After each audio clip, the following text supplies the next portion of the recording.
The weather these days is truly unpredictable. It was so sunny this morning, yet the moment dusk fell, it started raining, leaving NAMA-MANGAI drenched like a drowned rat. Oh my God, I can't believe how hard it's raining. No matter how I try to cover myself, I couldn't fight the rain. Luckily, I still made it to work at the supermarket on time. Tired, NAMA-MANGAI looked for some tissues to dry herself off while quickly rearranging the items on the shelf. I've been working part-time here for a week now. This city isn't that big, and I've already gotten used to it. But I'll probably have to go out and find another job tomorrow, preferably one that includes room and board. That way, I won't have to bother my uncle and aunt, and I can even have a little extra money saved up. So, as NAMA-MANGAI was arranging the items, she was also observing her surroundings.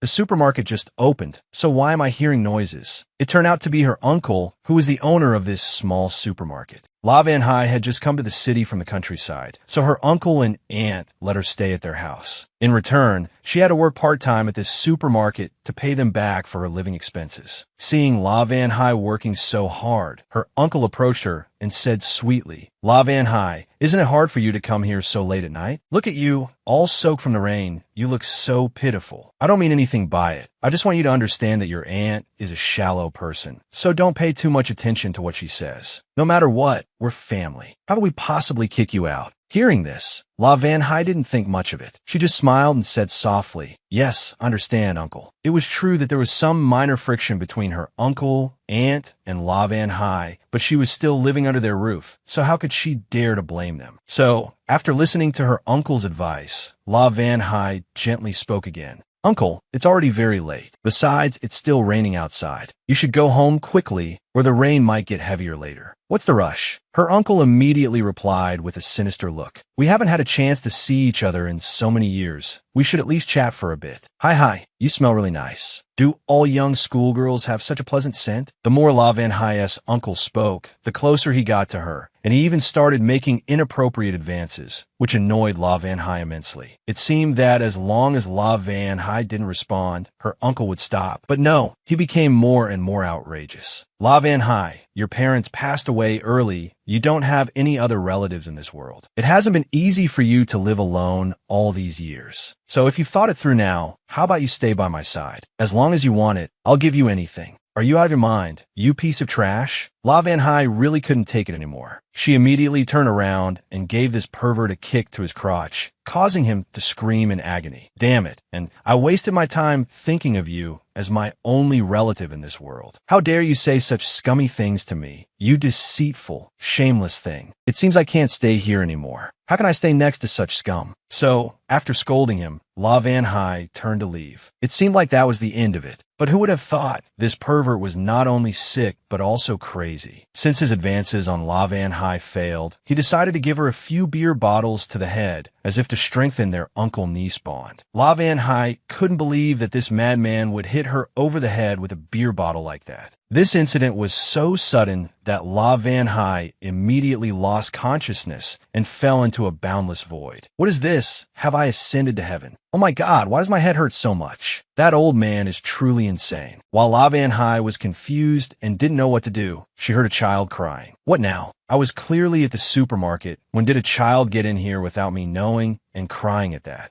At this point, NAMA-MANGAI was so scared that she jolted awake. Seeing the two small children in front of her, she became even more confused. What did you just call me? Eldest sister-in-law? NAMA-MANGAI looked closely at the two children in front of her in alarm. How strange. Why are these two kids wearing historical costumes? On top of that, this is a thatched hut. What the hell is happening to me? Eldest sister-in-law, don't you recognize me? I am Handong. Don't you remember anything? Handong. NAMA-MANGAI, who already understood nothing, was now even more bewildered. Are you two named Handong and Han Mak, is that right? NAMA-MANGAI began to regain some of her memories. I remember 6 months ago, I took a job as an extra for a film crew. The male lead's younger sister was also named Handong, and he also had a younger brother named Han Mak. What's going on? Could it be that the beer bottle from that old man earlier caused me to transmigrate? At first, NAMA-MANGAI was a little skeptical, but when she looked at the clothes she was wearing again, it was over. She had really transmigrated. If she wasn't mistaken, she had transmigrated into that movie from back then. Its plot was adapted from a novel, so it was a bit complicated. The entire plot of that novel was about a male protagonist striving for promotions. His ex-wife was a supporting female character, but I had a stronger impression of her because she shared the same name as me, also La-Van-Hai. That male lead was originally poor and was engaged to her when he was still living with his parents. But La-Van-Hai had always been used to a life of luxury, doing nothing all day but causing trouble for her husband to solve. The family truly never had a day of peace. Han Deep couldn't take it anymore, so he had to write a letter of divorce. But who would have thought, not long after, he was promoted,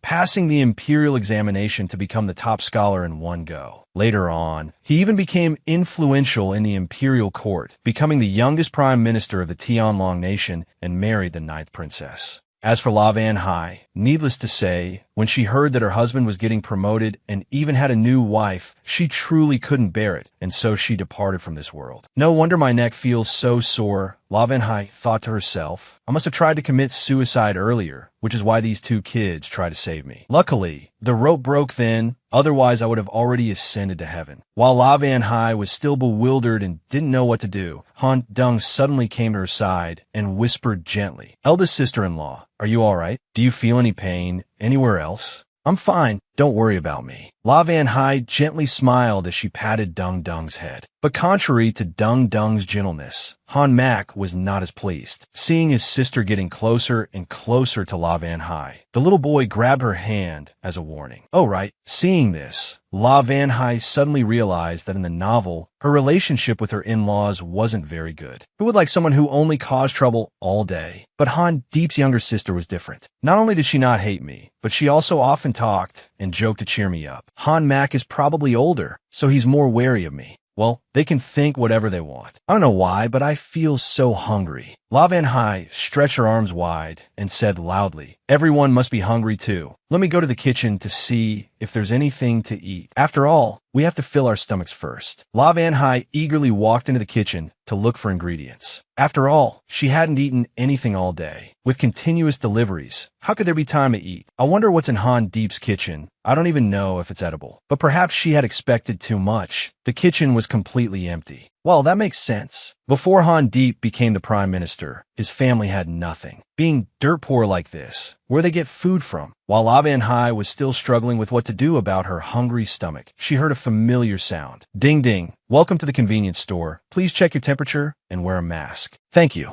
Oh, what's this now? Why is there the sound of a supermarket here? Don't tell me not only did I transmigrate, but the supermarket also came with me? Before La-Van-Hai could figure out what was happening, the supermarket system continued to speak loudly. As the male lead Han Deep's favorability towards La-Van-Hai increases, the supermarket will also upgrade accordingly. If that favorability decreases, the amount of food in the supermarket will gradually disappear. The current level is only 25 out of 100, so please take note. What the heck? Could it be that I'm so hungry I'm starting to hallucinate? La-Van-Hai began to doubt herself, then slowly touched the food items inside. Hey, these aren't fake chicken eggs, they're real. Oh, so this supermarket must have really transmigrated. This isn't that strange, come to think of it. After all, if I can transmigrate, why can't this supermarket? It's good to have a supermarket here, La-Van-Hai thought. But unfortunately, right now, the shelves only have 1 pack of cornmeal, 6 eggs, and 2 large Napa cabbages. The other items have disappeared. Just as La-Van-Hai was lost in her confused thoughts, Han Deep returned. She thought to herself, all right, I just need to make this guy have a better impression of me, and I'll get more food. Being a little gentle with him won't cost me anything. I might as well be the one to yield first. So, La-Van-Hai quickly walked from the kitchen to the living room, gently asking her husband, "You're back. You must be very tired from working outside today. Do you need me to prepare water for your bath right away?"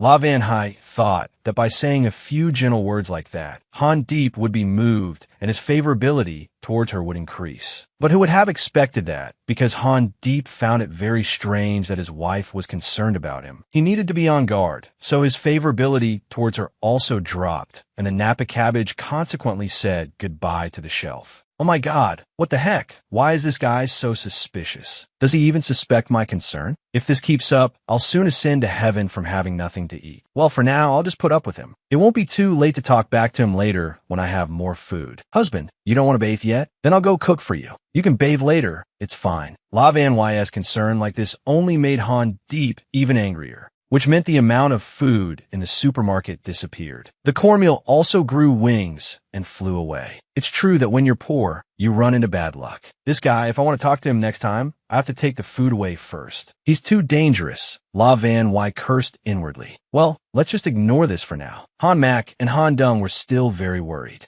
Big brother, did you bring rice home today? Han Dung was still young, so she didn't understand much. Only Han Mac was a bit more perceptive. The boy held his big brother's hand and continued. Big brother, is it true that you couldn't sell any firewood today? Seeing their big brother's sad face, the two children didn't feel very happy either. It's true that Big Brother didn't sell anything today, but on the way back, Big Brother dug up some potatoes and wild vegetables. Today, our family can only eat this. Tomorrow, I will try harder. Originally, La Van Y didn't like Han Deep at all, but seeing this scene, she really couldn't bear it. Well, the supermarket doesn't have much anyway. I could finish these few eggs by myself, so sharing them with the whole family is fine too. When Dung Dung saw this, she was overjoyed. Oh my god, we have eggs to eat today. It's been so long since I've had eggs. I'm really so happy, sister-in-law. Andai, lavan iluk at wita foga. Then, your big sister-in-law will cook for you all now. Today's scrambled eggs will definitely be the most delicious dish.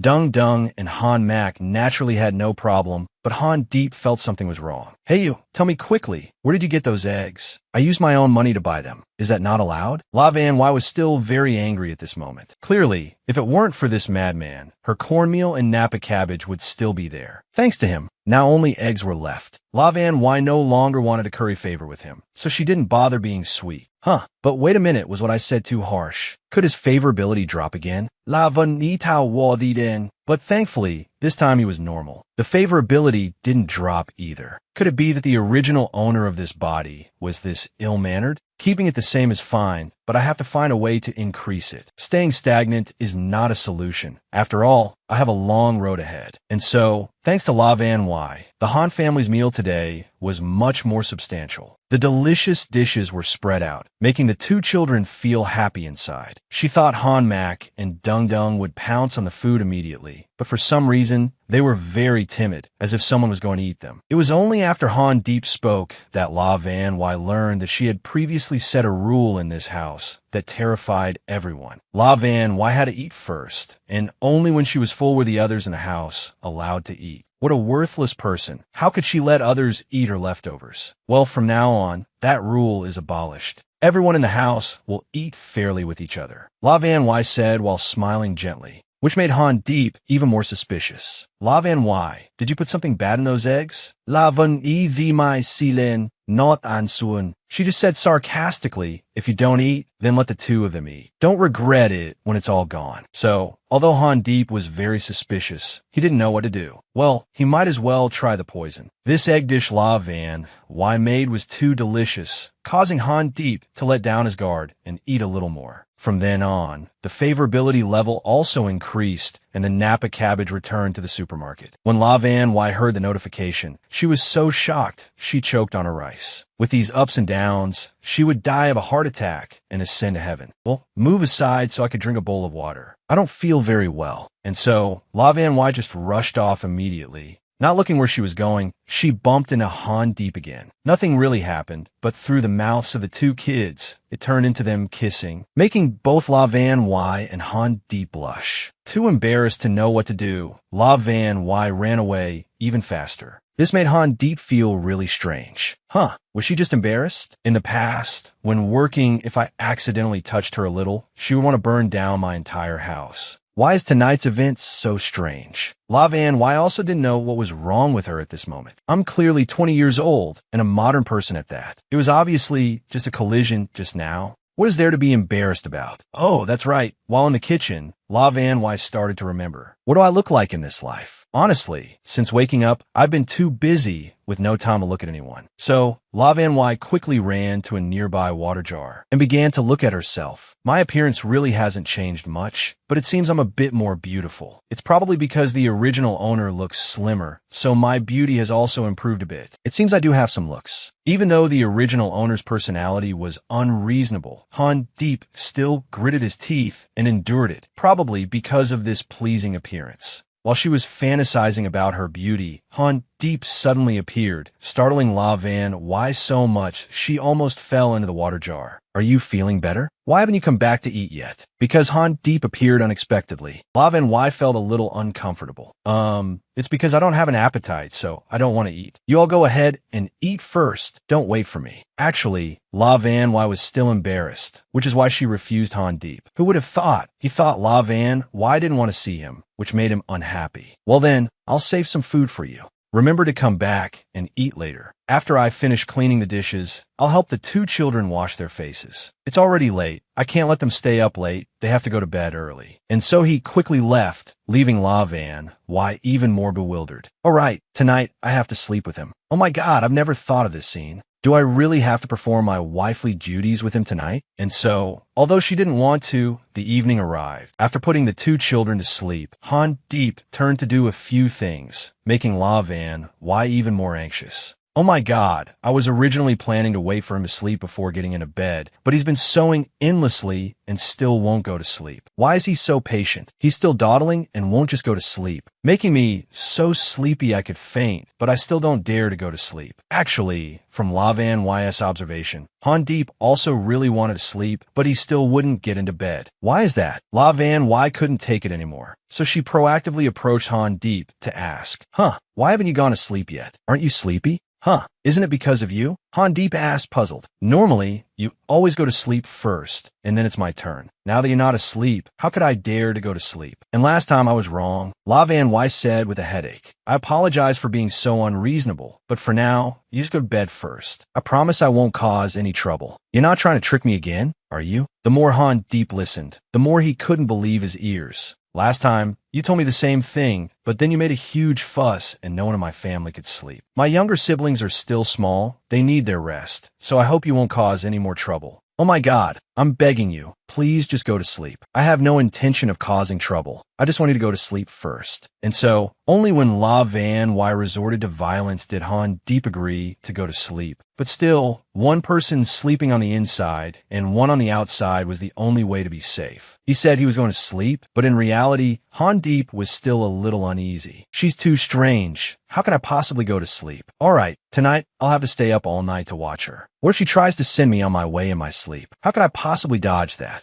Han Deep said that, but he was probably too tired, so he fell asleep without realizing it. After waiting for Han Deep to fall asleep, La Van Wai slowly stepped inside. Thinking carefully, today is the day I read about in that novel. I think this content was in chapter 3. If I remember correctly, today Han Deep only earned a few coins from selling firewood, but on his way back, he met an old beggar. Han Deep himself wasn't well off, but seeing the old man covered in sores and also starving and sick, he truly couldn't ignore him. So, Han Deep used those few spare coins to help him, considering it a good deed. I didn't finish reading that novel, but I know for sure that old man was no ordinary person. He later became Han Deep's benefactor, even sponsored Han Deep's education and exams. That old man did it all single-handedly. Han Deep is truly a good person, and good people should encounter such lucky things. But anyway, I still have to think of a way to earn more money. That way, Han Deep's studies in the capital will also be more comfortable, and he won't have to worry about his younger siblings at home. Han Deep was inherently smart. If things went according to the pre-planned path in the novel, then in just another year and a half, he would officially be promoted. That way, I would also benefit from it. The more La Van Wai thought about it, the more delighted she felt. Once he has power and authority, I'll just have to lie back and enjoy life. The mere thought of it is blissful. Anyway, tonight was fruitful. As long as I don't displease him, my supermarket will be bustling again in no time. With these thoughts, La Van Wai quickly fell asleep. In the middle of the night, Han Deep suddenly woke up first, so he gently tucked her in. Seeing his wife sleeping so soundly, Han Deep felt a bit uneasy. Come to think of it, from the time we got married until now, this was the first time I had watched her sleep. La Van Y wasn't actually a bad person, but her personality had changed a lot since she grew up. It was mostly caused by her biased father. La Van Y's mother passed away early. Instead of being grief-stricken, her father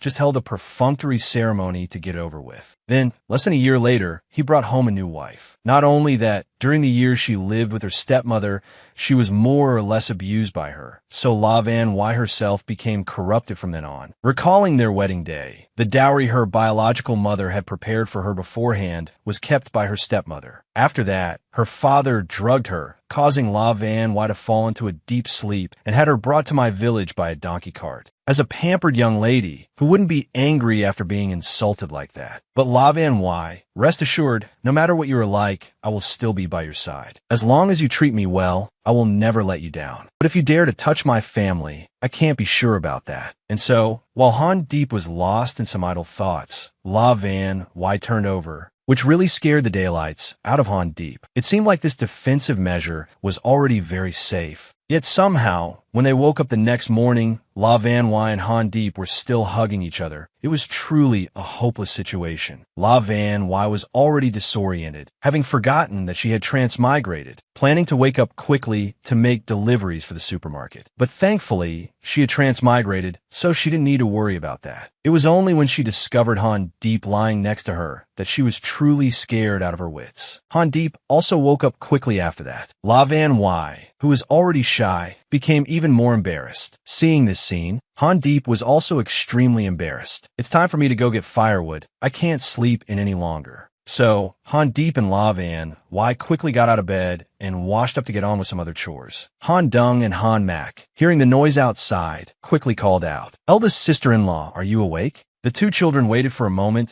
but still heard no reply, so they went directly inside to check. Thankfully, La Van Y was already up. Han Mac and Han Dung quickly entered carrying a basin of water, then cheerfully said, "Please wash your face. Eldest sister-in-law, I have already prepared hot water for you." Seeing the respectful demeanor of the two kids, La Van Y sighed in frustration. This must be another rule set by my original self. She was so unreasonable. Why did she make these two kids work so much? Seeing this, La Van Y really couldn't bear it, so she hurried over to help. From now on, I will wash my own face. You two don't need to serve me like this anymore. It turned out, through Han Mac's words, La Van Y learned that her original self was not only unreasonable, but also extremely cruel. She declared that every morning when she woke up, there had to be a basin of hot water ready for her to wash her face. Otherwise, she would throw the whole house into chaos. How terrifying. What a cruel person. Han Mac had no questions about this new order from La Van Y. Only Han Dung felt sad. "Sister-in-law, did I do something wrong? Why don't you want Han Dung to serve you anymore? Don't you like me anymore?" "Not all. Dung Dung." La Van Y quickly comforted her. "You silly child. How could eldest sister-in-law possibly hate you? I can't even dote on you enough. Dunger didn't do anything wrong. It's just that I haven't treated you properly until now. So I feel very regretful. From now on, I will definitely love you two more. And so will your eldest brother, okay?"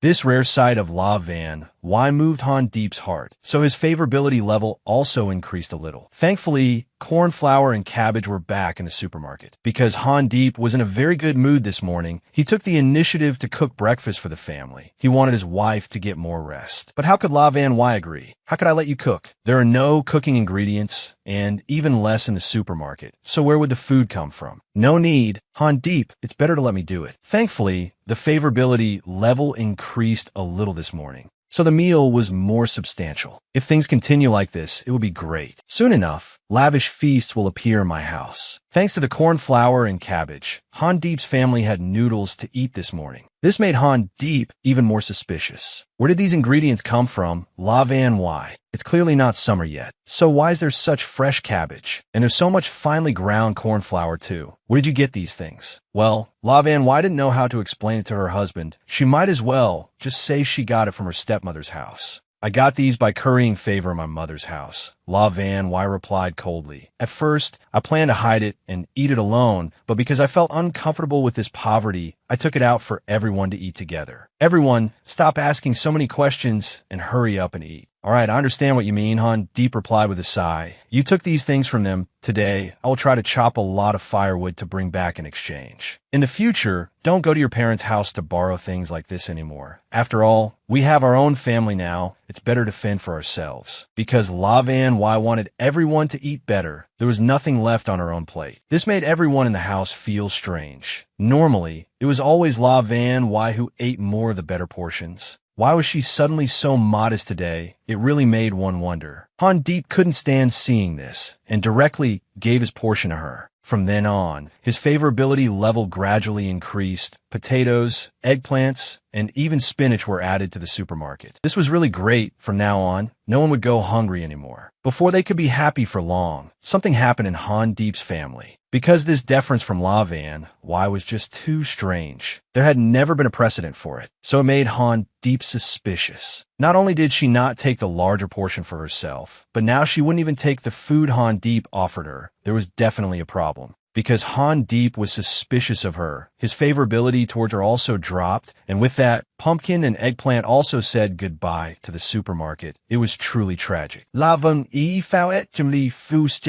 to eat because everyone else has it much harder than I do. You have to go out to chop wood and earn money, and the two kids are still young. How can I not let them eat well? I'm the only one who has it easy. So it's fine if I eat a little less. Why do you keep suspecting me all the time? Did I do something wrong? La Van Y was so upset that she started crying without realizing it. Seeing this, Han Dung and Han Mak couldn't bear it and spoke up in her defense. Eldest brother, eldest sister-in-law doesn't have any bad intentions. Why are you so angry with her? Hurry up and say something to comfort her. How can you let her suffer such grievances? At this point, Han Deep froze completely. He was only suspicious because it was strange. Who would have thought it would cause such a terrible scene? Before, La Van Y would always wail and throw a tantrum, but today she was shedding tears silently like this. I've never seen such a sight before. I must have been wrong this time. Knowing the fault lay with him, Han Deep took the initiative to give his handkerchief to La Van Y and apologize to her. But no matter what, the suspicion in his heart remained, so he couldn't bring himself to eat that bowl of noodles. Han Deep then used the excuse that he had to go out early to get firewood, so he quickly stood up and left. Although La Van Y really wanted to give that bowl of noodles to Han Deep, if he didn't want to eat, she couldn't force him. Well, if he didn't want to eat, so be it. La Van Y should still worry more about these two kids. Han Deep was a grown man. He could do as he pleased. He's the main character. After all, going hungry for a few days won't make him poor. La Van Y stayed home with the two children until the afternoon, then fumbled around to cook dinner. Because Han Deep's favorability had dropped in the morning, only cabbage was left. And it was so sad. My pumpkin and eggplant were so wrong. They hadn't been on the shelf for long before they were taken down. Even though he comforted me and gave me his handkerchief afterward, it wasn't enough. The pumpkin and eggplant still haven't appeared. It seems I still need to be a little more careful with this guy. Otherwise, the whole family probably won't even have eggs to eat. In the future, if food appears on the shelf, I have to grab it immediately. La Van Y thought to herself, this guy is too scheming. I wonder if he'll be able to bring back rice later. If he brings back rice later, combined with the food I cooked today, for the next 2 days, we probably won't have to worry about food anymore.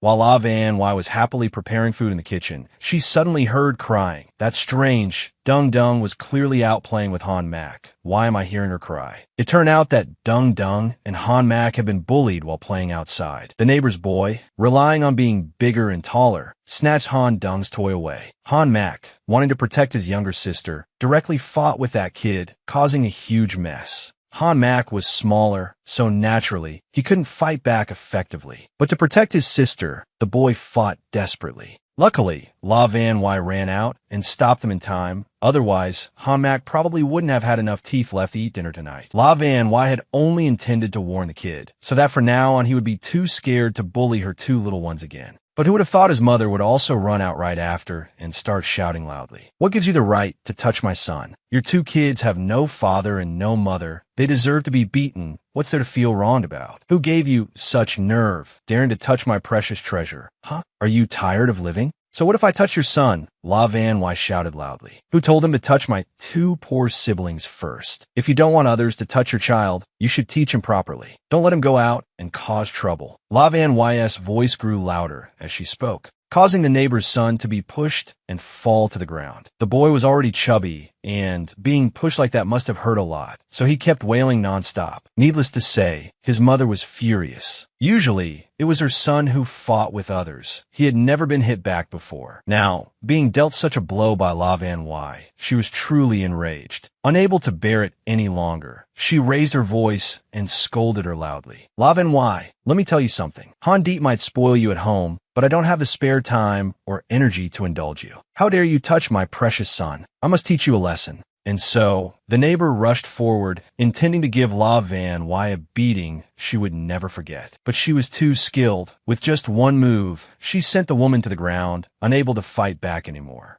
How strange. Why is this girl so strong today? She's usually so weak. She can't do anything, let alone fight. Why is she so strong today? The neighbor cursed silently in her heart. Realizing she couldn't beat La Van Wy with her own strength, she started using her mouth and shouted loudly. Oh my God, everyone, come and see. The Han family's daughter-in-law is causing trouble and trying to bully people. She's gone mad and is trying to kill someone. Is anyone there? Help me. What's going on now? The nearby villagers began to get confused. Isn't it usually that woman's son who bullies Han Deep's two kids? And doesn't La Van Wy normally hate those two siblings? Why is she fighting with Lai Ni Nuong over this today? What a rare and strange event. Why has her temperament suddenly changed today? The crowd of villagers grew larger and larger, which made La Van Wy even angrier. You'd better shut your mouth. Who gave you permission to be so loud and make things up? If it weren't for your son bullying my siblings first, why would I come here and cause trouble with you? Tell your son to apologize right now, or don't blame me for being cruel. Where's the proof? Don't you dare slander my precious son, Lai Ni Nuong retorted loudly. You have no proof, yet you dare to falsely accuse my son. Do you believe I'll sue you before the county magistrate? Oh, La Vanisfna. Our Han Dung's doll is still hanging from your son's waistband over there. The evidence is so clear, yet you still have the gall to deny it. You really deserve a beating. Liars get their tongues cut out by the king of hell. So, do you want to swear on your son's life to me? Lai Ni Nuong's face turned pale from La Van Y's threat. Damn it, why is this girl so bold today? Usually, she bullies her husband at home, but doesn't dare to say a word to outsiders. I'm usually the one bullying her. Why is she fighting back today? Lai Ni Nuong thought, but still couldn't find an answer. This made Van Wy even more furious. She quickly went to grab a nearby plow and shouted threateningly in front of Lai Ni Nuong and her son, making the boy so scared he almost fainted. So, although he didn't want to, he had to admit his fault and return the doll to Han Dung. After everything was settled smoothly, Lai Ni Nuong and her son scrambled home before Van Wy could settle the score with them. The villagers truly had their eyes open this morning. Usually, it was Lai Ni Nuong and her son who caused trouble. So why did Han Deep's wife dare to step up like this today? Her actions weren't wrong, but Lai Ni Nuong was not someone to be trifled with. Van Wy would surely face retaliation for this. Waiting for the crowd of villagers to disperse, Van Wy then gently showed concern for her two little ones. Normally, La Van Wy would remind them not to fight with others outside because their family was poor and had no money to compensate them. But today, she had picked a fight with Lai Ni Nuong for their sake, which truly made Han Mak and Han Dung extremely puzzled. Your sister-in-law taught you two wrong before. La Van Wy comforted them gently. I won't be like that anymore. Mac, from now on, if anyone bullies you too, just hit them back hard for me. If anything happens, I will take responsibility. I definitely won't let you two suffer any grievances. Usually, you two play by yourselves so that your sister-in-law and eldest brother don't have to worry. You don't even dare to fight back when you're bullied. It truly breaks my heart. From now on, if anyone touches you two, just call for me. I will definitely step in and deal with all those ill-mannered kids. With that, she hugged Han Dung tightly, which also surprised Han Mak inwardly.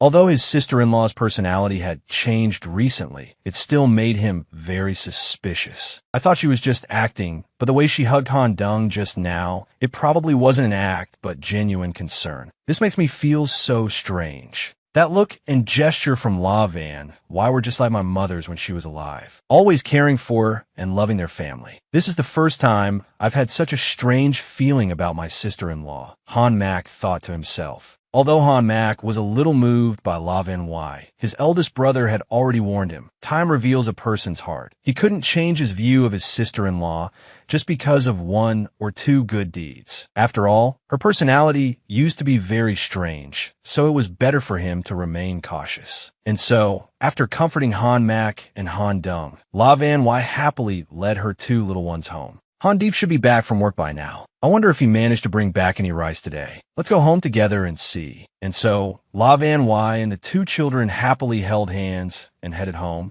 But surprisingly, not only did Han Deep bring back rice today, but he also had a very large wild chicken. He watched his family return with happy expressions, and holding a cup of hot tea, he continued cheerfully. Tonight, let's do some chicken soup to drink. Everyone must be craving meat. Seeing such a large wild chicken on the table, even La Van Y felt happy, let alone the two kids. Right? Why didn't I think of this sooner? I can ask Han Deep to bring back food he gets from the forest. After all, in the forest, the food is more abundant than on my supermarket shelves. I can't just keep making the kids eat vegetables. They're at a growing age. How can they grow up without eating meat? So, La Van Y intended to tell this to Han Deep, but before she could speak, Han Mac spoke up first. Eldest brother, did you hunt this wild chicken deep inside the forest? Brother, why were you so reckless? Don't the villagers all say that deep in the forest, there are always wild beasts waiting? If you're not careful, you could lose your life. Haven't enough people from our village lost their lives? I do want to eat meat, but if it's this dangerous, I don't want to eat it next time. There's that to consider, La Van Y suddenly realized. No wonder the villagers who guard the deep mountains rarely bring food home.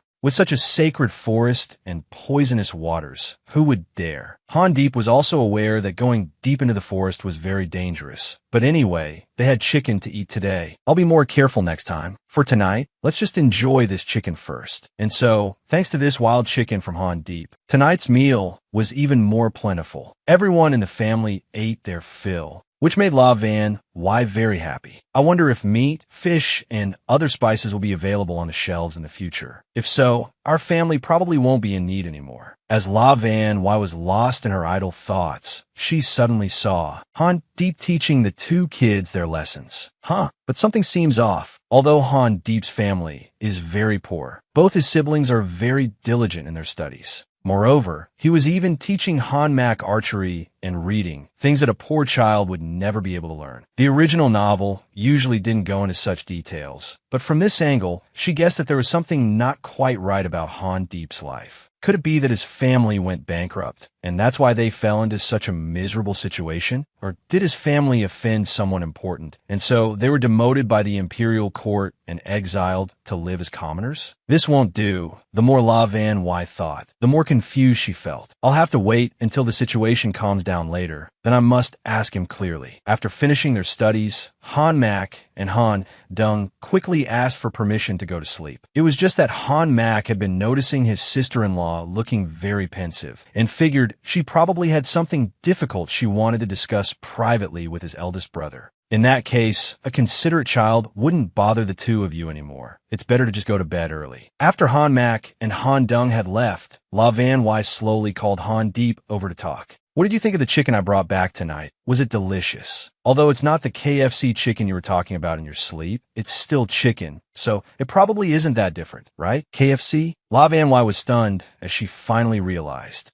So it was because I was sleep-talking about craving chicken in my dream that he risked his life to go deep into the forest and bring a chicken back for me to eat. Oh my God, Han Deep, why are you so foolish? It was nothing. Han Deep smiled happily. After all, before you married me, you were once the daughter of a well-bred family. Whatever I can do, I will try my best to do it for you. As long as you are happy, I am happy too. Really? Hearing these words from Han Deep, La Van Y's face turned red with shyness. For him to treat me this well is truly wonderful. It seems if I continue to support him in becoming the Prime Minister, I will surely be rewarded tenfold in the future. What a great deal. My days ahead will surely be very comfortable. After sitting for a moment, La Van Wy noticed, what about those sandals you're wearing? Who gave them to you? La Van Wy asked with a not-so-pleasant attitude, which made Han Deep extremely scared. They were a gift from a young lady of the Sief family at the head of the village. She usually weaves things like straw sandals, baskets, and even fishing nets. She can make all sorts of small decorative items, so she asked me to help sell them at the market. Is that so? La Van Wy continued to observe intently before replying. Her craftsmanship is truly not bad at all. One look, and you can tell she's been weaving for many years. She must be very experienced. Besides, the sole is lined with a very thick inner layer. It must have taken a lot of effort. Han Deep had already sensed something was amiss, and on top of that, he caught La Van Wy's sharp, knife-like gaze. How could he not be scared? He immediately explained loudly, Van Wy, don't overthink it. This is just a gift she gave me as payment for my help. Nothing is going on between us. Please don't overthink it, okay? It turned out that in the past, Van Wy had used similar incidents as an excuse to start trouble with Han Deep, throwing the whole family into chaos and robbing them of peace. Even though he had only saved a little girl from drowning at that time, Van Wy had made a scene, claiming Han Deep wanted to take advantage of the girl. That's why he was now terrified this would happen again.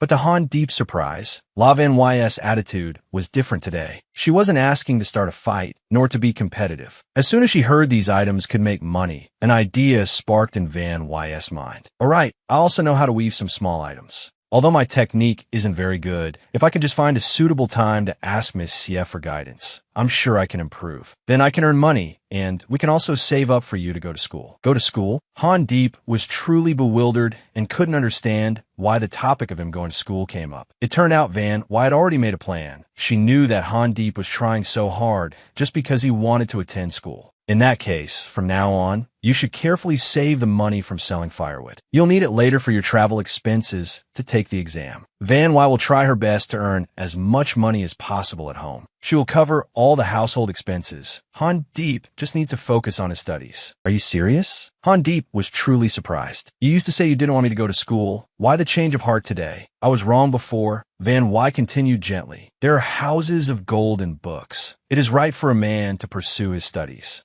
You want to bring honor to your ancestors anyway, right? Then studying is the shortest path. Having a well-educated husband would make me proud too. So how could I not support you in going to school? Han Deep felt very happy to have Van Wy's support. It seemed her personality had truly changed. She really wanted him to go to school. And so, Han Deep's favorability toward her increased. This time, not only were pumpkin and eggplant added to the shopping cart, but there was also meat and cooking oil. Oh my God, this is absolutely amazing. Van Wy felt ecstatic. So he likes studying this much. Everything has appeared now. Seizing the opportunity to press her advantage, Van Wy walked over, took Han Deep's hand, and said loudly, I believe you will definitely pass the scholar examination. I truly hold my husband in high regard. Han Deep was a bit surprised by his wife's action, so he froze, not knowing how to react. Fortunately, at that moment, Van Wy also realized her action was a bit too enthusiastic. So she let go of Han Deep's hand to let things return to normal. Seeing his wife so shy, Han Deep didn't know what to do either. He could only smile comfortingly at her and say, since you trust me so much, I will definitely study hard. Even if I go to school later, I will never let our family go hungry and cold. While studying, I will try to earn a lot of money. I definitely won't let you worry. Oh my, what is there to worry about? La Van Wy continued loudly. Don't worry, Han Deep, we will never go hungry. In a few days, I'll go back to my maternal home to borrow some rice. We can pay it back when you've achieved success in your career. It'll be fine. Hearing that his wife had to go back to her family to borrow rice, Han Deep felt a little unhappy. Your mother passed away long ago. There's no way your stepmother would lend you rice, right? I don't want you to suffer grievances because of my studies. No matter how useless I am, I can still support my siblings and my wife. Not borrowing rice. That's fine too, Van Wy said cheerfully. I still have a small treasure buried under a tree in the garden, left by my mother. If I don't get it soon, that mother and daughter pair will surely steal it. I'll definitely go over and get it back when I have a good opportunity. Saying that is also good, La Van Wy thought to herself. If more delicious food appears in the future, he probably won't be suspicious anymore. La Van Wy paused for a moment, then continued, you don't need to worry about me and the kids. For now, just focus on studying well. Also, quickly arrange for me to meet Miss Xie to discuss business. Moreover, I should probably buy something to give to that young lady as a return gift for your shoes. Huh, isn't she jealous of Miss Xie at all? Normally, whenever I interact with women, she gets upset. Why is she so cheerful today?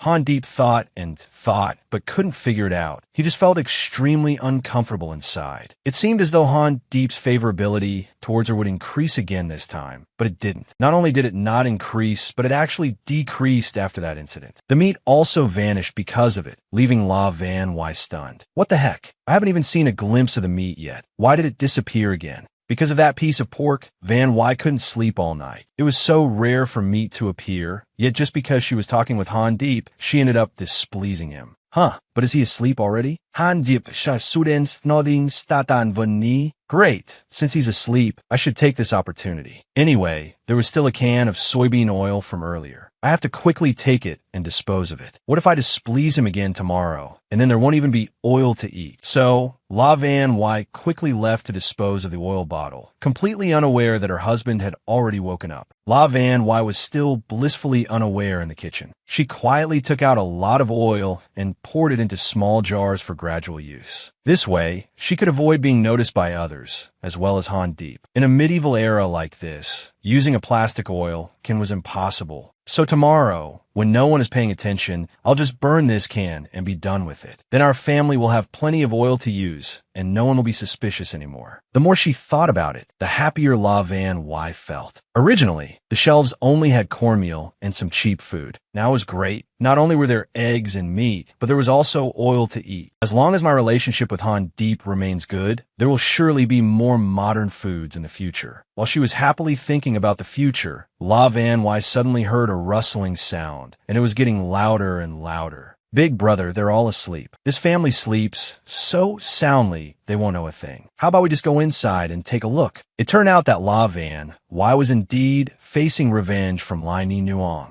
Tonight, Lai Daingu, Lai Ni Nuong's older brother, came to her house, bringing accomplices with him. That brat from the Han family is truly shameless. She actually dared to bully his younger sister. Today, he would break in her house and steal all her food to see how she would survive. He was determined to make that brat kowtow and apologize to his sister for her arrogance. That's right, big brother, Lai Daingu's underling replied. They stewed a chicken tonight. The aroma spread. So far, the whole village could smell it. I wonder if there's anything else good to eat. We should just take whatever we can get our hands on. After listening for a moment, Van Wai knew that these two were Lai Ni Nuong's older brother and his accomplice. For them to come here so late at night, they certainly had no good intentions. On the contrary, it was extremely dangerous. What should I do now? Am I just going to stand by and watch them rob my house like this? Who would have thought, while La Van Wai was still wondering how to deal with these people, they had already rushed in. Moreover, they covered her mouth to prevent her from making a sound. Seeing the big knife in their hands, how could she not be scared? It seemed as though the Han family's meager food supply was about to grow wings and fly away. But thankfully, Han Deep appeared just in time, and he even taught this shameless group a lesson. It was truly admirable. Initially, when they were first fought back, the two of them were still full of energy, but they never expected. Han Deep looked so frail, yet he was so strong, beating the two of them until they were dazed and confused. La Van Wai was very surprised to see this scene. Not only did he have a handsome face, but he was also very good at martial arts. With such a beautiful body, no wonder the princess would later fall head over heels for him. Knowing they couldn't win against him, they could only kowtow and beg for their lives before retreating. Otherwise, they probably wouldn't have survived to go home for dinner. It seemed as though Han Deep would spare them since they had surrendered. But how could he let the people who broke into his house leave so easily? You think an apology is enough? Speak up. Who sent you here to cause trouble in my house? The more Han Deep spoke, the more intense his pressure became, causing the two intruders to shrink back in fear. Please, sir, spare my brother and me. It was my older sister, Lai Ni Nuong, who told us to do this. The intention was to get revenge on La Van Wai, who told her to hit my sister the other day. Of course, we wanted to get revenge. Is that so? Hearing this, Han Deep immediately became suspicious of his wife. La Van Wai had always been a troublemaker, so it wasn't strange for someone to accuse her now. But luckily for La Van Wai, because the two intruders had made such a loud noise. Han Mak and Han Dung had also woken up. Hearing their sister-in-law being falsely accused, they both quickly ran out to clear her name. Eldest brother, please don't blame sister-in-law. Before, it was Dai Tong too who pushed me first, and then he was about to hit second brother, so sister-in-law stepped in to get justice for us. After that, Dai Tong 2's mother, without caring about right or wrong, rushed out and tried to hit sister, so she had to defend herself. That's right, eldest brother, Han Mak, couldn't bear it anymore and spoke up in her defense. Sister-in-law only acted against that woman because she didn't want us to be bullied. You didn't see how much sister-in-law suffered this morning. She not only kicked Lai Ni Nuong, but also taught her a lesson, looking incredibly heroic. If it were me, I'd want to be like that in the future too.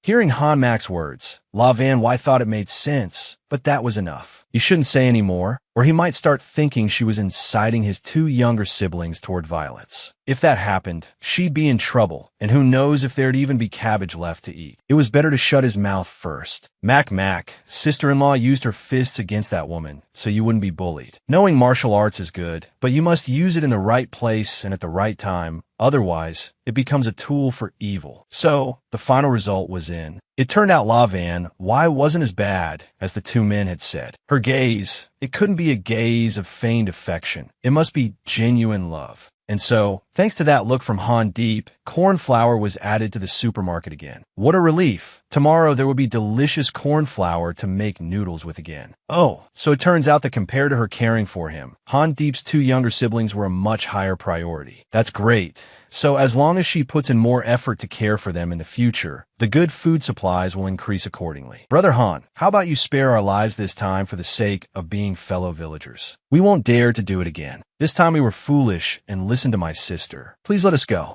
Han Deep had only wanted to find the answer, and now that he had it, he had no intention of keeping these men any longer. Besides, La Van Wai, standing beside him, also agreed to spare them, so who would have a heart to hold them back? Thanks to Han Deep, these men were spared. They were so scared they ran off with their tails between their legs, and they probably wouldn't dare to act recklessly again. After they had all fled, Han Deep began to check on his wife. Are you all right? Are you hurt anywhere? I'm fine. Don't worry about me. La Van Wai was still very shy, so she didn't want to say too much to Han Deep. Well, it's good that you're not hurt. In the future, if any neighbors come to cause trouble while you're at home, you must tell me. Do you understand? Don't keep it to yourself. I must be the first to know if anything happens. La Van Wai had originally intended to just hum an agreement, but with the situation being so good, what if you said a few more things and the pork returned to the shelf? Wouldn't that be much better? So she decided to be bold for once and called Han Deep husband. She hoped that with this sweetness, his favorability towards her would increase a little. But not only was Han Deep not moved, he froze completely. Well, it seemed calling him husband was a bit too soon. She would probably have to wait a while longer. Han Deep didn't know how to react to this form of address either, so he just casually reminded her that if she wanted to go out tomorrow, she could wake him up and he would go with her, which would be a bit safer. And so, after her plan to get more meat failed, La Van Wai resignedly went to bed. But perhaps because she stayed up too late last night, she ended up oversleeping the next morning. The sun was already high in the sky. Han Deep must have already gone out to chop firewood, and she hadn't managed to prepare breakfast for him again. La Van Wai was awake, but still pondering about last night. How could a man from a poor family have a body as perfect as a painting? Ever since she saw that physique, she felt shy sleeping next to him. She didn't understand why he couldn't sleep last night and kept tossing and turning, which made it impossible for her to sleep as well. As a result, she woke up late this morning. She wondered if his favorability towards her had decreased. But who was stewing fish so early in the morning that it smelled so fragrant? La Van Wai was awakened by the aroma of fish. Strange, she hadn't cooked. So where was this smell of fish coming from? La Van Wai was very curious, so she went outside to take a look. It turned out the kids had already eaten a long time ago. As soon as they saw their sister-in-law step out, both of them were overjoyed. Sister-in-law, you're awake. Eldest brother has gone to chop firewood. Sister-in-law, he specifically instructed us to let you sleep a little longer. He also finished all the housework for you, and even stewed a large pot of fish for you to eat. He told me that you were talking in your sleep last night, saying you were craving fish, so he woke up very early this morning, went to the lake, and caught the best fish for you to eat. Go wash up, and later we can eat fish and bread together. Huh, did I really? Did I dream talk about wanting to eat fish last night? It seems he's really thoughtful. Anyway, thank you so much, Han Deep. If things keep going this well, I and these two kids probably won't have to be unwilling vegetarians anymore, La Van Wai thought to herself. Although Han Dung said Han Deep had done all the housework for La Van Wai, she still wanted to check for herself. It was really strange. The household's water vat was full to the brim. Moreover, the firewood was also stacked, and the courtyard was swept so clean you could see your reflection in it. How could he be so capable? He did all that housework by himself, and on top of that, he caught a fish and prepared it. Doesn't he get tired? As La Van Wai stood there dazed in thought, the sunlight suddenly shone into her eyes, startling her back to reality. It's been a long time since I've felt this peaceful. The courtyard is filled with sunshine, and next to it, children are playing happily together. The kitchen emanated the enticing aroma of food. Why did this feeling seem so familiar? My parents passed away early, and growing up, I had to fend for myself, so I never knew what a family meal felt like. Who would have thought that this time I could transmigrate into a book and live in a house so full of love? It's truly wonderful. Life isn't very well off, filled with oil, salt, firewood, and rice, but I still feel very happy. It may be rustic, but it's incredibly intimate, making me feel warm inside. This is truly a gift from the heavens for my unfortunate fate. While she was standing there lost in thought, Han Deep returned from gathering firewood.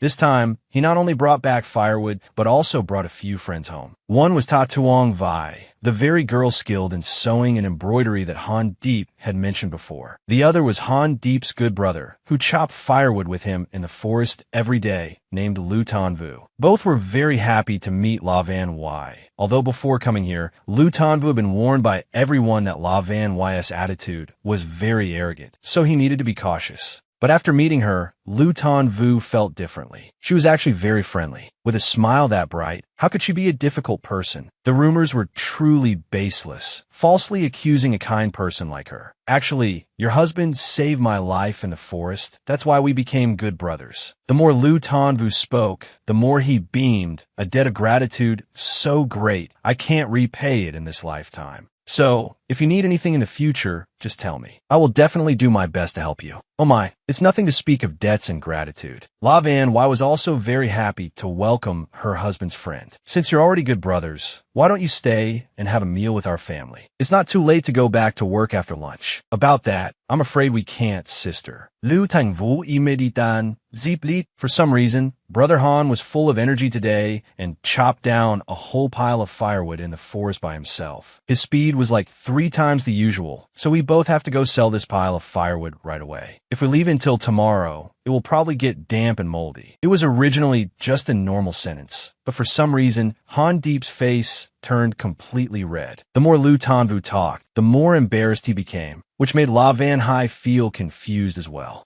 Well, it's good that she doesn't understand anything, Han Deep thought to himself. For some reason, since last night, he had been feeling very hot inside, as if there was a fire burning within him. It's truly incredibly uncomfortable. It's better to just go sell firewood. Originally, as long as Han Deep left, everything would be over. But at that moment, Tuong Vai suddenly spoke up loudly. Tan Vu, Brother Han has chronic shoulder pain. The weather has suddenly become so damp today. How about you take a few patches with you? You'll definitely need them. Tan Vu, of course, didn't see any problem. Only La Van Hai noticed. This Tuong Vai girl seems to have feelings for Han Deep. A woman's intuition is never wrong. If she had no intentions, why would I feel so strange? Ah, that's right. Han Deep mentioned before that Tuong Vai had given him a pair of straw sandals. At first, I didn't think anything of it. I was just focused on business and didn't pay attention. But thinking back now, it seems strange, so it turns out Ta Tuong Vai really does have feelings for Han Deep. Although she noticed this, La Van Hai was still very cheerful. She enthusiastically invited Tuong Vai into the house to talk. While at it, she also brought up the sandals from that day. Ta Tuong Vai's craftsmanship is truly superb. I really like those handmade items of yours. How about we cooperate with each other? As soon as Tuong Vai heard La Van Hai mention the sandals, her face turned pale. Sister, please don't misunderstand me like that. It's just that at the time, I saw that Brother Han's sandals were very worn out, and I happened to have some leftover straw, so I made him a pair to wear temporarily. There's really nothing between him and me. Please don't misunderstand, sister. In truth, La Van Hai didn't understand why Tuong Vai's attitude suddenly changed like that, while she kept explaining that there was nothing between her and Han Deep, hoping she wouldn't misunderstand. But thinking carefully, the original novel didn't mention Tuong Vai much, and besides, she looks so gentle and simple. How could she be a bad person? Besides, no matter who it is, Han Deep will eventually marry the ninth princess. Both I and Tuong Vai are just passers-by, La Van Hai thought to herself. Since we're both just passers-by, why make things difficult for each other? Let's just drop this for now. Talking more about it won't do any good. Tuong Vai, I don't mind that matter.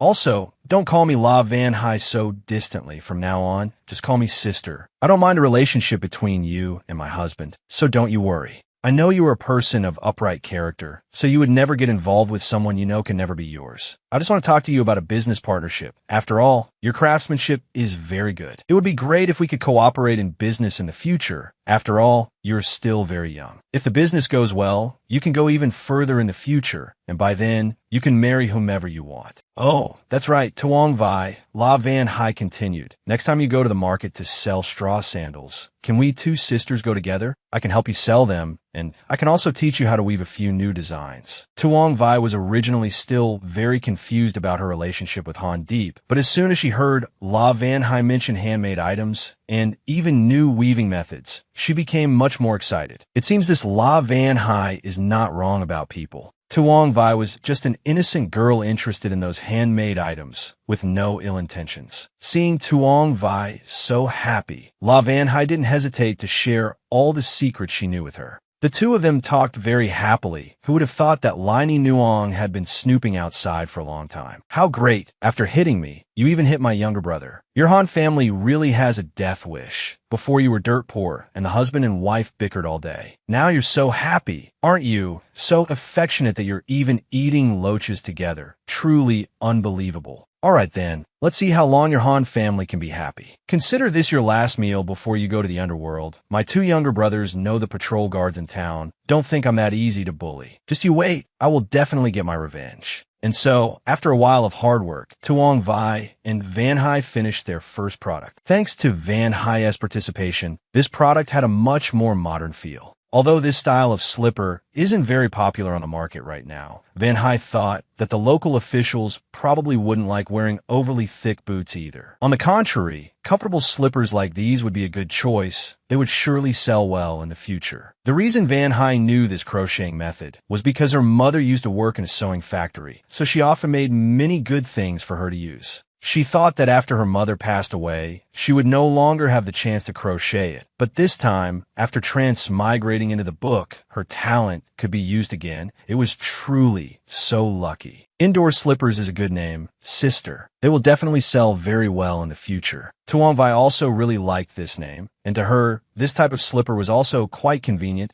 It would surely be a success in the future. And in my opinion, it's not just the noble officials who will like it. Common people will often like this type of slipper too. Sister Van Hai, how about we weave a few more pairs? Then we can take them to town to sell. I think they will sell very well that way. Of course, we can, La Van Hai replied cheerfully. If they sell well in the future, as you say, we'll have more money to buy wool. Woolen slippers are much warmer and softer than straw sandals anyway, and selling them would fetch a slightly higher price than straw sandals. We will definitely earn more money, you'll see, and at that time, sister-in-law can also weave a pair for Han Dung and Han Mak each. Needless to say, you know how happy the two kids would be. It's great. If they have woolen slippers to wear, their feet won't be cold in the winter anymore. Studying and moving around would also become easier. Han Mak and Han Dung were truly very grateful to La Van Hai. They originally thought things would just end here. But who would have expected that not long after, Tan Vu came running back in a panic, then pounded on the door and shouted, "Sister, it's bad. Brother Han has been taken away by the Yamen runners." What did you say? After hearing those words, La Van Hai couldn't believe her ears. Why was he taken away by the Yamen runners? Could it be that he did something wrong? There was a reason for La Van Hye's panic. According to the original novel she had read, there was no such scene. Why was Han Deep arrested? Could it be that because I transmigrated here, the plot has changed? This won't do. Poor Han Deep. Why would he be taken away by the Yamen runners? What happened was, earlier he and I had finished selling the firewood. We were happily talking on the way back when the Yamen runners, who had apparently been waiting there for a long time, rushed out. They grabbed Brother Han and said that he was arrested for stealing someone else's money, and then they took him to the county to be punished. Eldest sister-in-law, this matter is really strange. I've seen the leader of that group of bailiffs drinking with Lai Dainga, so this matter is definitely shady. Why would Brother Han steal? He was with me the whole day. That's right, La Van Hye thought to herself. The original novel clearly depicted Han Deep as an upright person who had never done anything wrong. No matter how poor he was, he would not steal. No matter how tired he was from chopping wood, he would not greedily pick up firewood dropped by others. Instead, he would remind people to tie their firewood tightly to prevent it from falling again later. How could such a good person steal someone else's money? There is definitely a hidden story here. We must report it to the county magistrate immediately. So, Han Mak and Han Dung were entrusted to Tuong Vai by La Van Hye, while she and Tan Vu would go to the county magistrate to appeal the injustice. Before they left, Han Dung and Han Mak cried a lot. Both were very worried about their brother and sister-in-law, but they both understood that if La Van Hye didn't go there to appeal, their eldest brother would never be able to come back. So, although they were very reluctant, they had to let La Van Hye go, as long as both of them returned safely. Tan Vu and La Van Hye set off, and after a while, they arrived at the county magistrate's office. But unfortunately, the county magistrate's son had smallpox, so he had been searching everywhere for a cure and had no time to meet with Tan Vu and Van Hye. This information had been confirmed before because this disease was difficult to cure and rumors have been circulating for 2 or 3 days already. Really, La Van Hye started to come up with a plan. If his son has smallpox, that's great. After all, this is a good opportunity. If I can cure his son's illness, of course he has to help me. I've been vaccinated against this disease in modern times, so there definitely won't be any problem with contact for now. I can surely make his son recover. You'll see. So, regardless of Tan Vu's extreme confusion, La Van Hye just went ahead and beat the drum to report to the county magistrate, saying that she could cure his son's illness. So she begged the county magistrate to meet her once. The county magistrate had been searching for imperial physicians for a long time without being able to cure his son, and now a divine doctor was willing to come to his door. So why wouldn't he welcome her happily? It was true that La Van Hye wanted to cure the county magistrate's son, but the wrongful case still had to be reported first. After all, that was the main purpose of her coming here today. The illness definitely had to be cured, but she had to save her husband first. The county magistrate was naturally very anxious about his son, so whatever La Van Hye said, he would agree to as long as she could cure his son. Clearing the wrongful charge or rewarding her merits were not an issue. As long as his son recovered, he would not spare anything. Everything that happened to La Van Hye in this novel was very coincidental. As a child, her house was next to a pharmacy, so she often went there to learn. At first, she just wanted to cure her mother's illness, but later she learned more and more, so La Van Hye remembered quite a bit. Fortunately, among the medicinal formulas she learned was one for smallpox, which is why she was so confident. After examining him for a while, La Van Hye found that young Master Phuong Lok Chi's illness had become quite severe. If not treated in time, he would surely die soon. The affected areas could not be bandaged so tightly. The illness would not subside and would instead be more prone to infection. The medicinal herbs young Master Phuong Lok Chi had been using were good, but for such a severe illness, they weren't potent enough. It was necessary to decoct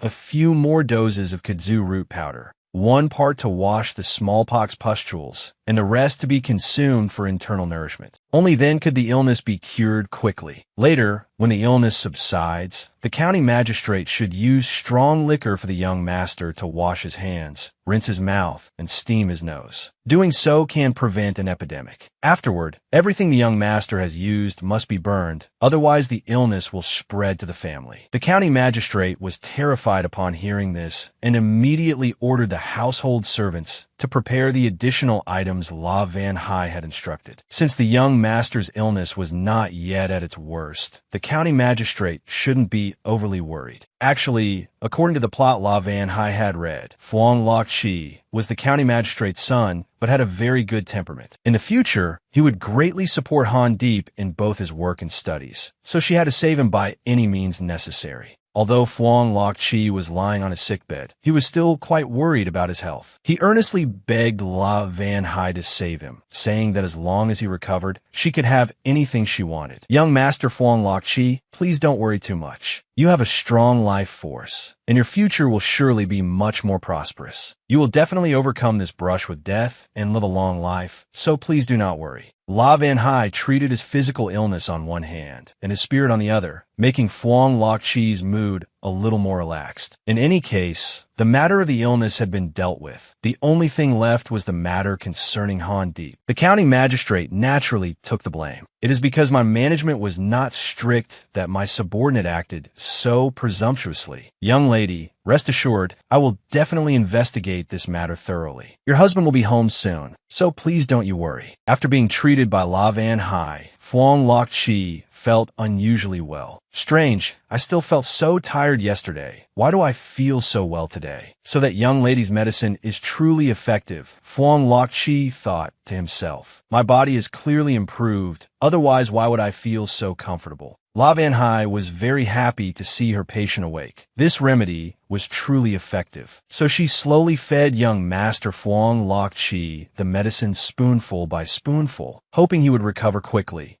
so that her husband could also be freed soon. Phuong Loc Chi knew that it was thanks to La Van Hai's treatment that his illness could subside a little. He was truly moved by her kindness. Loc Chi promised himself that in the future, if he fully recovered, he would definitely find La Van Hai to repay her for saving his life. And so, after young Master Phuong Loc finished drinking all the medicine, he gently fell asleep again. This was probably the best sleep he'd had since falling ill. After the young master was sound asleep, Van Hai and two young attendants took turns changing his medicine, and then washing the wounds. This was repeated over and over until morning. La Van Hai didn't know when, but a feast was suddenly laid out before her eyes, and it was filled with all her favorite delicacies. The person waiting for her on the opposite side was Han Deep. He confidently told her that from now on, he had become the prime minister, and everything was going extremely smoothly. To achieve this day,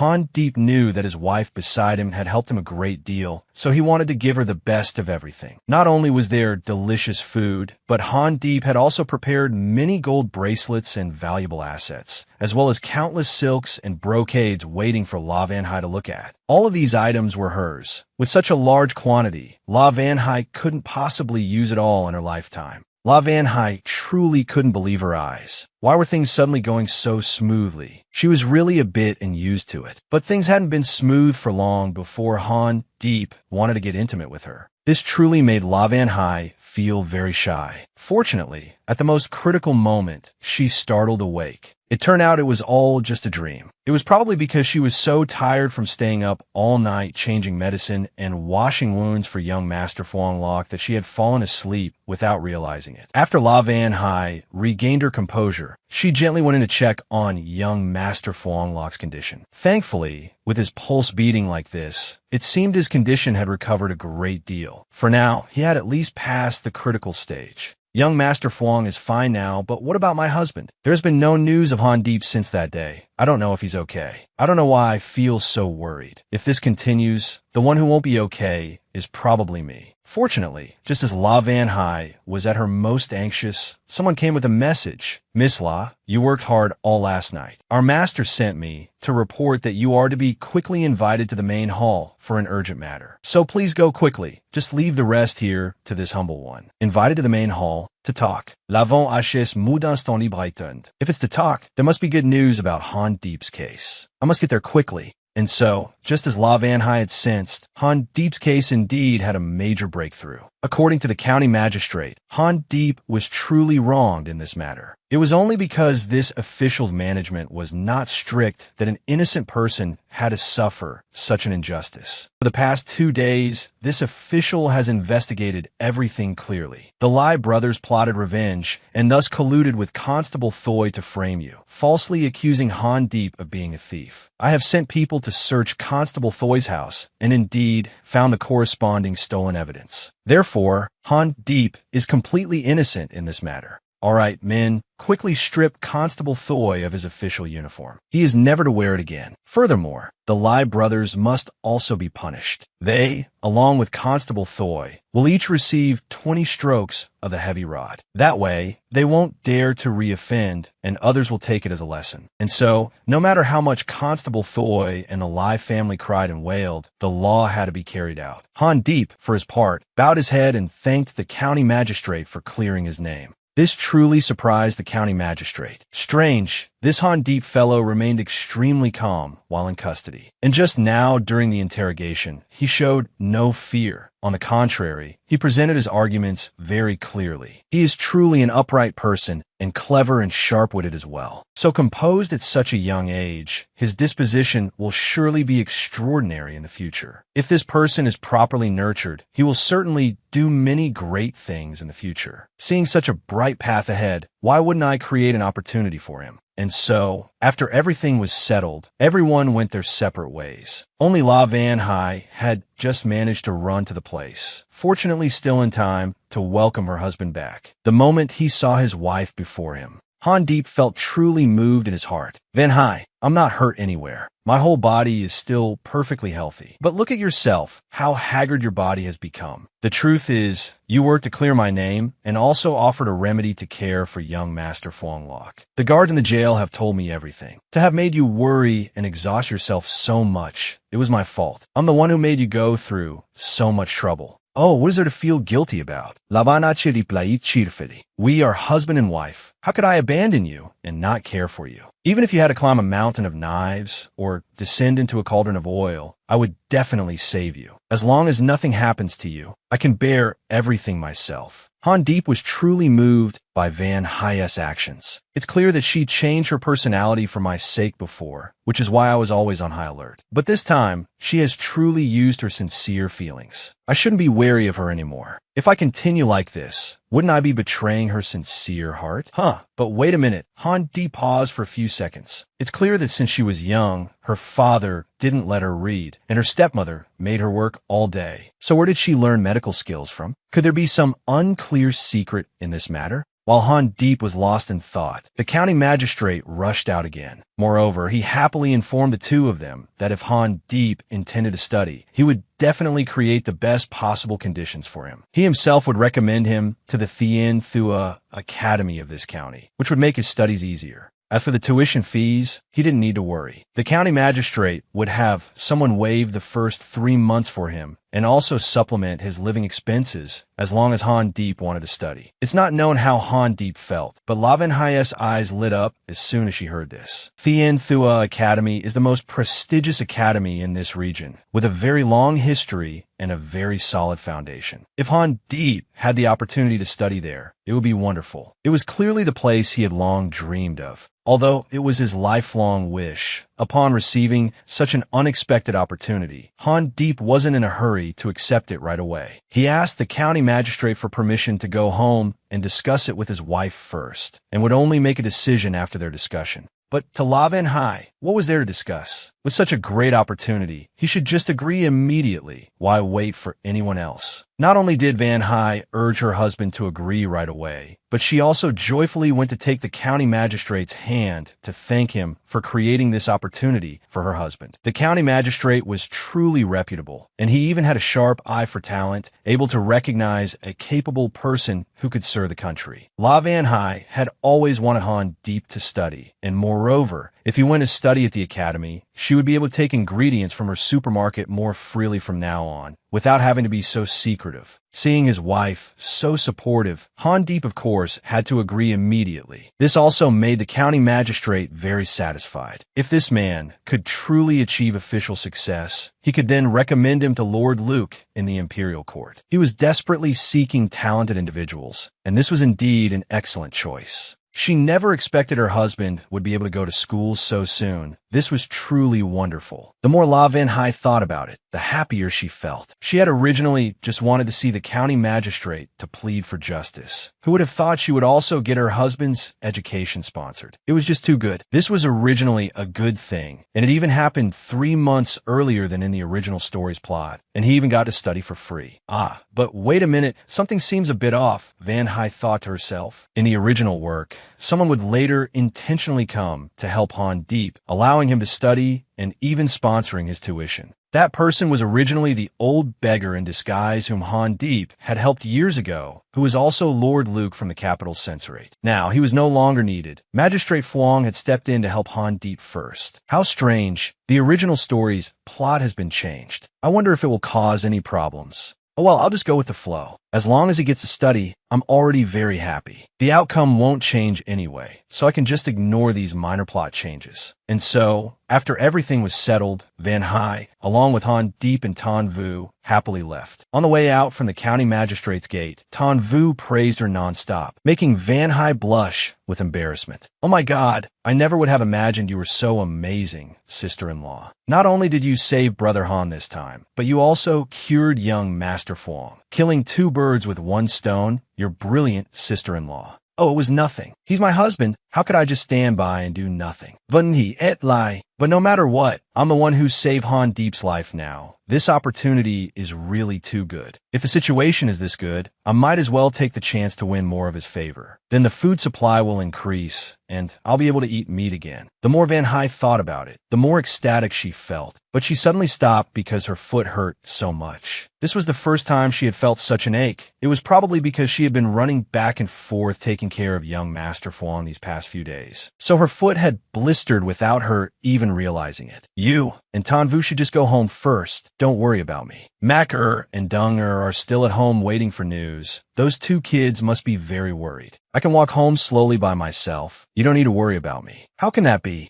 Deep exclaimed, upset. You are my wife. How can I let you go home alone with an injured foot like this? I'm very worried about you. How about you get on my back, and I'll carry you home, okay? What on earth? No, that's not necessary. La Van Hai quickly refused. I'm fine. My foot just hurts a little. It's not so bad that you need to carry me. But Han Deep had already made up his mind. How could she change it? Well, the third Tan Vu felt awkward seeing this scene. I suddenly remembered I still have a lot of work to do at home, so it's not convenient for me to stay long. I'll head back first. You 2 take your time. Hee. And so, the third will scurried off, leaving Van Hai even more embarrassed to be alone with Han Deep. Even though Van Hai had said many times that she could walk on her own, how could she let Han Deep carry her for such a long way? But to him, this was nothing. As long as Van Hai sat still and didn't wriggle like a maggot, he would definitely get her home safely. Earlier, thanks to curing young Master Fuang's illness, the county magistrate had also rewarded Van Hai with a fair amount of silver. How about we stop and buy some ready-made food on the way home? Dunger and Macker must be very hungry at home. While we're at it, can we buy some yarn? I need it for something, Van Hai said cheerfully, her eyes smiling with such happiness that Han Deep also felt touched in his heart. This was the first time she had called his 2 siblings Macker and Dunger. Van Hai must have truly started to see his siblings as her own family. The more Han Deep thought about it, the more at ease he felt. She cares and worries about the kids at home more than she does for me. Van Hai is truly a good sister-in-law. And so, just as Van Hai expected, because Han Deep's favorability towards her had increased, pork was back on the shelves. Not only was there pork, but this time there were also apples, huge bags of cornmeal, and even fresh vegetables. It was absolutely perfect.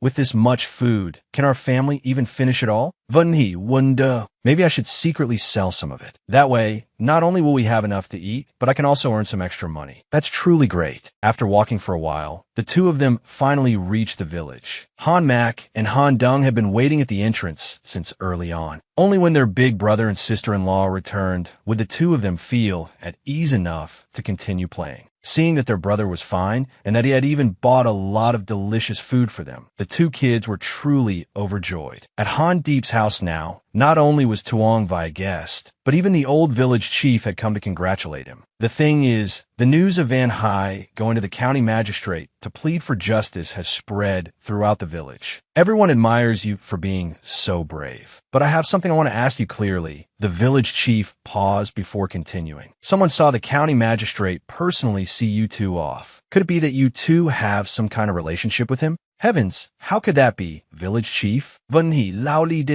it's true that rumors spread too fast, and our village is so tiny. It's not strange for rumors to spread quickly, but they're getting more and more out of hand. It's become a game of telephone. One really shouldn't listen to rumors from strangers. Everyone inside the house was chatting happily at this moment. Who would have thought that Laini Nuong was eavesdropping on everything from behind? She was so shocked that the eggs in her hand shattered, which even caught Van Hai's attention from inside the house. Oh my God, is this real? That brat's family actually knows the county magistrate. This is probably not going to end well. What will happen to my two younger brothers? She was originally feeling very dejected, but when Van Hai asked, Laini Nuong still had to put on a cheerful face, look at her whole family, and then slowly continue.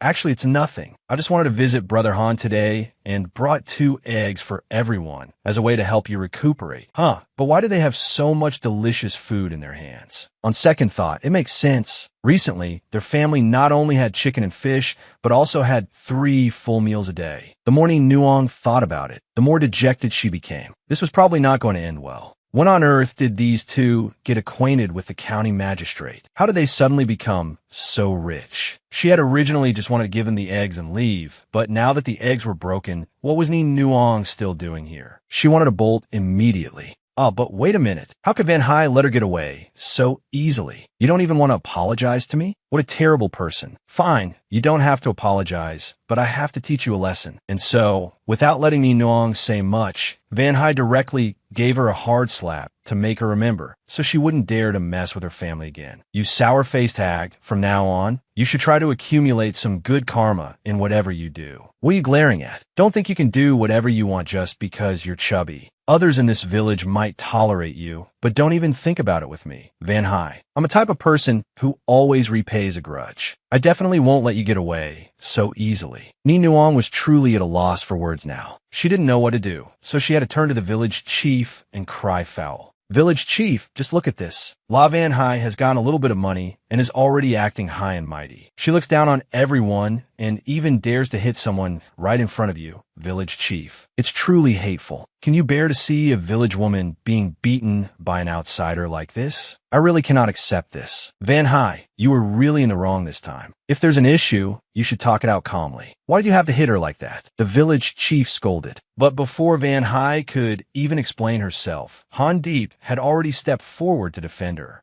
Village chief, you can't let Van Hai be treated unfairly just because she's an outsider. No matter where she comes from, she is still my wife, a daughter-in-law of the Han family, so she must be treated fairly. Besides, Nuong was the one in the wrong this time. First, she bullied the 2 children in my house. Then, she sent her 2 younger brothers to break into my house and rob us, and even framed me as a thief, causing me to be arrested by the county magistrate for several days. Van Hai giving her a lesson like that was letting her off easy. I hope the village chief will consider this. Hearing this, the village chief became extremely angry. So this woman was that outrageous. So it turns out Han Deep's misfortune this time was your doing. You truly are a venomous woman. What happened to you is letting you off lightly. I'll make you kneel in the ancestral hall, so you'll learn your place. She originally thought the village chief would side with her, but who would have guessed that not only did he not defend her, he even scolded her. Laini Nuong was so embarrassed she didn't know what to do, and had to flee home to hide, lest she die of shame. But as embarrassed as she was, she still harbored a great deal of hatred in her heart. Surely in the near future, she would find an opportunity to take revenge on this family. Just you wait and see. After everything was settled, the village chief happily left. On his way, he cheerfully told Tuong Vai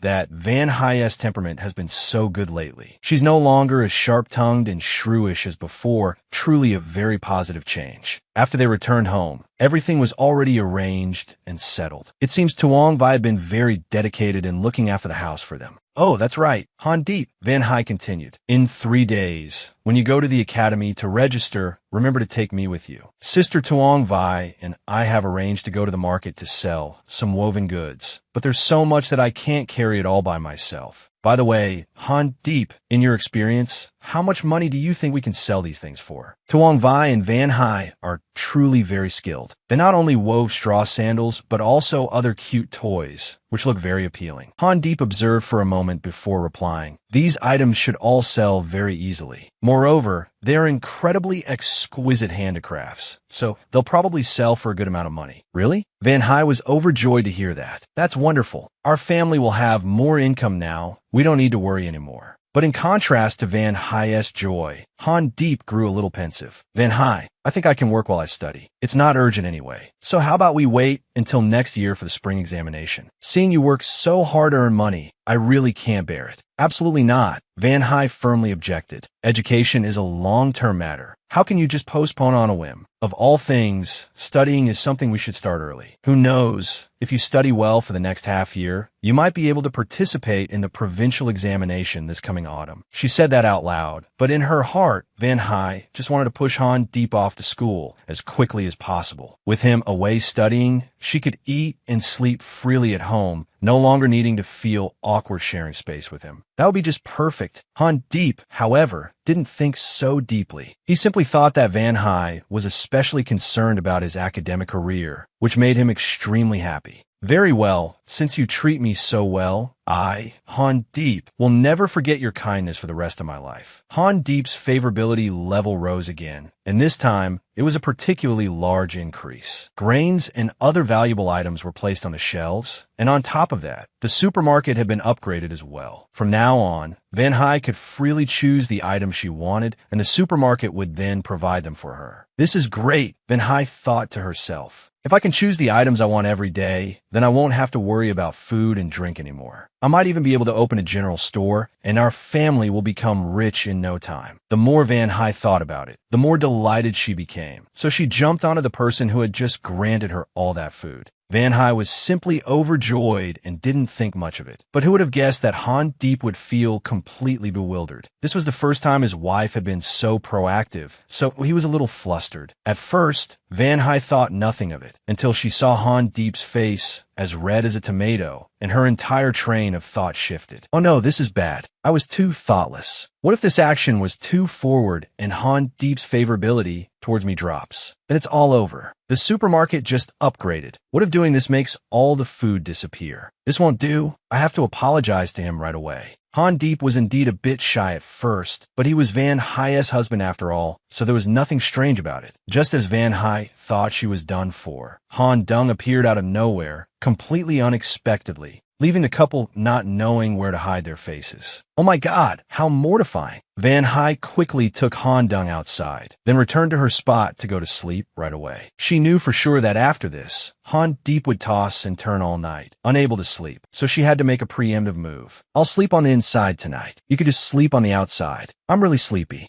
And so, Van Hye quickly pretended to fall asleep, leaving a bewildered Han Deep not knowing what to do. All right then, I'll sleep on the outside tonight. Van Hye, don't be afraid. I won't do anything to you. Although Han Deep deeply loved his wife in his heart, but this matter couldn't be rushed anyway. He had to take it slowly, otherwise he would frighten her. Soon enough, 3 days had passed. Han Deep set off for the capital city with his wife, along with Tuong Vai and Tan Vu. After setting up a stall for Van Hye, he quickly entrusted his wife to his good brother Tan Vu, while he himself headed into the academy to register for the new academic year. The moment Han Deep entered the academy to register, a master teacher there took an immediate liking to him. After learning about the affair between him and the county magistrate, the master teacher grew even fonder of him. It seemed this incident was a blessing in disguise. In any case, the master teacher and Han Deep's family were old acquaintances. Although ever since Han Deep's family moved away, the two sides had had little contact. But the master teacher and Han Deep's father had been kindred spirits and close confidants. So his affection for Handeep was also more special. Now that you have such a great opportunity, you must study diligently. I have arranged for you to enter the preparation class for the autumn provincial examination. You must strive even harder from now on, and don't disappoint the county magistrate who has supported you. Handeep, of course, obediently followed the master teacher's guidance. Even without the master teacher's reminder, Handeep knew full well. He had to study extremely well, otherwise he couldn't know how illustrious his future official career might be. In fact, the moment the master teacher saw Handeep, he had recognized him. The boy was just like his father in his youth. So dignified. I only hope that later, if he becomes successful, he won't follow his father's path from all those years ago. Handeep's registration was complete. Meanwhile, Van Hy's business was just as prosperous. In just an hour, all of her goods were sold out, and there were no more customers left to buy. Business was truly booming. The reason was that word of mouth travels fast. After buying Van Hy's shoes, everyone praised them endlessly, passing the word along that her shoes were excellent. It would be wonderful if business continues to be this good in the future. This batch just sold out, and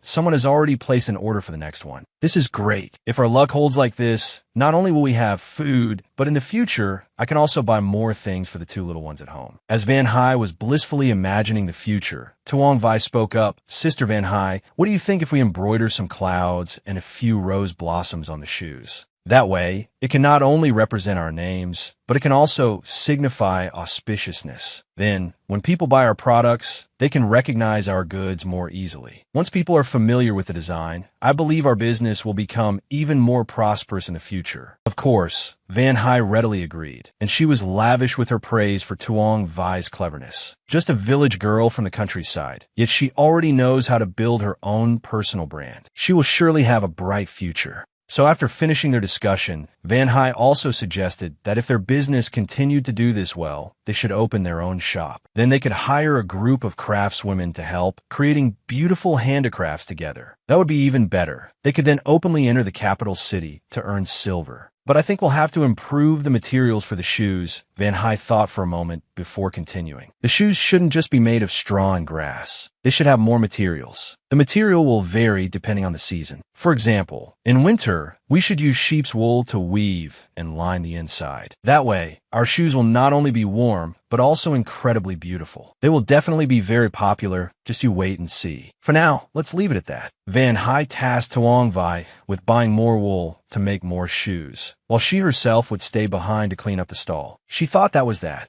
But Van Hy had no idea her stepsister had already been there for some time. La Kim K had seen everything from a distance. Holding an umbrella, she cursed inwardly. Damn it, I lived with her for so long, and she even hid this skill from me. How'd I never know she could make shoes? Such a good business, and she kept it all to herself. Truly unbelievable. Well, I might as well pretend to be sweet for a bit and see how she reacts to me. The moment she saw Kim K in the distance, Van Hy's expression changed instantly. This girl, back when we lived at our parents' house, always used her advantage to bully me and always took the better share for herself. Why is she here today? Regardless of Van Hy's displeasure, Kim K still approached and greeted her sweetly, older sister. "It's been so long since we've seen each other. Have you been living well?" "Of course I am," Van Hy replied sharply. "Even though you and that cold-blooded mother of yours drugged me, tied me up, and threw me on a carriage to send me to the Han family, you shouldn't expect me to be miserable. Seeing me live in such comfort and happiness, I wonder if despicable people like you feel so angry you could cough up blood." Kim K was truly an impatient person. After just a few taunts from Van Hy, she flew into a rage and began shouting loudly. "La Van Hy, don't think you can do whatever you want just because you know the county magistrate. I don't mind having a little one-on-one chat with you." "Oh, really? Rumors sure travel fast, don't they?" "Vân hỉ vi tô lao li." "So what if I know the county magistrate? How does that hinder you?" "I heard that good-for-nothing father of mine wants to open a casino in this town. So it seems you've humbled yourself to come here today with the intention of borrowing my name to open it. Is that right? I can read you like a book. How could I not know?" Kim K grew increasingly furious. "So what if you know the county magistrate? Is that so great? At worst, my law family will just spend a little money to arrange this matter. It will surely succeed. Don't you get ahead of yourself. You truly are a thoughtless thing." Getting ahead of myself? Are you talking about yourself? Van Hai retorted without holding back. Did I invite you here to talk? This isn't your law family's home, so don't be so arrogant. As the argument was escalating, Han Deep suddenly returned. The registration must have been completed, so there was nothing else for him to do. The moment she saw her brother-in-law before her, Kim K's eyes lit up. So this is my brother-in-law? Originally, when I heard the name Han Deep, I thought he would be some crude fellow. Who would have thought he'd be this outstanding, so incredibly dashing and handsome? Kim K's sly gaze was seen by Van Hai. How could a wife like her not recognize the overwhelming scent of a woman's infatuation with a man? Thus, Van Hai had no reason to tolerate this she-devil, immediately striking back to teach her a lesson in manners. Hey, you shameless girl, why are you staring at my husband's face like that? Didn't your mother teach you how to write the two words, for shame? How can you be so brazen? Did she just call me her husband? Upon hearing this, Han Deep felt a thrill run through his body. His favorable impression of his wife grew from that moment, and the orange was placed on the shelf. An orange? Van Hai truly couldn't believe her ears. There's so much food in the supermarket. I'm afraid it will spoil if I don't eat it all. Maybe when I get home later, I'll have Tan Vu take it to sell on West Street. Juicy fruits like oranges are usually very rare. They are typically only available in winter. And since it's still summer now, they will definitely sell very well. I can even sell them at a much higher price. No one would probably mind. All right, let's put business matters aside for now. At this moment, not only was Kim K being scolded by Van Hai, but the surrounding people also didn't spare her. Heavens, whose daughter is so improper? To stare at someone else's husband on the street. Who would want to marry her in the future? Kim K felt truly humiliated but didn't know how to retort. For now, it was best to just run away and come back for revenge later. After Kim K had left, Han Deep slowly asked his wife, "Was that girl just now your younger sister? I've never heard you mention her to me." "That person is indeed my younger sister, but she's just my stepmother's daughter with absolutely no relationship to me, so you don't need to pay her any mind. In the future, if she seeks you out and bothers you again, don't be polite, just avoid her directly. I can deal with her by myself. There's no need for you to get involved. That girl is very formidable. You saw her vixen-like eyes. She will definitely cling to you and not let go." Han Deep felt very happy that Van Hai was worried about him. She doesn't want any other woman looking at him. She must be secretly jealous. It was true that Van Hai didn't want any woman looking at her husband, but it wasn't because she was jealous. She simply wanted to protect Han Deep in the most perfect way possible. His white moonlight hadn't arrived yet. How could she let these vixens surround him? Han Deep, still oblivious, heard his wife's words and thought she was being petulant, so he tightly grasped her hand and said loudly, "Lavanache, resteshurth. In this life, I will absolutely never like any other woman. For my entire life, you are my only wife. Even if a goddess were to descend from the heavens in the future, my heart would not change. I will be faithful to you for my entire life." What in the world? I'm starting to feel that something is a little off here, Van Hai thought to herself. He just said that in this life, he would absolutely never like another woman. So, does that mean he already likes me? I'm done for. How could something so absurd happen? Han Deep was supposed to end up with the ninth princess. If I interfere in their love story, the plot will change. How will they get together? Besides, if Han Deep doesn't marry the ninth princess, I won't be able to ascend to heaven in sorrow. What am I supposed to do with everything now? I've accidentally ruined the plot. How do I get it back to the beginning? The author would probably go crazy if they found out. This time, I was truly in the wrong. Well, let's just put this matter aside for now. Han Deep, in the future, when you go to school, you'll be staying at the academy, right? Van Hai began to change the subject to a different topic, but Han Deep didn't want that. Not at all. In the future, when I go to school, I will still come home as usual. I'll worry about you and the younger ones. How could I possibly board at the school?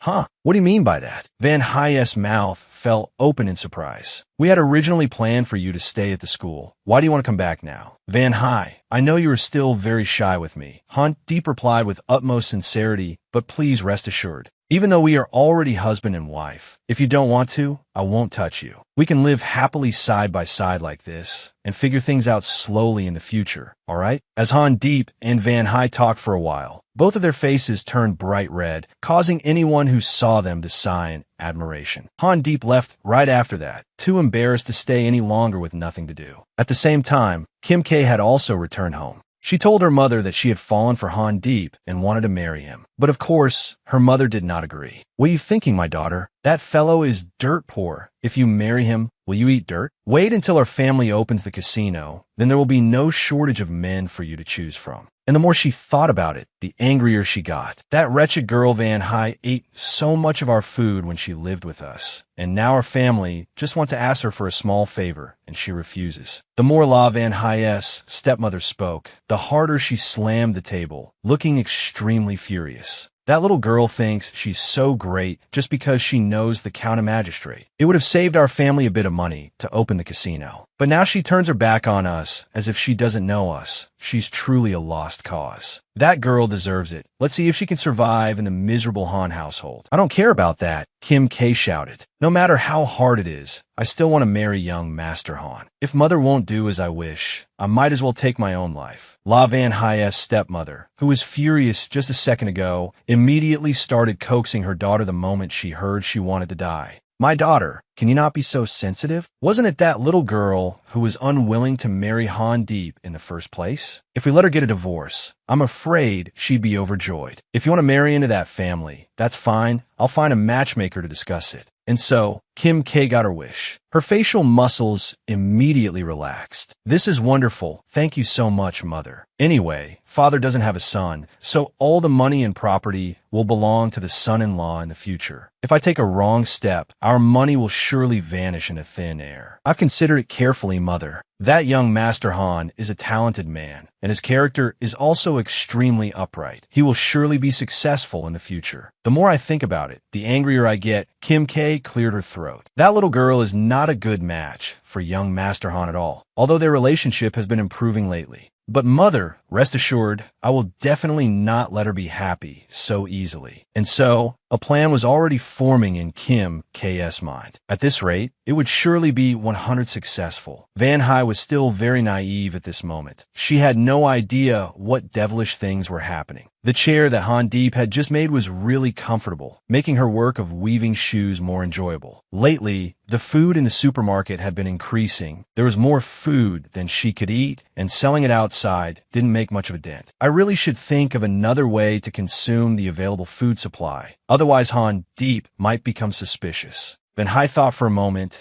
and suddenly realized, all right, it seems the people in this region really like to eat cornmeal. If I can use that cornmeal to make cakes, they will surely sell very well. In the future, if I have rice, I can also make bamboo tube rice. That would probably be a big hit. As La Van Hai was dreaming about a bright future, a man suddenly rushed in from out of nowhere, panting. He brought news that her father had an accident at home and asked her to go home immediately to take care of him. What does that have to do with me? Whatever happens to La Thien Phuc doesn't affect me. He may be known as Van Hai's father, but has he ever treated me well? Whether he's crippled or disabled, his wife and child can take care of him. What does it have to do with me? Van Hai originally had no intention of going, but on second thought, in Han Deep's eyes, she was a good and gentle wife after all. If her father had a serious fall and she didn't visit, it might seem a bit unfilial, right? Well, a short visit should be fine. At the same time, I can use it as an excuse to go back and dig up my old treasure chest. That way, Han Deep probably won't be suspicious. So, La Van Hai agreed to go with the man, but little did she know that at that moment, someone had come to inform Han Deep that she had a lover on the side. Taking advantage of her husband's absence, she had run off with her lover. The matchmaker who brought the news kept urging Han Deep to divorce his wife and marry Kim K instead. She is a dignified and virtuous person, truly a perfect match for you. However, Han Deep was not a man who was easily fooled. As soon as he heard it, he knew for sure that Van Hai had been framed, so he immediately threatened the matchmaker, forcing her to reveal where La Van Hai was being held. La Van Hai was still very naive at this point. Honestly, she didn't know anything and still enthusiastically followed this kid. On top of that, he kept urging Van Hai along the way, making her even more anxious. But wait a minute, I have something to ask you. Van Hai was starting to get suspicious. That La Thien Phuc fellow clearly fell in the morning, so why wait until dusk to send someone to inform me? You clearly said he was seriously injured and that it was very urgent, so why didn't you let me know right away? The distance between the two villages isn't far. After all, is there really something fishy about this? Well, in the morning, the whole family was busy looking for a doctor, so that's why I was late in bringing the news to you, young lady. This little rascal was starting to tremble with fear. You already have a doctor, so why did you still come to insist on calling me back? Is there something wrong with your head? Can't you tell the difference between when it's necessary to call someone and when it's not? Van Wy angrily shouted in the boy's face. Tell me now, which leg did that Lothian fuck fall on? The left or the right? If you can't tell me, don't blame me. I'll teach you a lesson. You'll see. Well, the old master missed you so much that he made up an excuse like this hoping to invite you back. I'm just following the old master's orders, so please don't make things difficult for me, okay? You're lying to me. The more La Van Wy listened, the more indignant she felt. What does that terrible father miss about me? Tun Chu Kwong, this young lady is only sparing you out of consideration for your young age, so I won't bother arguing with you. Just tell the truth. Was it Lai Ti and La Kim K who sent you here to make things difficult for me, right? That's not it, Sister Van Wy. If you don't believe me, just go home and see for yourself. See if I'm lying to you. The more Tun Chu Kwong spoke, the slower he became, as if he wanted to stall for time to keep Van Wy there. And just as she had suspected, it was clear this boy was setting a trap to harm her. She immediately tried to run, but it was too late. A group of tall, muscular young men had already appeared before her eyes. They quickly captured her, making it impossible for her to run, even if she wanted to. Sister La, it was the madam and the second young miss who sent me to humiliate you. Well, I'm just carrying out the task I was given, so please don't blame me. The more Tun Chu Kwong spoke, the more shameless his gaze became, ignoring La Van Wy's incessant cries for help. These thugs quickly dragged Van Wy away, even threatening that they would humiliate her to teach her some manners. As long as she was still breathing, it would be fine. As for anything else, Tun Chu Kwong couldn't be bothered to care. La Van Wy initially wanted to resist, but she was born a weak woman, completely unable to fight back against this group. So one of them gave her a hard slap across the face to show her what happens to someone stubborn and ill-mannered. With no other choice, she could only try to appeal to their finances in hopes of escaping. Alright, stop hitting me, banish chautif. Whatever amount of silver Lai Ti gave you, I'll pay you 10 times that. These thugs were, of course, very easily swayed. They only worked for money, so as long as someone offered a higher price, they would immediately hesitate. 10 times the amount. Who wouldn't be greedy? These men had already started to waver at Van Wy's offer. But then Han Deep suddenly appeared out of nowhere and taught these men a lesson they would never forget. Having martial arts skills, Han Deep had an easy time taking down these large thugs. Although there were many of them, Han Deep was not the type to be easily dealt with. So, in an instant, they had all run away, leaving only the quick-witted Tun Chu Kwong, who had already fled. He thought to himself, this is bad. I have to go back and report to my master, or else I'm afraid there will be big trouble. So after beating those men to a pulp, Han Deep hurriedly ran over to Van Wy and gently asked, Van Wy, are you all right? Are you hurt anywhere? Seeing Van Wy remain silent, Han Deep guessed she must have been crying. These guys are truly despicable. How could they bully someone else's wife like that? One would think that after being bullied by these madmen, Van Wy would be heartbroken. But who would have guessed that not only did she not cry, she instead grabbed a large wooden stake nearby and shouted, Damn you bunch of animals! How dare you touch me? Don't you have mothers, wives, or sisters? What if your own female relatives were humiliated like this on the street? Tell me, could you bear it? Van Wy was truly fierce. Not only did she curse at these men, but she also hit them on the head. Truly, no amount of scolding could quell her anger. But please, can you spare us? We were all sent by the madam of the La family. Please, milady, be magnanimous and let us go, won't you? These thugs had no other choice, so they had to kowtow and beg Van Wy. She didn't want to forgive them yet, because she was still too angry. But luckily, Han Deep stopped her in time. Han Deep gently took off his own coat and draped it over her. After all, her clothes had been torn during the struggle with those men. How could she just chase after them like that? Oh,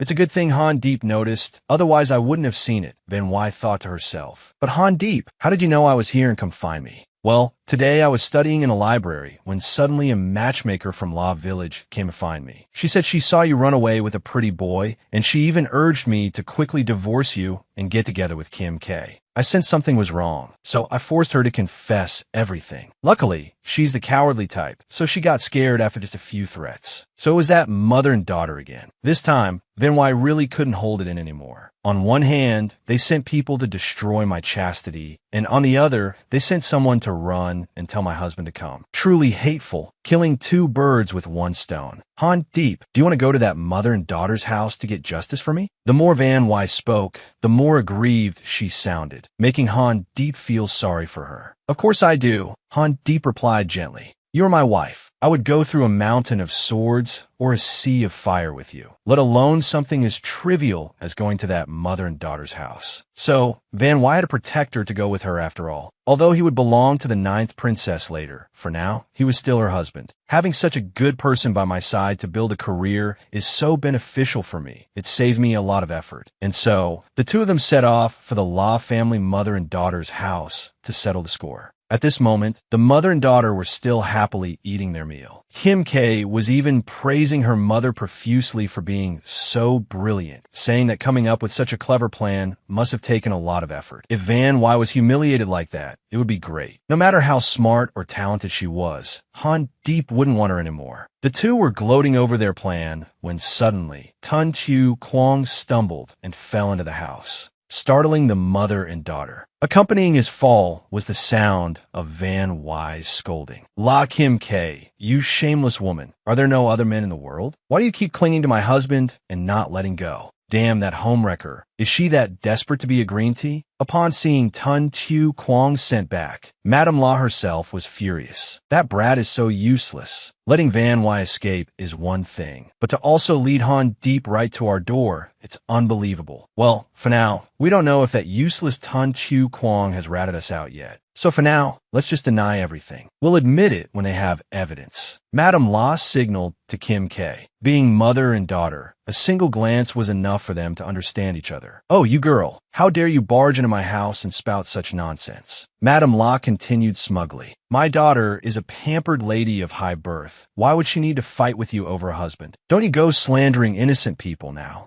You two, husband and wife, came to my house to cause trouble for no reason, and you even beat my servant until he couldn't walk. Are you tired of living? Do you believe I'll report you to the authorities and have you all arrested? Report to the authorities? Van scoffed upon hearing this. Lai Ti, I think the one who's tired of living and wants to eat prison food is you. I have Tun Chu Kwong's confession in my hand. He admitted to me that he was instigated by you, which is why he schemed to harm me. So, why don't you report to the authorities? I think the county magistrate would be very interested in this little game. As Van spoke, she held out a piece of paper in front of Lai Ti for her to see. Just as she predicted, the woman immediately snatched the paper. She then intended to tear it up, but unfortunately for her, Van didn't have any evidence at all. She was just setting a trap to make her confess. Realizing she had been tricked, Lai Ti was furious. You bitch, you dare to rebel in front of me? Very well, you come to my house and dare to trick me. You truly have no respect for anyone. Oh, so you're not acting anymore? Bonnie scoffed. You were so brazen just a moment ago. Why the sudden change in attitude? At this point, Van couldn't hold back any longer. She immediately rushed in and taught the mother and daughter a lesson. Seeing the pair of earrings she was wearing, Van without a word, directly ripped them off, causing Lai Ti's ear to bleed. These earrings are a memento for my mother. What right do you have to wear them? Van shouted louder and louder, causing Kim K to become frightened and try to flee. But it was too late. You can't just cause trouble and then run away like that. Van quickly gave Kim K a hard slap as well, as if to make sure that wench would remember. Today, Lai Ti and her daughter were in complete shock. Before she was married, she used to be so obedient and gentle, never daring to talk back. Why was she suddenly so fierce today? After teaching Lai Ti and her daughter a lesson, Van continued to find fault with the food on their table. Oh, look at you. How can you eat so lavishly? And then look at me. See how miserable I am? I work my fingers to the bone all day, but my stomach is never full. How can there be such injustice in this world? Seeing this scene, Han Deep was at a loss for words. It was true he had heard many rumors before, but he never expected things to be this serious. Looking at the table laden with food, Han Deep was certain his wife must have suffered a great deal of hardship in the past, because there is so much noise coming from inside the house. La Tien Phuc couldn't ignore it even if he wanted to. At first, he just thought someone was being audacious and causing a ruckus. Who would have thought that his unfilial daughter had returned? Look at the two of you. Why do you look so poor? You come home without bringing any gifts, and on top of that, you cause trouble, you girl. La Tien Pecheses Chautirangri. Didn't I already bring you a gift? Besides, I'm here today to collect a debt, Van Wy said loudly and smugly. So, Van Wy told Tien Phuc in one breath all the things Lai Ti had done to her, how she had sent people to humiliate her, and then even sent someone to inform her husband. La Tien Phuc, just think about it. How can there be such a shameless person in this world? Before her father could yell at her, Kim K quickly cut in. All of this is La Van Wy's fault. Father, mother, and I knew nothing at all. It was clear she wasn't happy with her husband in the beginning. I was just helping my sister get a chance to let go of her husband. She's wrong and still trying to justify herself. Van Wy retorted angrily. Times have changed. I didn't like him at first, but now I do. Am I not allowed to love my own husband? What you're saying is so absurd. I'm warning you. Kim Quebec. Van Wy, am not the type to joke around. If you dare to disrupt my family again in the future, I will definitely ask the county magistrate to convict you of unchastity. You know full well what my relationship with the county magistrate is like, don't you? If I brand you as a loose woman and then make you parade through the streets of the county, it would surely be a sight to see. Everyone in this tiny little village will know your hypocritical face, and then we'll see who would still want to marry you. But then again, this isn't your fault, Kim K. Van Wy continued. The ancients were right. A tigress gives birth to a tiger cub. Your mother herself is not a decent person. So how could she possibly raise you to be a respectable one? That year, your mother was just a servant girl who washed my mother's feet. If she hadn't deliberately seduced him and intentionally gotten pregnant, my mother wouldn't have died from anger. How can such an unvirtuous person give birth to a proper young lady? Will you shut up? La Tien Phuc really couldn't take it anymore. I'll take whoever I want as a concubine. What right do you have to stop me? Fine then, whatever you do, I have no right to stop you. So whatever I do is none of your business. I'll hit whoever I want. And just like that, no sooner had she spoken than Van Wy flipped over the entire table of delicious food that La Tien Phuc's family had laid out, causing all the bowls and plates to shatter and scattering everywhere, making Tien Phuc feel so pained he almost fainted. He originally intended to order his men to seize this insolent brat and throw her in jail, but La Tien Phuc suddenly remembered. Oh no, that won't do. She has a very close relationship with the county magistrate. Besides, I still have to open a gambling den in the county. If I create tension with her like this, who will help me put in a good word later? So, La Tien Phuc immediately changed his tune. Not only did he become extremely gentle with Van Wy, but he also apologized to her enthusiastically. Van Wy, I know I was wrong to treat you so badly. So what do you want now? I will listen to you in everything. This old man changes his tune so quickly. All right then, Van Wy said loudly. All of you, listen to me carefully. First, you must manage your child properly and ensure she doesn't play any more tricks on Han Deep. If she does it again, don't blame me for being cruel. As a pampered young lady, how could Kim K endure being scolded by Van Wy like this? So, she quickly ran to her father to throw a tantrum, hoping that as his favorite child, her father would defend her. But it was too late. He valued the gambling den more than his daughter anyway. So, when Kim K ran to him pleading, La Tien Phuc didn't hesitate to give her a hard slap, to teach her a lesson for being stubborn. I told you to apologize to your older sister, so you must apologize. Who taught you to argue 10 times for every one thing your father says? From now on, don't you dare touch your brother-in-law again, or else don't blame your father. So not only was Kim K beaten soundly, but she was also forced by her father to kneel on the ground and atone to Van Wy. It was a humiliation beyond words. After his beloved daughter had admitted all her faults to Van Wy, Tien Phuc shamelessly begged her to help him with opening the gambling den in the county. However, that wasn't enough for her. She still wanted more justice. The matter with Kim K was considered settled. Second, bring out the assets that were stolen from my mother quickly. Otherwise, don't blame me for being cruel. You know what kind of person I am. No way. When it came to money, La Tien Phuc could not accept it. Your mother's assets also include my share. How can I give them to you? Han Deep had been standing by without saying a word. But if La Tien Phuc was going to be this stubborn, he had to step in. Giving him a small chair, he would surely like that.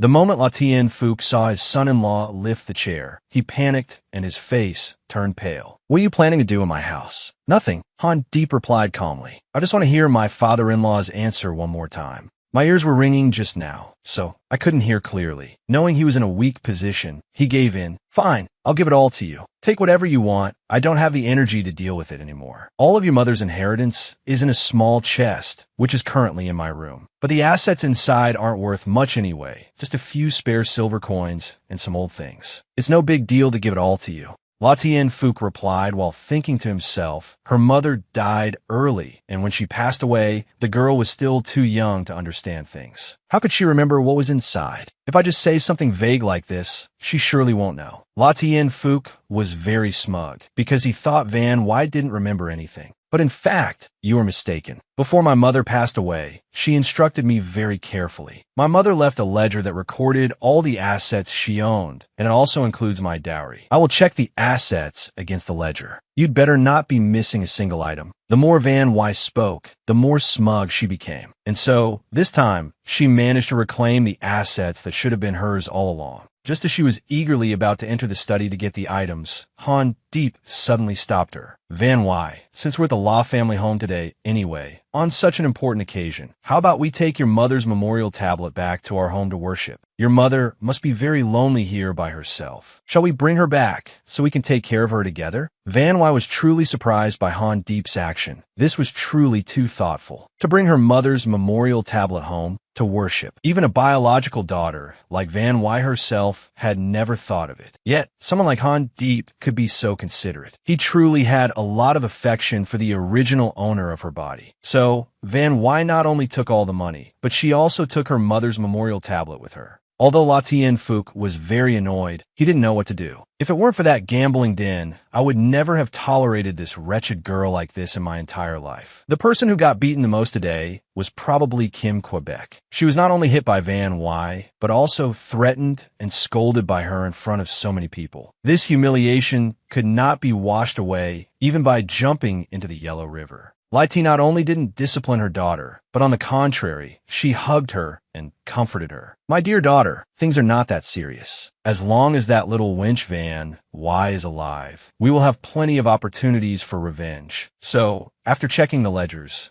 Van Wai was truly able to get back all of her assets. Her mother had left her a lot of assets before she died. So this time, it must be said that Van Wai had a bountiful harvest. Holding such a large sum of money, Han Deep felt uneasy. So he took the initiative to hire a horse-drawn carriage to return safely. He even hired bodyguards to surround them, which would be more secure. So after returning home safely, Van Wai was very happy. With so much money in her hands, she didn't know what to do. Well, for now, she would take Han Deep's kids to town for a nice meal tomorrow. After all, it had been a long time since she had this much money, so splurging a little wouldn't hurt. Van Wai not only bought delicious food for the two siblings, Han Mak and Han Dong, but she also had beautiful new outfits made for the two children, making them both feel extremely happy. This scene was truly so peaceful. Van Wai now had a loving husband, and her younger siblings-in-law were very polite and obedient. This time, Van Wai had definitely won. Life score, 1-0. Normally, before going to bed, Han Deep would tell the two kids a story. Today was no exception. How could they possibly go to sleep without a story? Han Dong was still very excited. "That's right, big brother. Can you tell me the story of the ginseng doll today? I haven't heard it in a very long time." Han Mak, on the other hand, wasn't too interested in the story. He was older now, more observant and considerate of others than before. Now that Dung Dung mentioned it, I just remembered. Although big brother and sister-in-law have already made up, it seems like things have been the same recently, with no progress. That's not good. I have to help them get closer. So, Hamak also began to speak up. "Speaking of dolls, this suddenly reminded me of something. Big brother, do you and sister-in-law plan to have many children in the future?" This seemingly innocent question from Han Mak made Han Deep and Van Wai incredibly embarrassed. To top it off, the innocent Han Dung added, If you and sister-in-law have your own children later, will you two still need me?" And Han Mak Of course I need you, Sister Dong. After all, you two are still my younger siblings. How could I possibly abandon you? Han Deep gently comforted her. Although Han Deep could keep his composure, Van Wy was so flustered she almost fainted. What on earth is Han Deep saying? What's this about a little baby and not abandoning anyone? Did I ever say I wanted to have a child with him? And so, Van Wy's mind became unsettled, causing the crochet hook in her hand to slip, stabbing straight into Van Wy's finger. Van Wy bleeding like this scared the whole family, especially the two children who were terrified. Luckily, Han Deep appeared in time to help Van Wy stop the bleeding,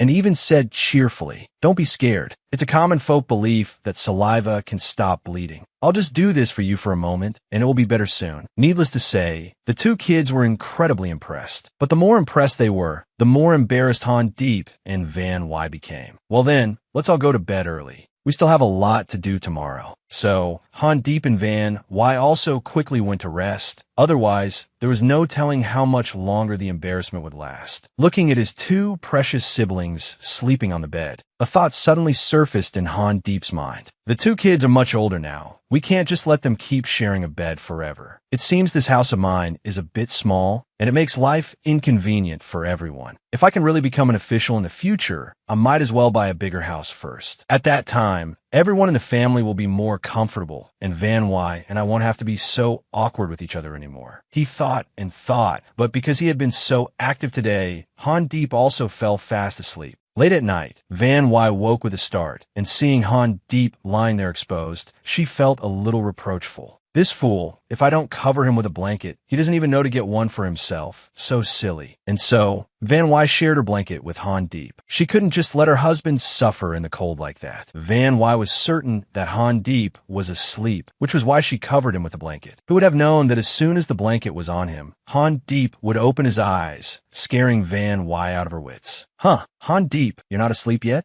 I couldn't sleep well. My mind was full of worries, and I couldn't get a wink of sleep. Han Deep sighed and said softly, "Do you think we should move to the town? Moving to a bigger house would be a bit more comfortable. Not only is it cramped here, but second aunt next door is also constantly plotting to harm you. As a husband, how can I stand for that? Once we're in town, getting around will be much more convenient, and you can also do your business with more peace of mind." As soon as Van Wy heard the words move house, her eyes lit up. Move house? That's great. If we could move to a bigger house, how wonderful would that be? Everything would be convenient. We wouldn't have to feel so awkward like this anymore. Van Wy was so happy that she didn't pay attention to her words. Who would have thought that by the time she realized she had said too much, Han Deep had already sensed something was amiss? Oh, I was so happy just now that I spoke out of turn. If we move to a new house, there will definitely be more rooms. Then Han Deep and I can sleep separately. He just mentioned having a baby. What if my excitement makes him get the wrong idea? And indeed, the result was unexpected. Han Deep not only got the wrong idea, but also acted on it, startling Van Wy out of her wits. Fortunately, in her daze, Van Wy managed to come to her senses. She immediately pushed Han Deep away and shouted, "Han Deep, what nonsense are you thinking? When I said everything would be convenient, I meant you wouldn't have to travel far to study anymore. And I wouldn't have to go to town every 3 days to do business. Right now, all I want is for you to succeed in your studies. Only then will you not disappoint the county magistrate, nor will your hard work in this life be in vain." Seeing Van Wy being so serious, Han Deep was also taken aback. "But what about our children? Have you never intended to have a child with me?" Hearing this question, Van Wy completely froze. Does he really want to have a child with me? Why does he sound so serious? Han Deep, it's not that I don't want to have a child with you, but look, Dung Ni and Mac Ni are still very young. Right now, that's not on my mind. First, we must raise them to be healthy. Later, they still have to take exams and achieve success. When they are independent, it won't be too late for us to have children. Van Wy spoke very politely, sincerely hoping that Han Deep would give up this idea with her. Oh right, hearing that, Han Deep also felt it made a lot of sense. Seeing that Han Deep still had no intention of giving up, I might as well just quietly go to sleep first. If we talk any longer, who knows where he might lead the conversation. So, Van Wy quietly pretended to go to sleep first, regardless of whether Han Deep understood or not. Han Deep not only failed to realize this, but on the contrary, his imagination ran wild. Van Wy sacrifices so much for my family. Between her own child child and my two siblings, she still chose to protect my family first. She truly is a woman of perfect virtue. She is so devoted to my studies. I will definitely never betray her heart in the future. After I achieve success and fame, I will certainly make Van Y a noble lady. That way, she won't have to suffer anymore in the future, and I myself will live a bit more comfortably. The more he thought about it, the happier he felt, so Han Deep had to go to sleep right away. After Han Deep drifted off, it was Van Y's turn to toss and turn, unable to sleep. What on earth was wrong with Han Deep today? I've been transmigrated here for a while now. This is the first time Han Deep has acted so improperly towards me. What's this about having children together? But could it be that Han Deep has actually developed feelings for me?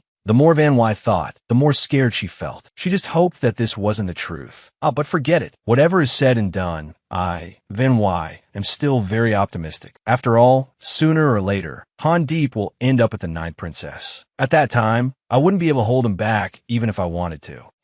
But I can transmigrate, and on top of that, I have a supermarket as a treasure in my hands. Why don't I give it a try? And so, two conflicting thoughts began to argue fiercely within her, making it likely that Van Y, who was already having trouble sleeping, would now stay up all night. Why is it so noisy? One side argued that Van Y was just a female supporting character. After all, even if she transmigrated into the book, the story's ending couldn't be changed. The other side objected, arguing that if Van Y tried just once, who's to say she wouldn't succeed? But she had thought it through carefully. No matter what she did, how could she change the structure of the story? Every outcome has its own predetermined path. It was already destined that Han Deep had to be with the Ninth Princess. So why should Van Y try to change his fate? Thinking further really gave Van Y a headache. Well, let's just put this matter aside for now. So Van Y pushed the thoughts aside and continued her attempt to rest. Whatever is said and done, I absolutely must not have any intimate actions with Han Deep. Whatever happens in the future, he belongs to the Ninth Princess. I can't defile another woman's man. She said that. But when she woke up the next morning, Van Y was lying pressed against Han Deep, which scared her out of her wits the moment she opened her eyes. How'd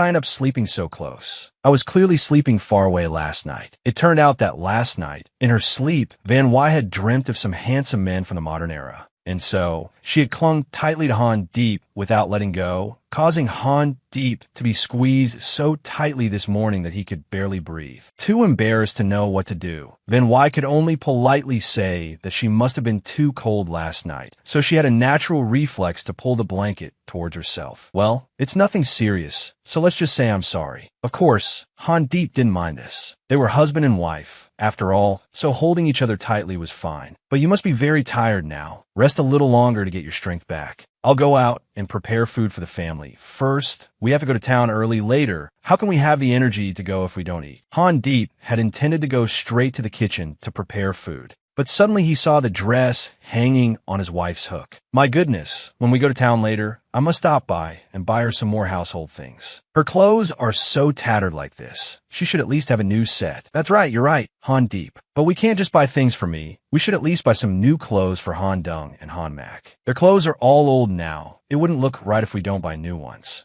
And your shoes too. You should change into a more comfortable pair. That way it'll be more convenient to travel for your studies. Han Deep was truly pleased to hear these words from Van Y. She was so thoughtful now. Not only did she worry about his two younger siblings, but she also didn't forget about her husband. With such a good wife, how could he not listen to her? So, Van Y quickly went to get her treasure. With this much capital left by her mother, Van Y could naturally become a wealthy woman. This is just too good, for now my life will be easier. I don't need to hide the ingredients from the supermarket anymore. I could just spend freely. So with the money she had in hand, Van Y quickly took the two kids to town to shop for things. Seeing the excited look in the two children's eyes, Van Y truly felt very happy in her heart. When Dungni got new clothes, she immediately went to her sister-in-law to show them off. Sister-in-law, look at me. Do I look like a little butterfly? Very beautiful. Dungni, our Dungni, is the prettiest little butterfly. The more Van Y spoke, the more her eyes sparkled, and this was immediately noticed by the clothing shop owner. My goodness, madam, A beautiful person like you. Why don't you pick a new outfit for yourself? Hearing the shop owner's enthusiastic offer, Van Wy felt she couldn't refuse to buy something. So she just randomly picked an outfit in the store, as long as it was easy to move and work in. After all, the days ahead were still long. The money she had wasn't that much, so she needed to spend frugally for the future. Van Wy was completely happy with her choice, but Han Deep didn't feel the same way. That outfit seemed a bit too simple. Wife, how about we switch to this one? The moment the shop owner saw Han Deep point to the outfit hanging on the wall,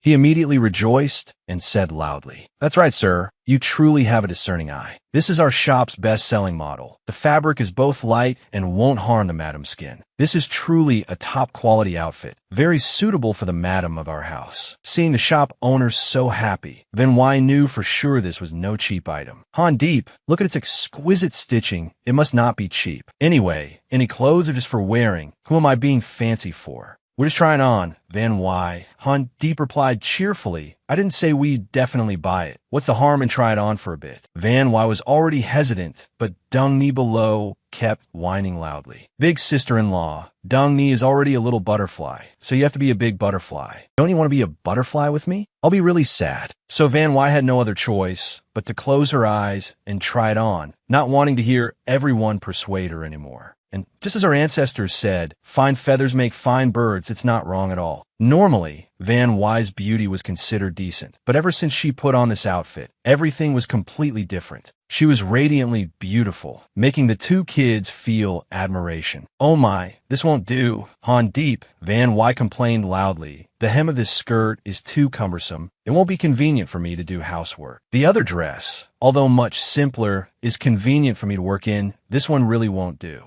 Van Wy originally intended to complain a few more times and then go change out of it, but Han Deep wouldn't allow it. "It's not cumbersome at all. Wife, I think it suits you very well. Besides, I've already paid for this outfit, so just wear it home. You can't change out of it anymore." "You've already paid?" The more Van Wy heard, the more stunned she felt. "Where did you get the money to pay for it? This is very expensive." Seeing Van Wy's stunned attitude, Han Deep found it very amusing. "A man of the house. How could I not be able to earn money? This is the money I earned from copying books before. Now I'm using it to shop for my wife. Isn't that very meaningful?" "So that's how it is," Van Wy thought to herself. "No wonder recently I've seen him sitting at his study desk for a very long time every night. And the corners of his eyes have also gotten much darker recently. I just thought he had a lot of schoolwork, so I didn't ask. It turns out all this time he has been secretly copying books for hire, copying so much that his hands are also full of calluses." Han Deep was truly an incredibly kind person. Ever since marrying me, he has always shouldered more of the household chores, but has never complained one bit. Whether in the hot summer or the cold winter, there wasn't a day he didn't go into the forest to chop wood and hunt animals. Now he's also copying books for hire during the day to earn a living. Han Deep, why do I have to work so hard? He says very little to me, has almost never promised anything, but has always silently done everything. This is truly the perfect man, worthy of a ninth princess entrusting her entire life to. Well, since he has already given me so many things, it wouldn't be right if I didn't return the favor. So Van Wy also quickly gifted Han Deep another set of clothes. Considering it a give and take, he also deserved to receive the best things. So after finishing shopping at the clothing store, Han Deep's family quickly moved to a restaurant for lunch. Now that Han Deep's family had money, their life was much more comfortable than before, so there was no need to eat frugally anymore. They ordered whatever they liked, so the whole table was filled with food, which the two kids absolutely loved. Needless to say, you could tell how much the two kids liked it. They just ate so voraciously that Van Wy was afraid they would choke. But she didn't understand why her husband hadn't touched his chopsticks, even though he had only eaten a simple meal at home this morning. Han Deep, aren't you hungry? I haven't seen you eat anything yet. After seeing his wife's confusion, Han Deep then slowly picked up a piece of food and offered it to Van Wy. He wanted to feed her. Han Deep was truly deeply infatuated with Van Wy, but only she had yet to realize it. At first, Van Wy was very shy, but not eating would be letting Han Deep down. So Van Wy had no choice but to open her mouth and eat it. She had originally intended to just open her mouth and eat for fun, but who would have thought that Han Deep seemed to really like this feeding game? He had only fed Van Wy once, yet his favorability level increased, and the high-grade white rice was already placed on the shelf. This is truly great. This is awesome, Oh my god, Van Wy thought to herself. Anyway, it's just feeding each other. What's it to not get used to? Alright, if there's a way to make him cherish me more, then I have to try it. So Van Wy also quickly fed Han Deep a piece, as a gesture of reciprocity. Han Deep was also very shy to receive this affection from Van Wy, but inside he liked it a lot. Being fed by his wife like this, who wouldn't feel happy?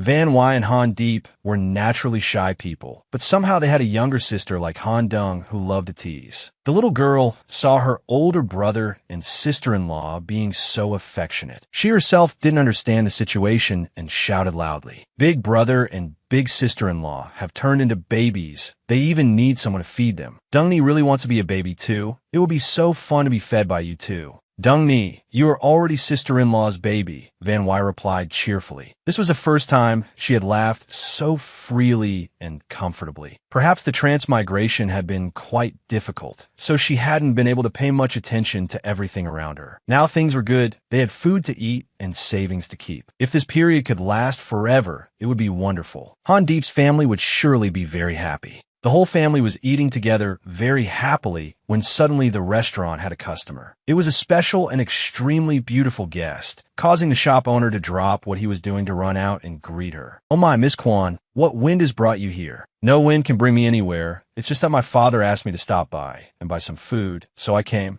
"But, waiter, can you choose a few delicious dishes for me? Then pack them up carefully for me to take home. Money is not important to me." It turned out this girl was Kwan Tuet Yin, the most famous in this town for her devastating beauty. Wherever she went, people would turn a look which made her feel utterly pleased. In fact, since she was young, she had been learning the demeanor of the young ladies in the capital. After all those years of practice and grooming, who could possibly be more beautiful and have a better aura than her? Those country girls who grew up with rice paddies and poverty, how could they possibly surpass her? But at this moment she suddenly noticed, why is the man eating inside so handsome? Looking at his handsome and dashing face, it really knows how to make others pay attention. However, although he was truly handsome and dashing, he just kept eating. Kwan Tuet Yin couldn't see his entire face. It was truly so frustrating. It turned out it wasn't because Han Deep was busy eating, but because in there he was busy peeling shrimp for his wife. He peeled until there was nothing left, but Han Deep still wouldn't stop, making Van Wy feel concerned. "Han Deep, don't peel shrimp like that anymore. I'm really full. I can't eat anymore. We still have to save some for Han Mak and Han Dung. You have to pay attention to them too." The family was eating very happily when suddenly Kwan Tuet Yin walked past, and moreover, she intentionally dropped her hand fan. Han Deep of course saw it. He wanted to call her back to return the fan, but Tuet Yin deliberately pretended not to hear. This was her plan all along, so how could she possibly hear? On that fan, Tuet Yin had embroidered it very exquisitely, and moreover, her name was also on the fan. As long as he was the type of man who liked women, no matter how slow-witted he was, he would surely realize it. Van Wy didn't know anything at first, but after hearing Han Deep read that name, she found it very familiar. Tuet Yin.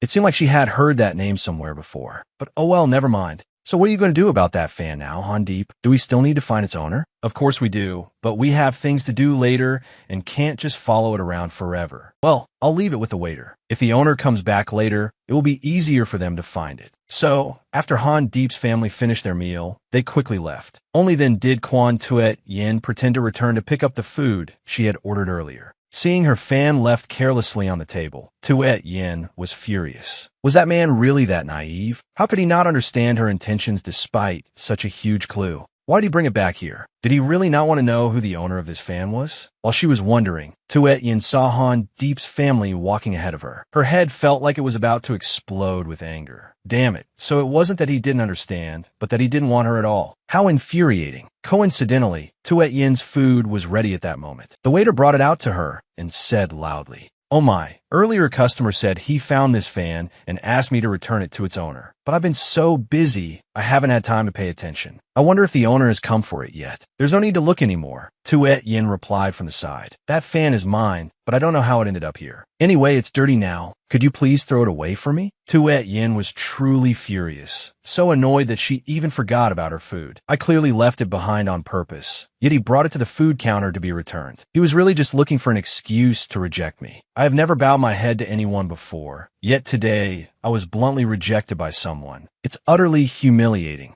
That man's name is Han Deep, isn't it? Then who is that person next to him?" Tuet Yin thought to herself, fine, no matter who that person is, I couldn't care less. But if heaven gives me a second chance to meet him, I will definitely make Han Deep have eyes only for me. It turned out that this morning, the two of them also wanted to buy a house, so after eating, they went to look at a new house. The landlady quickly introduced Han Deep and Van Y to a suitable house. Although it wasn't very close to the city center and the area was a bit small. But if there were only 4 people in the family, the landlady guaranteed that living there would be comfortable. So, Van Y and Han Deep went inside to look at the house. Although it was said to be far from the center, it wasn't too far from the market. Van Y could go out to shop every day, which was very convenient. The fish pond in this house could be used to raise fish, and one could also grow flowers, which increased the house's utility. The 2 children were overjoyed. They ran all over the house and kept saying, "Sister-in-law, this house is so big. The scenery is beautiful, and the yard is huge too. I love this place. If we can live here, I can play as much as I want. Then let's live here, shall we? What do you think, Dung Dung?" Van Y still wanted to ask for the children's opinions first. After all, this would be the next house where they would grow up, so their opinions should be considered. Fortunately, Dung Dung agreed to stay in this house, which made Van Y feel a little more at ease. Standing beside her, Han Deep saw how happy Van Y was, and his heart was filled with excitement too. "Van Y, do you like this house too?" "Yes, I like it a lot." Bani Deep Laif happily. After all, we looked at so many houses this morning. Each one was either a bit cramped or too unfamiliar. I felt a little uncomfortable. But this one is different. The moment I stepped in, I felt the warmth of a cozy family. If we can live here in the future, I believe our lives will be very fulfilling. As she spoke,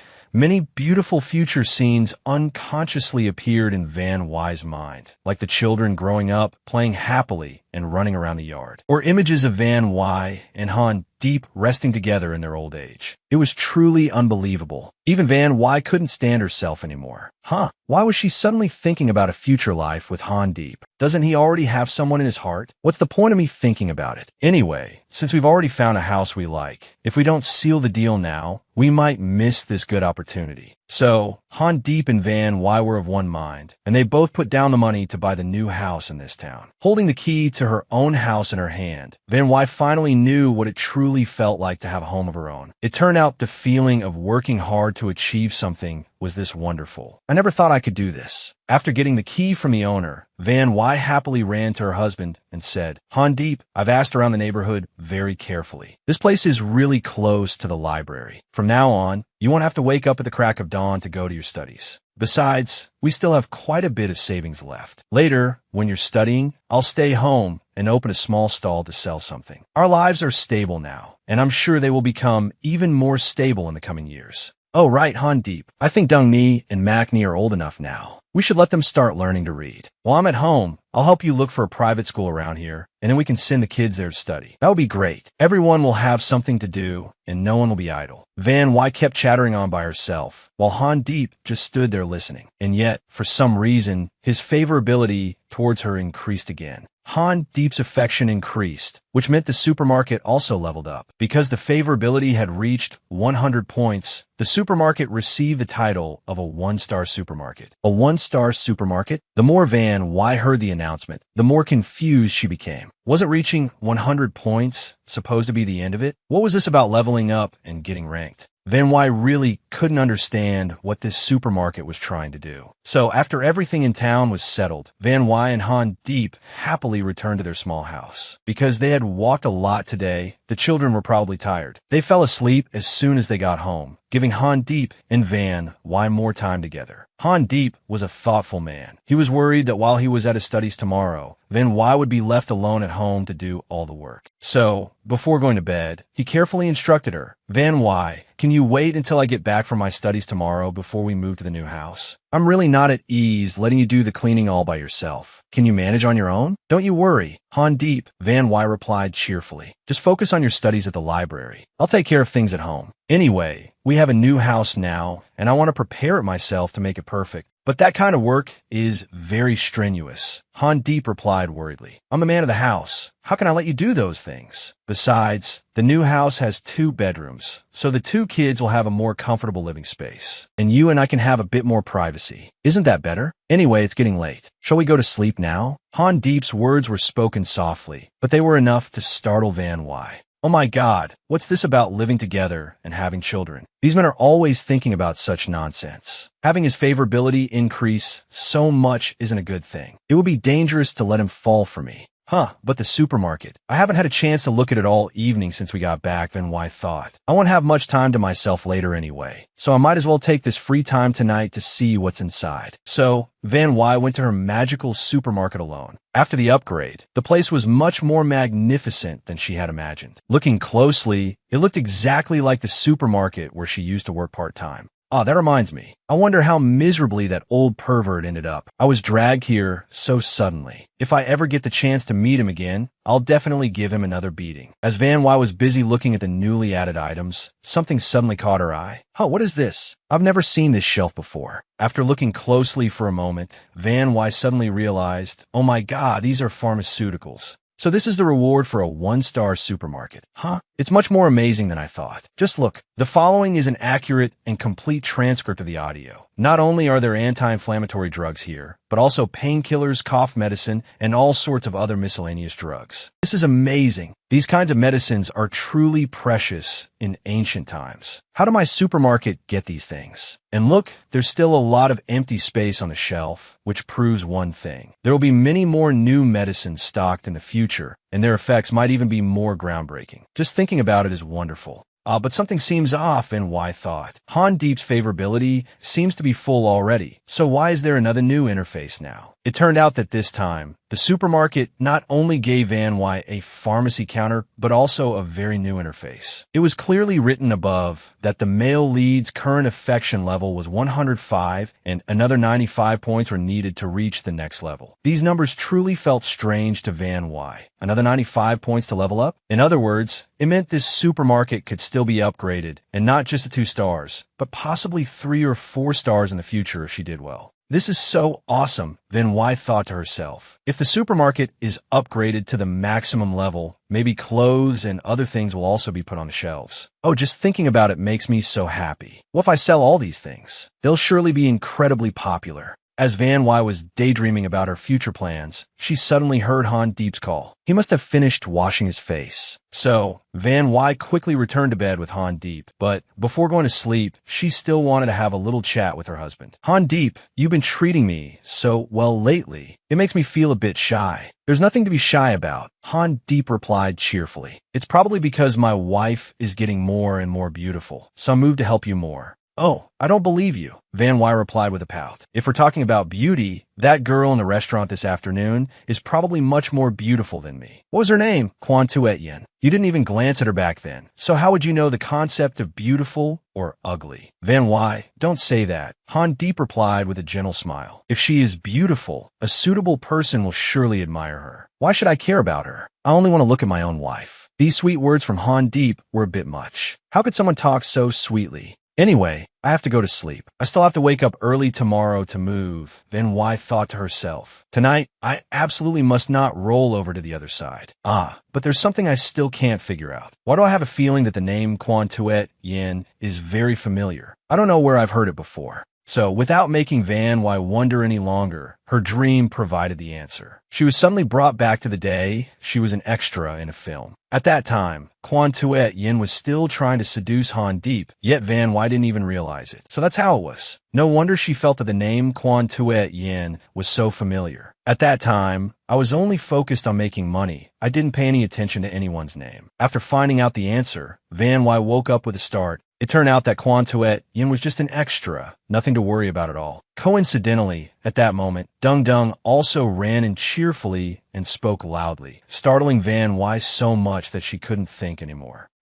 So my sister-in-law is finally awake. Dungni is so hungry, sister-in-law. Can we go have breakfast together? My second brother has already finished tying my hair, and breakfast has been prepared by our eldest brother. Sister-in-law, hurry up and get up. Let's have breakfast together. So, Van Wy and her small family continued with their last breakfast in the old house. Perhaps it would be a long time before they returned to this village, so everyone ate with great appetite. While they were eating, Tuong Vai's frantic call echoed from outside, making Han Deep and Van Wy too curious to eat anymore. They had to go outside to see what was going on. Hey Tuong Vai, what's the matter that you've come to find me so early? Van Wy rushed outside to see what Tuong Vai wanted to talk about. Actually, it's nothing serious, sister. It's just that someone wants to meet you, so I had to bring her here. Want to meet me? Who is it? Van Wy, who was already curious, became even more so. It turned out the person Tuong Vai wanted to introduce was Tun Ni Nuong. She came here today to become Van Wy's apprentice, because good news travels fast. The shoes that Tuong Vai and Van Wy sold at the market. Everyone was now telling each other that they were very good, and the number sold was not small either. So today, Tun Ni Nuong wanted to come here to learn Van Wy's craft, so she could start her own business to earn some money in the future. Tuong Vai was really happy to introduce a new student to Van Wy. Now both she and Tun Ni Nuong were Van Wy students. Both were very happy to cooperate with her. Calling Van Wy master was not an exaggeration. Actually, although Tun Ni Nuong was old, she still didn't have a stable profession and always had to work for others. But last time, when the boy Tan Vu came back from the market, he kept bragging to everyone in the village that your shoes were very good and sold very well, which made me curious. I thought about it for a long time before coming here, so I hope Miss Van Wy will agree to teach me your craft, Tun Ni Nuong said gently. Actually, this is just a craft to make a living. You all are overpraising it. Van Wy felt more and more embarrassed as she listened. Taking on a new student is fine, but the thing is, in a few days, I will be moving to Tan Ha Town to live. Right now, because the new house is still being renovated, I have to stay in this village. I'm afraid the distance from the village to the town is not short. What if I lose contact with Madame Tun and Tuong Vai then? This matter really gave Van Wy a headache. She had already promised Tuong Vai that they would do business together. Moving now really made things difficult. Should I open a workshop? But that seems a bit much for a business that isn't very big. Van Wy thought for a moment, but didn't know what to do. That's right. What if I just hire people to do the work? An idea suddenly appeared in Van Wy's head. I will hire Tuong Vai and Madame Tun as weavers, and I will be in town, responsible for selling the goods. That way, I'll have things to sell and also have free time, so I can sell food as well. The more she thought, the more her eyes gleamed with a strange intensity, making Madame Tun and Tuong Vai feel extremely bewildered. All right, I have planned everything out. Madame Tun and Tuong Vai, please come inside so I can explain it clearly. And so a cross-continental sales plan was launched by Van Wy. Basically, Tuong Vai and Madame Tun would be in the village to weave the products, preparing everything. After that, the transportation would be handled by Tan Vu. Every 3 days, he would deliver the goods to Van Wy in Tan Ha Town, while she would only be in charge of sales up there. Tuong Vai, do you remember I once said that we would rent a stall together in the future? Although we don't have enough capital now, we already have our business direction. Now we just need to be diligent and save for a little longer, and we will definitely have enough money. At that time, you can move to town with me to do business. Wouldn't it be great for us two sisters to develop together? Moreover, although our relationship now is one of employment, I have never thought of myself as anyone's boss. From now on, between you and me, as well as Madame Tun, we will be business partners. The money from sales will be split, with 60 going to each of you, so please don't worry. Van Wy was a thoughtful person, so she was afraid that everyone would find it unfair. But this amount of money was already a lot for them. Who wouldn't like having a job and an additional income? It's just that Tuong Vai was a little sad. After Van Wy leaves, there will be no one to chat with and no one to teach her new weaving methods. She would probably be very sad, but it's okay. Van Wy had already planned to return to the village on the 7th of every month to teach everyone new weaving patterns. She would also take the opportunity to bring some delicious food from town for everyone. Wouldn't that be great? Tun Ni Nuong was initially a bit suspicious of Van Wy, but now after sitting and talking with her for a while,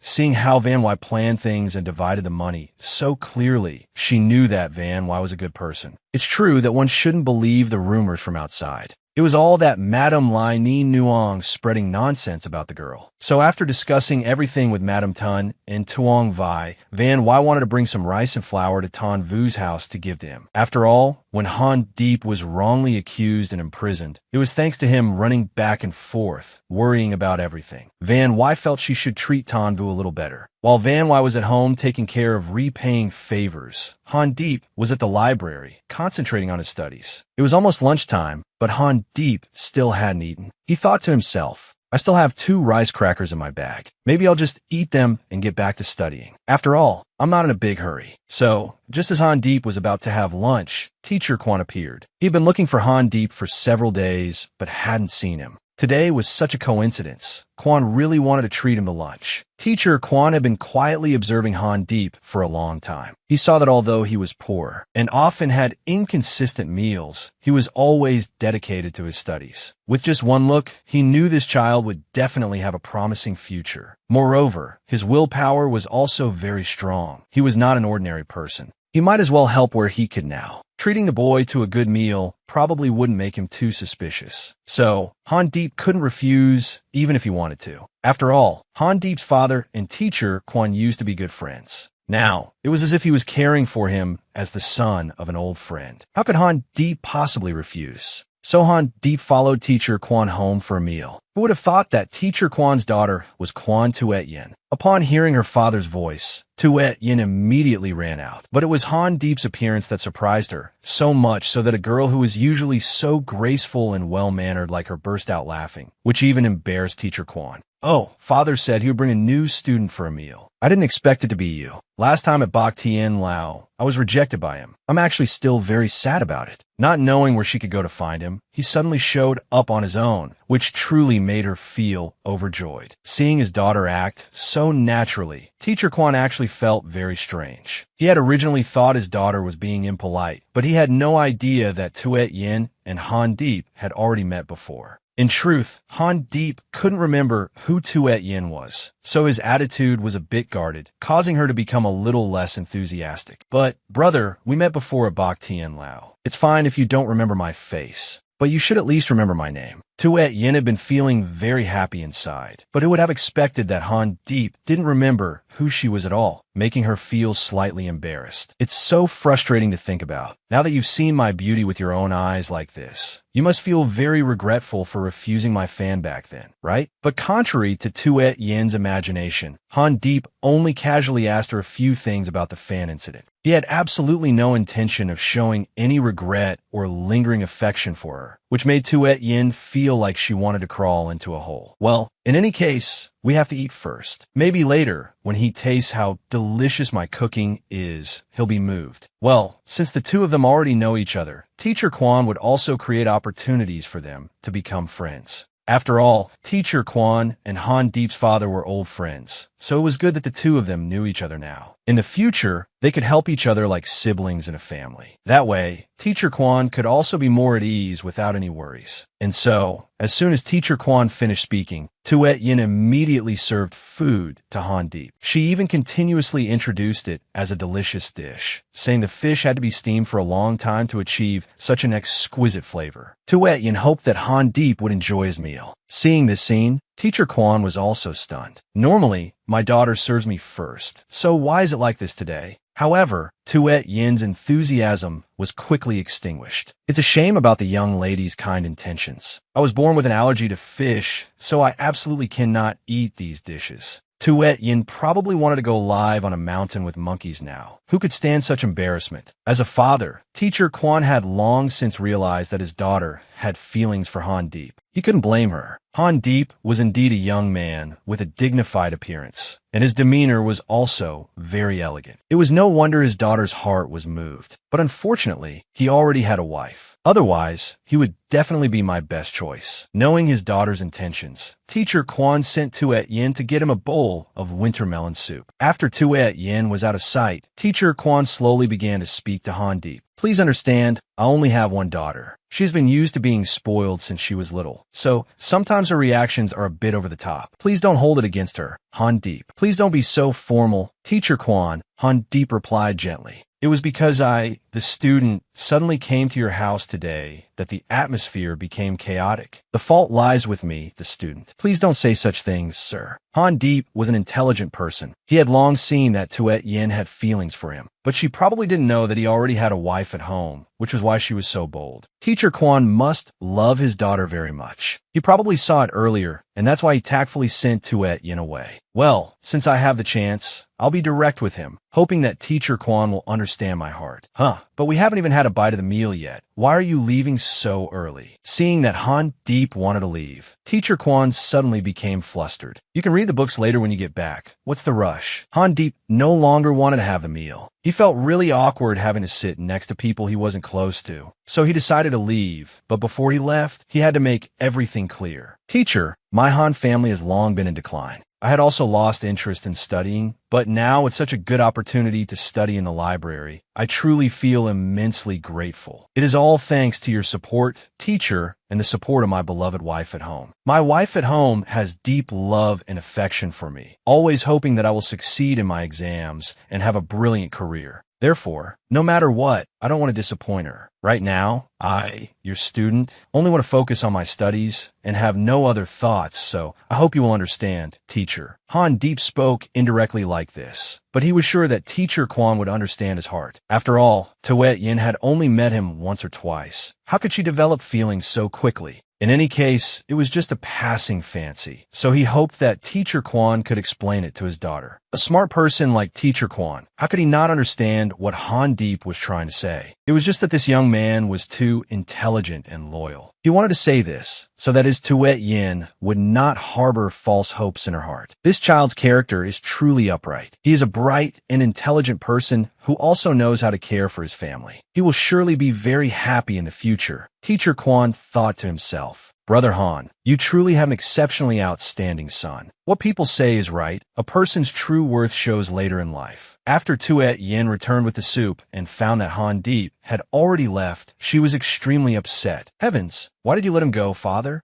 You clearly sent me away on purpose just now, didn't you? Why would you do that? Seeing his daughter's sulking expression, Teacher Kwan knew that his guess had not been wrong. Yinner, you're not a child anymore. I think I must find a good family to marry you into. But Tuet Yin, I know you have feelings for Han Deep. However, he already has a wife back in his hometown. You shouldn't hope for anything more. Hearing this news, Tuet Yin was so shocked she almost fell to the ground. So he already has a wife at home? Does that mean the person with him the other day was his wife? Why would such a good person get married so early? Han Deep's wife, at home, still knew nothing. She was innocently sweeping the yard, meticulously taking care of her new house. Van Wai was still very happy because Tan Vu had agreed to help her with transporting the goods. Everything was indeed going too smoothly. Coincidentally, at this moment, young Master Fuang Lok Chi was also taking a stroll. Although he still wasn't feeling well, taking a walk was good for him anyway, so no one in the family could stop him. While enjoying his walk, Fuang Lok Chi suddenly recognized Van Wai. She is the divine physician who cured me before. Huh, how did you recognize her, young master? The servant following him also felt puzzled.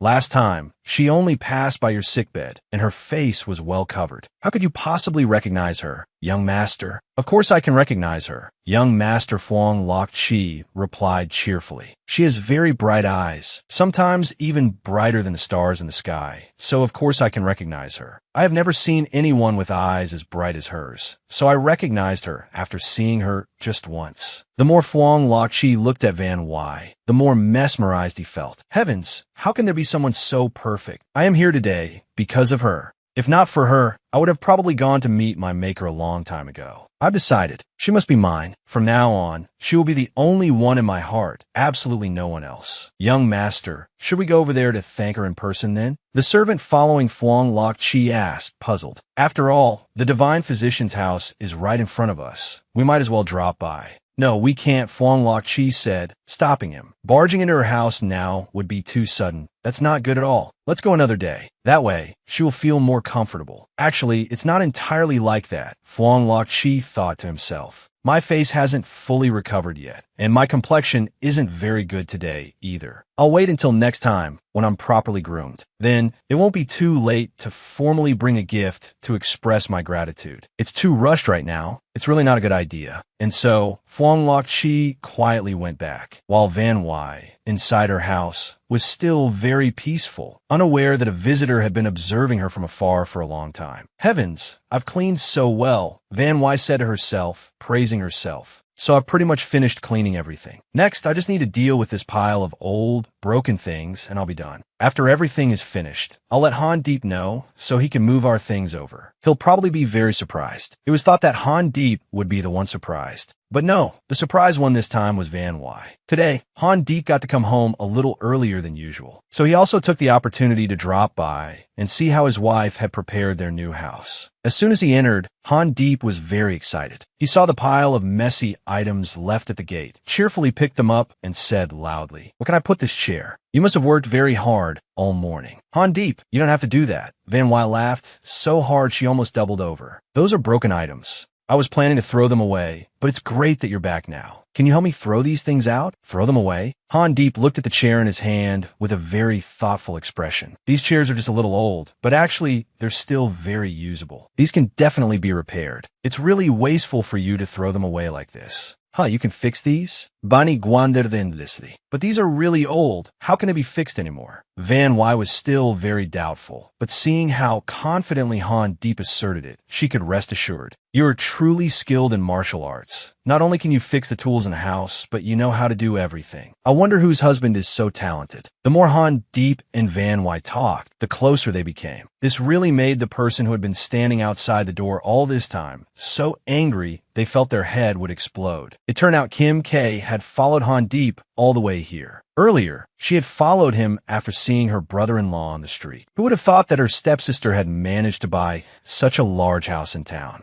Heaven truly is blind. How could someone like her live so happily? I have to go back and tell Mom and Dad right away. I can't let her live so comfortably. And so, the news was quickly reported by Kim K to Lottie at home. Needless to say, you can imagine how furious she was. "It's all because I have a cowardly old husband. That little girl just threatened him a little, and he handed over all the money in the house to her. Why is my fate so bitter to have married a husband with a heart as small as a kumquat? He even gave her all of my dowry. Now, isn't this just great? She's really gotten rich now. On top of that, she could even buy a house in town. Have you opened your eyes yet? You talk a good game," Lotien Fook, who was being scolded for no reason, retorted. At that time, she was with that tall kid Han Deep, and she kept holding onto that stick, refusing to let go. "If I hadn't given it to her, would I still be alive right now? Do you speak without thinking? Oh heavens, you two, stop arguing." Kim K became more and more confused as she listened. "Our family is already poor as it is, and there's no way to open the gambling den. So what are we supposed to do now? I was born a pampered lady. My fate can't be this hard." "All right, little girl, stop crying," Lotien Fook replied calmly. "Actually, it's not that there's no way, but to do it, we'll have to endure a little humiliation.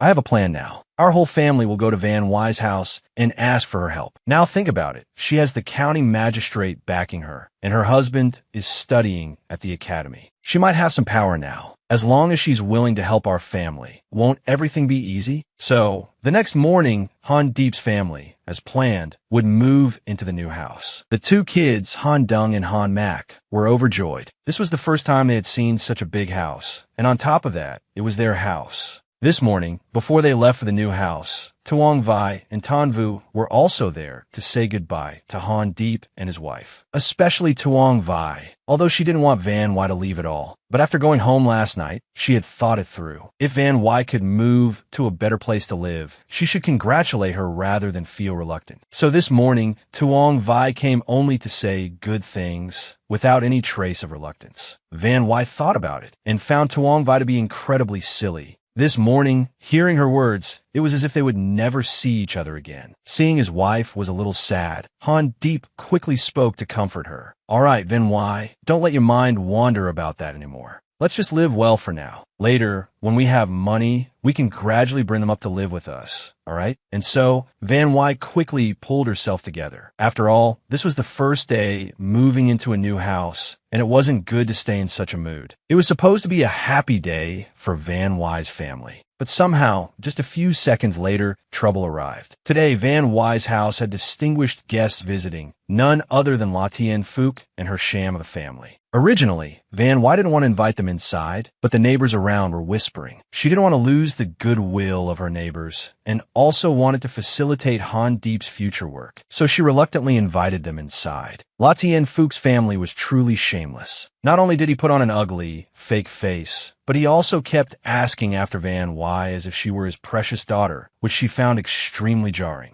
As soon as he saw Han Deep walk out of the house, he had the audacity to shout, "Oh my goodness, my son-in-law. It's your father-in-law here to visit you. And your sister-in-law Kim K is here too. You buying a house must be a very happy occasion. Of course we had to come and congratulate you." Well, no one was going to watch this act forever, so Van Wy pulled all of them into a closed room, then closed all the doors, slammed the table, and shouted, "Speak up! What are you all here for today? Stop acting." Seeing Van Wy so angry, La Tien Phuc didn't want to beat around the bush anymore. "Actually, Father came to find you today about opening a gambling den. I was wondering if you could help me put in a word with the county magistrate." Damn, that thick-skinned bastard. Han Deep, standing beside her, couldn't stand it the moment he heard. "I should probably come and check what your face is made of. How can it be so thick? Before, you drugged and married her off just for property, and now you still come here asking for help. Truly shameless." "It's true I was a bit impulsive back then, but I know my mistake now, don't I?" La Tien Phu se replied shamelessly. "But it's also thanks to me that the two of you were able to get together, isn't that right? After all, we are one family. We should actively help each other." "One family?" The moment Van Wy heard that, she laughed with utter contempt. "All right then, I will help you put in a word with the magistrate. But I have one condition, which is that you must make that little girl Kim K kneel down here and beg me." "What?" Kim K screamed loudly. "You devil Van Wy, why do you keep targeting me time and time again?" "There, Mom and Dad. You see, it's not that I don't want to help you too. I just have one small condition, but she can't even meet it. So how can I help?" Bani Chakil smugly. "You two are old after all. I really can't bear to have you kneel and beg me. But the resentment in my heart is still there. What am I supposed to do now? After all, there should be some sincerity, right? You're used to having face, but remember, you can't eat face. You kneel and beg me once, and you'll have food to eat." The moment Han Deep heard this, he knew his wife wanted to mock them for being willing to abandon even their pride for money. "All right, I don't want to force anyone either," Van Wy continued. "If it's so difficult for you, then just go home, and as for the gambling den, just consider it a thing of the past." La Tien Phuc faced the most difficult choice of his life. Should he choose his child or the future gambling den? But he only hesitated for a moment. Less than 5 seconds later, he was already forcing Kim K to kneel and beg. No matter how scared Kim K was, he showed no mercy. On the contrary, he even comforted her softly. "Kim K, just endure this bit of grievance. Later, when our family is rich, Father will definitely make it all up to you." And so, La Tien Phuc didn't care whether his daughter agreed or not. As long as he could get money, he would dare to do anything. Just like that, his 2 hands pressed Kim K's head down firmly, forcing her to kowtow 3 full times before stopping. Lati stood by watching this scene, but couldn't do anything to help. After all, it was for the future of this family. "Kim K, please endure this humiliation for a bit." After forcing Kim K to kowtow 3 times, he shamelessly turned to ask Van Wy, "Are you satisfied with what I've done? If you want, Kim K can kowtow many more times." Van Wy was truly speechless with this kind of person. How could he treat his own daughter so cruelly? He clearly always said he loved Kim K very much, yet time and again he forced her to kneel and kowtow. He was truly beyond saving.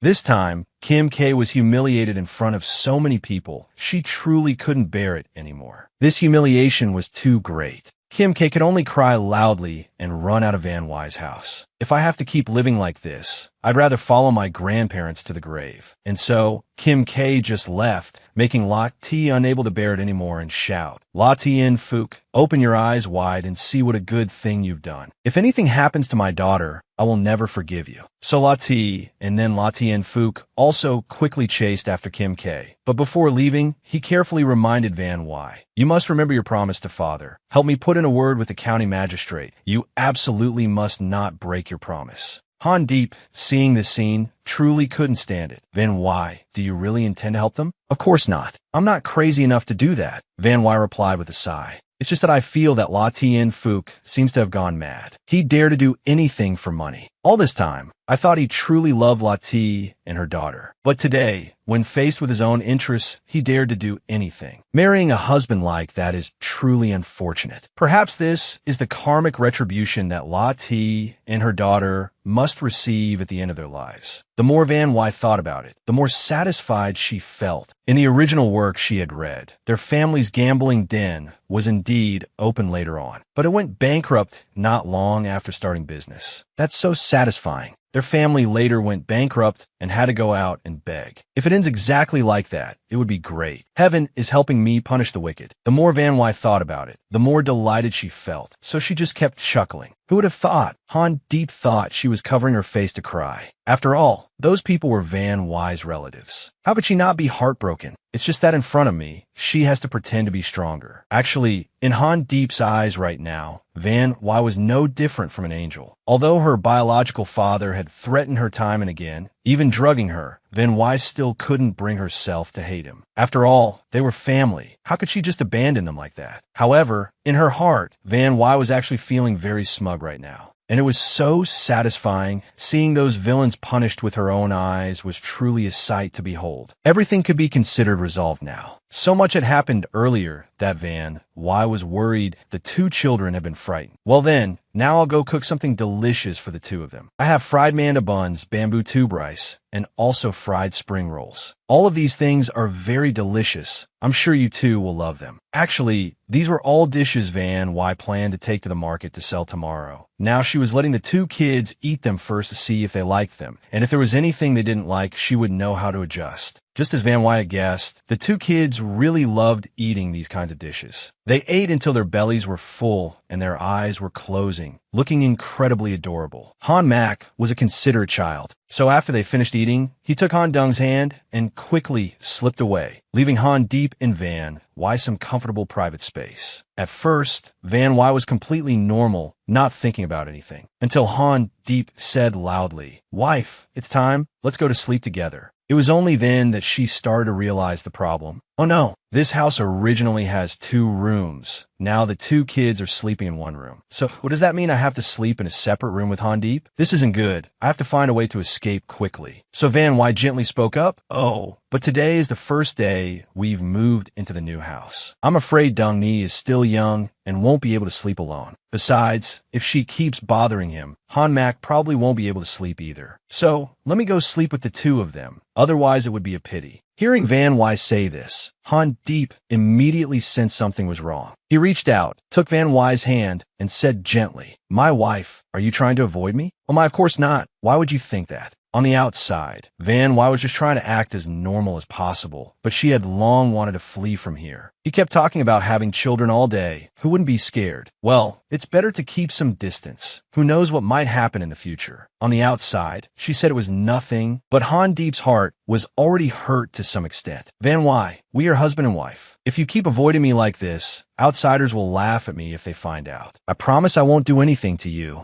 If you don't want to, I will definitely never cross my boundaries. So, Van Wy, can you trust me this once?" Well, since he had said that, Van Wy had no other choice. Sleeping together for 1 night wouldn't hurt. So Van Wy relented and went to sleep with Han Deep. The next morning, Han Deep had to go to the academy early, so Van Wy had already prepared bamboo tube rice for him to take along. Van Wy had preserved everything as best as she could, hoping that it would still be warm when Han Deep ate it at noon. Needless to say, Han Deep was incredibly moved. "Thank you, Van Wy. You've worked so hard for me." "It's nothing," Van Wy replied cheerfully. "As long as you study hard, I can completely handle these things for you. After all, it's just cooking an extra portion of rice and preparing an extra drink. What wife wouldn't be able to do that?" The more Han Deep listened, the more moved he became. "Van Wy, I am truly grateful to you. I promise you that after I achieve success and fame, I will definitely never forget your contributions to me." So after they finished their exchange, Han Deep gently kissed Van Wy's forehead, making her face turn completely red. This guy, he said he wouldn't do anything if I didn't agree. So why did he take the initiative to kiss me now? She only blamed him like that in her thoughts, but Van Wy didn't say it out loud. After all, she had a lot of work to do this morning and didn't have the energy to think about other things. Van Wy's task this morning was to take her things to the market to sell. Only after selling all these woven grass items could she feel at ease. After all, tomorrow was the day Tan Vu would deliver new goods, so she had to sell off this old stock. Also, some of the food that Van Wy had prepared yesterday was also put up for sale, and it was sure to attract a lot of customers. And just as Van Wy had predicted, her food was very well received by everyone. Everyone was extremely curious about the new dishes. They look so appealing. How could they not buy some a try? At this moment, Kwan Yin also happened to be strolling down the street, and the further she walked, the more dazed she became. The thing was, this morning, Yin had woken up very early and carefully cooked a large pot of congee to bring to the academy, with the intention of inviting Han Deep to taste her cooking. But not only did Han Deep not eat it, he also rejected her very coldly, leaving Yin deeply hurt. How unreasonable. I was just showing concern for a student on behalf of my father. Doing a good deed once in a while. Could it be that he wouldn't even agree to that? Or is my cooking skill too poor? He didn't even taste it. How could he refuse so sanctimoniously? Han Deep, what on earth must I do for you to notice me? As Yin was in a daze, she was suddenly drawn to the crowd in front of her. What's going on over there that's so crowded and noisy? Clearly, only that spot is more crowded than the other areas. Maybe I should go over and see what they're selling. Kwan Yin slowly approached the vendor. It was clearly just steamed buns and bamboo tube rice. What was there to be so crowded about? At first, Yin didn't pay much attention, but when she saw the vendor, her expression changed immediately. Oh my God, that's Han Deep's wife. Why is she suddenly here? Van Wai, who was selling her goods, was also startled when she suddenly saw Kwan Yin staring at her. Who is she? Why does she keep looking at me so unpleasantly? At first, Yin didn't intend to do anything, but after thinking for a moment, she realized something. It seems Han Deep listens to his wife a lot. If I have a good relationship with his wife, would Han Deep treat me better? Well, he's already cold to me anyway, so I might as well try to get close to Han Deep's wife first. Maybe something will develop. So Yin stopped being tense with Van Wai and instead started to be gentler with her. Oh my, big sister, we've met once before. I wonder if you still remember me. Before at the Bai Xian house, it was I who dropped the fan with a name embroidered on it. You probably still remember, right? Van Wai thought for a moment before realizing. Your name is Yin, isn't it? It seems my husband picked up your fan. Although I don't remember your face, your name is very beautiful. I was impressed after hearing it once. My husband? The more Yin heard it, the more resentful she felt. Calling each other so intimately. Are they so in love or what? Well, let's ignore this for now. I still have to get close to her. So Yin maintained her fake expression and then continued cheerfully. Oh, my sister, do you know what? I recently discovered that Brother Han is my father's student. My father is Master Kwan. Moreover, my father even invited Brother to our home for lunch. He said that Brother studies very diligently at school, doesn't pay attention to anyone, just studies and studies. The more Van Wai listened, the more she felt something was off. Why is this girl suddenly being so overly familiar with me? I think I remember now. The girl who appeared in my dream that night was Kwan Yin. No wonder that name was so familiar. And in the plot, she constantly clung to Han Deep and wouldn't let go. When rejected by Han Deep, she didn't hesitate to use drugs to do despicable things. In the end, because of her twisted mentality, she harmed all the women around him. Only when the ninth princess appeared did she gradually step down from her role. Perhaps that dream was my subconscious warning me. And just when I build a little bit of a happy life, someone comes along to ruin it. I absolutely cannot die. I have to fight her to reclaim my life. I've only just recently become successful. I can't let her keep ruining things for me like this. So now Van Wai had realized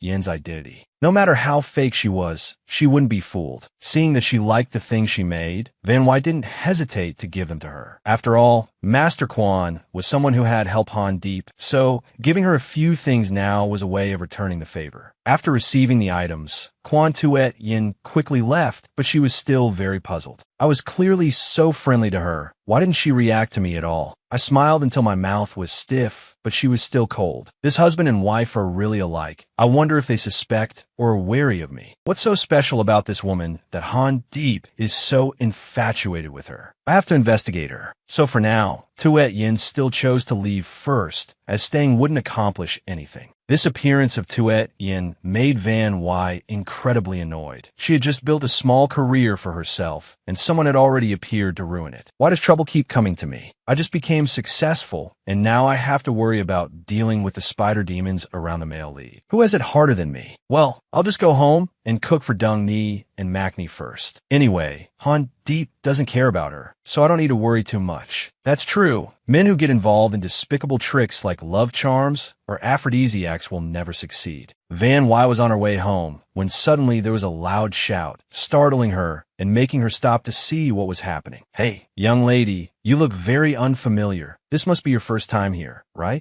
Huh, little sister, don't you know you have to pay a protection fee to sell here? Why are you acting so comfortable, as if this is your own home? What you people are saying is so unreasonable. The more Van Wy listened, the more she didn't understand. This isn't the first time I've come here to sell things, and besides, I've never heard of such a rule before. Why should I pay a protection fee to you people? Before was before, the rules have changed now. Stop talking so much. Are you going to pay or not? Seeing Van Wy say nothing, that guy became even more smug. What, do you have money to pay, or are your pockets empty? It's fine if you don't have money. This guy started to flash a vile smile. Or you can use your body to pay instead. After all, you're quite beautiful. Have a little fun with us, and we can consider the selling fee paid. How about it? Van Wy remained silent at this moment, not deigning to say anything, waiting until this guy brought his greasy hand close to her before she made her move. Quick as a flash, the guy's finger was bent by Van Wy to the point where it was about to break, causing him to scream out in extreme pain. You bitch who doesn't know what's good for you. Do you know who I am to dare bend my hand like that? I don't care who you are, Van Wy said in a voice that couldn't be more resolute. Extorting money from others is already wrong, and now you're even trying to molest an innocent young woman?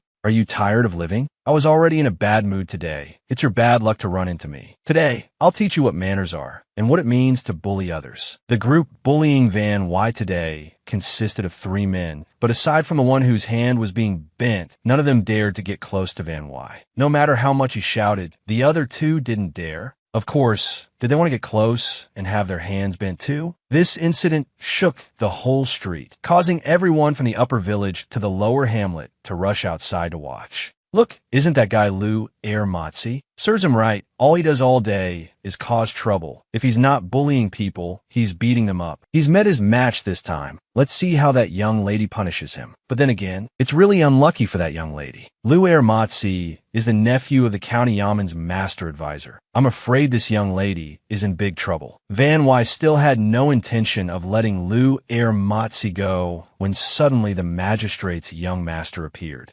Originally, Fong Lu-chi wanted to stroll through the streets today, but was annoyed by the crowd, which irritated him greatly. Just as he stepped down from his sedan chair, young Master Fong Lu-chi couldn't help but shout loudly, in broad daylight, "Who allowed you to cause a disturbance here? State your names to me at once. Don't make me lose my temper with you." Fong Lu-chi was originally furious, but when he saw his white moonlight before his eyes, his attitude immediately changed. "Oh, it's her again. I can't believe I have the chance to meet her here today. It's truly fate. This is the soulmate who will be by my side for life." Not knowing the relationship between young Master Fong Lu-chi and Van Wy, this Lou Air-Motzi guy just went ahead and complained as if he were greatly wrong. "Young Master, oh young Master, you must seek justice for me. This bitch almost broke my hand just now. I really don't know how to describe this pain." He had long found this hoodlum to be an eyesore, who always relied on his uncle's position in the yamen to constantly cause trouble. And on top of that, he frequently beat people up. Truly unbelievable. He had intended to punish him to cure him of his habit of bullying others. But before young Master Fong Lu-chi could act, Van Wy had already scolded him first. "You're a thief crying, stop thief. Why don't you talk about the extortion on the street? And you even intended to molest me. What a thick-skinned hoodlum. It really makes one hate you."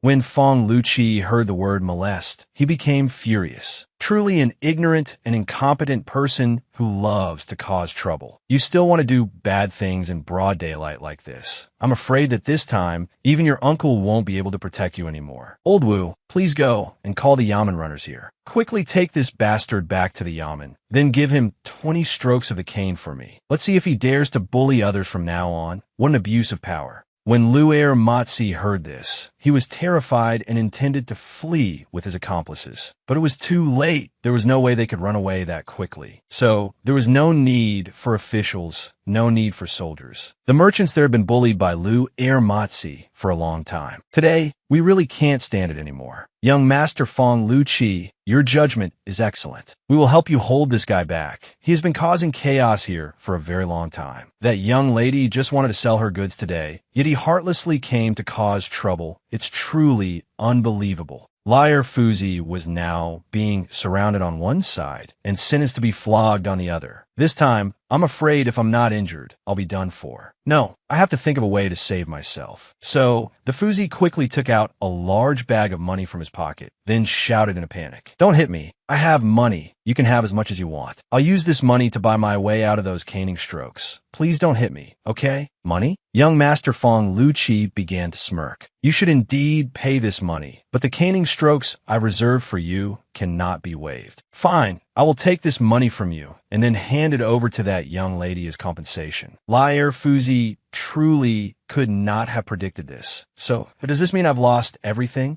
This time I'm probably done for. Even if Hua Tuo were reborn, he couldn't save me. After waiting for that Fuzi to be escorted away by the people, Van Wai slowly began to speak to Fong Lu-Chi. Young master, I really cannot accept this money. After all, I wasn't harmed in any way. You all helping me punish that guy like this has already made me very grateful. How can you say there was no harm? Young Master Fong Lu-Chi continued. He intended to do something bad to you in broad daylight. Moreover, for a woman, damage to her reputation is a very serious matter. How can you act as if nothing happened? All right, Van, why hadn't thought of that part yet? In ancient times, a woman's chastity was what people valued most. It's not good for me to keep being so carefree like this. Besides, young lady, I heard people say earlier that you intend to open a stall here. Why don't you use this money to buy a permanent spot to sell your goods? Then no one will dare to bully you anymore. He has a point, Van Wai thought to herself. Before I can afford to rent a proper shop, I might as well buy a selling spot first. In the future, let's see who dares to come and collect protection money from me again. That way I can also sell my goods with more peace of mind. So, although she was reluctant,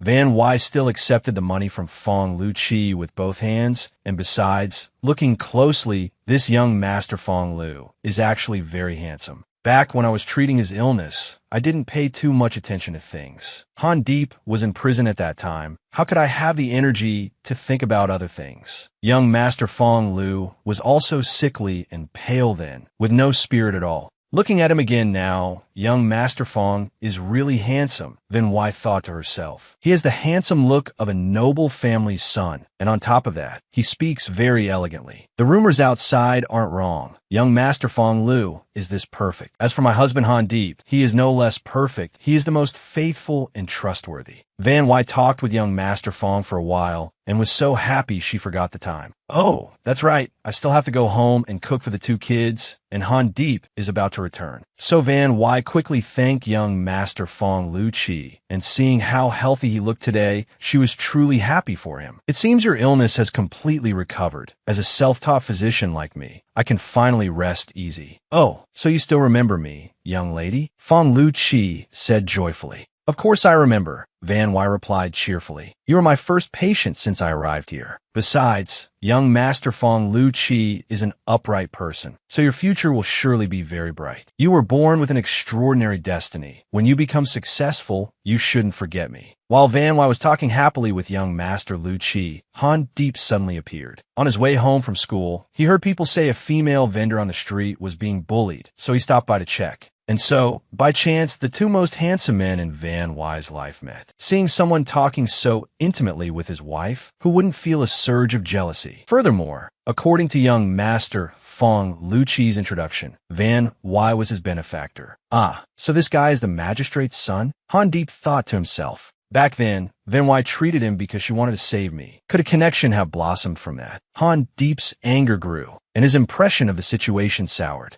The food she had bought seemed to grow wings and fly away as she grew flustered. She quickly introduced Han Deep to young Master Fong Lu-Chi, stating that Han Deep was her husband. Although it might shock young Master Fong Lu-Chi, she didn't care. As long as the food in the supermarket doesn't decrease, I don't care what happens to anything else. Just one look, and the food in the supermarket has already decreased quite a bit. It really scared me to death. So now that she had her husband by her side, and everything had been resolved, Van Wai didn't know what else she should stay here for. So, Van Wai and Han Deep just left like that. But for some reason, Han Deep was very strange today. He kept holding Van Wai's hand and wouldn't let go, which even she found annoying. After escorting the criminal back to the county magistrate's office to be dealt with, old No returned to pick up his master. But young Master Fong was no longer interested in seeking justice. Young Master Fong, I brought the culprit back to the county. How shall we proceed now? Old No, Young Master Fong asked disappointedly. So that young lady already has a husband? I even met her husband just now. Yes, that's right, young master, Old No replied. That day, she came to the county magistrate's office to appeal an injustice for her husband. Speaking of her husband, he is also very handsome and dashing. Our old master was also very pleased. They're truly a perfect match. But young Master Fong, why do you ask? Old No answered nonchalantly, but he had no idea that Fong Luqi's heart was already shattered. It turns out I was the foolish one, Fong Luqi thought to himself. That's right, someone as kind as her, who also has the skills of a divine doctor to help people. How could she not have someone by her side? The more Fong Luqi thought about it, the more his heart shattered, but he didn't know that Han Deep's household was even more shattered that night. After the meeting with Fong Luqi that afternoon, the atmosphere in Han Deep's home that evening was more tense than ever. Han Deep immediately started a cold war with Van Wai, even refusing to sit near her while reading. One might think only Han Deep was annoyed, but Van Wai, sitting nearby, was no less so. Why did he hold my hand so tightly this afternoon? My hand is still hurting now. Although Han Deep acted very angry with Van Wai on the outside, while giving her the cold shoulder, he suddenly had some thoughts. Well, I don't want to be angry with her, but whenever I think of her smiling brightly at another man, I just can't stand it. So Han Deep and Van Wai continued their Cold War all night, but the next morning after he had calmed down, he felt a little different. Actually, yesterday, I was just too overwhelmed by my emotions. She was clearly busy all day earning money to support the family, and then at the end of the day, she had to come home to me nagging her. Of course, anyone would be annoyed, but seeing that young Master Fong, the way he looked at my wife with such a stunned expression, it really makes me unbearably angry. On the surface, Han Deep was studying, but he couldn't concentrate at all. To make matters worse, he saw Quan Tuet Yin walking gracefully past the classroom door, which made him even more distracted. It turned out that Master Quan was sick today, so he couldn't come teach. Quan Tuet Yin came to inform the class that they were dismissed, and also because her father had a private message for Han Deep, which he wanted her to deliver to him in person. Seeing the small, wool-crocheted rabbit hanging from Tuet Yin's waist, Han Deep immediately recognized it as his wife's creation.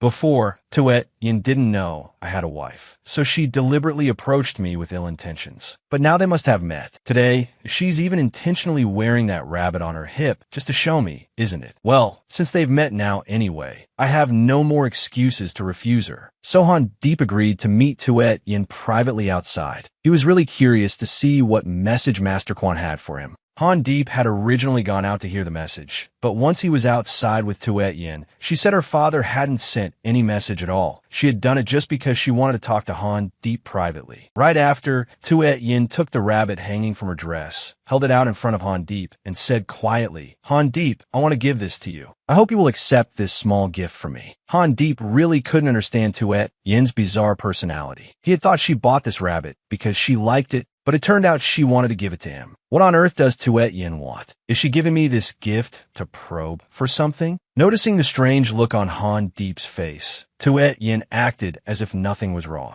"Oh, there's something I forgot to tell you. Yesterday at the market, I happened to see this lovely rabbit. The person selling, it was an incredibly beautiful young lady, and she was also very friendly. We ended up chatting and confiding in each other for a long time. We both like handicrafts, so we talked endlessly without getting bored. She even praised me for having a very discerning eye. But do you know what happened after that? When she found out I was from the academy, she proactively mentioned someone who surprised me." Reaching this point, Tuet Yin suddenly stopped, as if she was trying to hide something. Han Deep was naturally curious. Who wouldn't be when someone suddenly cuts themselves off mid-sentence like that? Seeing Han Deep's anxious expression, Tuet Yin knew for sure that she had chosen the right topic, so she pretended to continue. She told me many things, but she specifically mentioned that her husband was also studying at the academy, and with a very proud tone, no less. A question immediately popped into my head. Could that girl be Brother Han Deep's wife? For some reason, the more she and I talked, the more we felt we got along, as if we were long-lost sisters. I really want to befriend her. I wonder if young Master Han Deep could introduce us? Initially, when his wife was mentioned, Han Deep felt a little excited. But as soon as he heard her account, he knew it wasn't true. My wife is someone who deeply cherishes her husband's reputation. She would never casually reveal his identity to a stranger. Moreover, she comes from a poor village. How could she use a literary word like tuong tsong? It's fine if she wants to be friends with my wife, but her words are all lies, which suddenly makes me feel that something is not right with her. Although he knew something was behind it, Han Deep still couldn't figure it out. After thinking for a moment, Han Deep spoke again. Actually, Miss Kwan is from a prestigious family. If you wish to find friends to learn knitting, there is no shortage of them. Why do you suddenly want to befriend my wife? The moment I saw my sister-in-law, I wanted to befriend her. Is that not allowed? Tuietian replied cheerfully. Oh, Han Deep, please agree. After all, I've kindly offered this doll to you. Are you really going to be so heartless as to refuse me? Well, Han Deep knew he couldn't refuse sooner or later, so for now, he would just accept the rabbit. If there's a chance later, I will introduce her to you. It'll be like my wife has gained a new friend.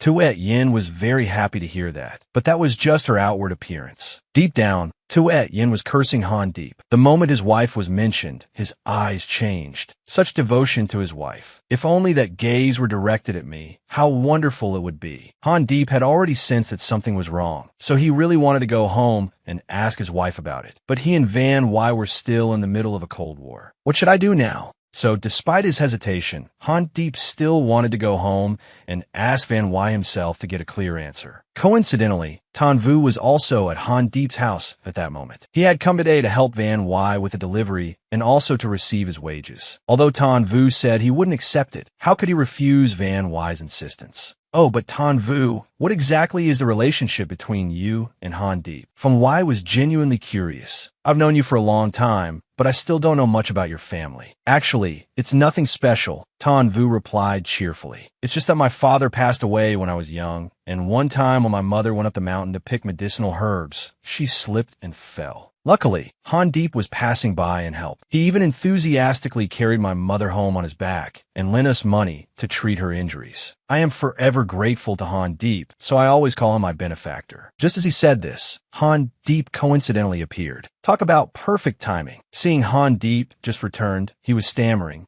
and he was holding a hairpin in his hand, seemingly wanting to give it to Van Y. So, Tanvu tactfully slipped away first, making way for the two of them to be affectionate with each other. In truth, Han Deep didn't want to keep up the Cold War with Van Y, so he proactively brought this hairpin to make peace with her. Needless to say, Van Y was incredibly surprised. Usually, he was a blockhead who couldn't say a single romantic word. For him to be so proactive today was truly surprising. At first, Han Deep thought this hairpin would make Van Y happy, but upon looking at it, Van Y noticed something was wrong. Han Deep, where did you buy this hairpin? The craftsmanship of this artisan is really not good. The flower petals are all bent and crooked. Han Deep, you were really cheated by him. Let me go find the seller to reason with them and get our money back. At this moment, Han Deep's heart felt as if salt had been rubbed into it. In truth, Han Deep had made this hairpin for Van Y himself, but he was embarrassed, so he said he bought it outside. Who would have thought Van Y would be so perceptive? In truth, this was the first time Han Deep had made something by hand, so it couldn't possibly be 100% perfect. But it's alright if my wife doesn't like it. I can take you out to buy a more exquisite pin. Ah, so he made it himself. Van Y thought to herself, well, if you have the heart, then I will accept it. Van Y didn't want to make things difficult for her husband. She proactively asked Han Deep to help put it in her hair. After all, this was the first gift Han Deep had ever given Van Y, so she should cherish it a little. So, although very surprised, Han Deep still agreed to put it in Van Y's hair. The only thing was, her hair smelled so fragrant that he couldn't concentrate. And so, the two of them fumbled for a long time without finishing, making Van Y so impatient that she turned back to see what was happening. Who would have thought that in that situation, their lips would accidentally touch? It was truly so embarrassing. Van Y was really shy, so she changed the subject to how she had met a girl named Kwan Tuet-Yin today. She said she knew you. I really don't want to overthink it, but I was a little curious, so I decided to ask you about it. At the same time, Han Deep also wanted to talk to Van Y about this. He took out the rabbit that Tuet-Yin had given him that afternoon, then recounted all the lies that Tuet-Yin had told him for Van Y to hear. Honestly, when I heard those words, there wasn't a single one I didn't doubt. Han Deep calmly continued. I was just worried she might say some nonsense to you and make you unhappy. It turns out Han Deep was also very wary of Tuet-Yin, and here I was wasting my effort being so guarded against her. I've wasted my energy and effort again this time, Van Y thought to herself. Seeing Van Y remain silent, Han Deep was afraid she would get jealous, so he explained with all his heart. Van Y, actually, in my heart, there's only you, my wife. I'd already made it clear to Master Quan before, but I don't understand why Tuet Yin still maintains such a shameless attitude. I will try to keep my distance from her as much as possible, so please rest assured, Van Y. As Han Deep spoke, he smiled gently, which also put her at ease. Just when it seemed like things would end there, somehow, by some miracle, La Tien Phuc's family casino had opened, and it was incredibly bustling, making Van Y, on her way to sell her goods, feel extremely puzzled. How could La Tien Phuc's family open a casino? I clearly didn't agree to help him that day. Besides, he didn't even come looking for me afterward, so how did this casino get opened? But whatever, it won't last long anyway. Sooner or later, it will go bankrupt, so why should I even care? I should just focus on selling my goods anyway. Otherwise, Han Mak and Han Dung won't have food to eat today. The tree wishes for calm, but the wind will not subside. Van Y originally didn't want to get involved with that family anymore, which is why she didn't bother to care. Yet Kim K was shameless enough to come directly to Van Y's stall to wreak havoc. It's only been a few days since we last met, and my older sister has progressed so quickly. You've already managed to buy a permanent stall at the market. Van Y already didn't want to pay her any mind, so no matter what Kim K said, it didn't affect her. But she was truly thick-skinned. Since her words had no effect on Van Y, she resorted to causing destruction. Van Y initially didn't want to cause trouble, but if Kim K was going to mess with her livelihood, Van Y could no longer ignore it. You don't want this arm anymore, do you? Van Y asked in the sharpest tone possible. Have you forgotten how many times you had to kowtow for me to forgive you last time? How can you be so shameless as to come here and cause trouble again? You've barely opened a casino, and you're already acting so high and mighty. Truly, empty vessels make the most sound. If you're so capable, why don't you find your own way to get rich and take me down instead of resorting to these despicable tricks? What do you know? Kim K sneered in response. This is the top spot in this town. Besides, the newly opened casino is both wide and large. It's not something just anyone can open. Kim K's constant talking started to grate on Van Y's ears. Whatever she said went in one ear and out the other, which made Kim K even angrier. She had intended to cause a big scene with Van Y, but the pastries on display smelled so good, it stirred something in Kim K's heart. What are these pastries? Why do they smell so good?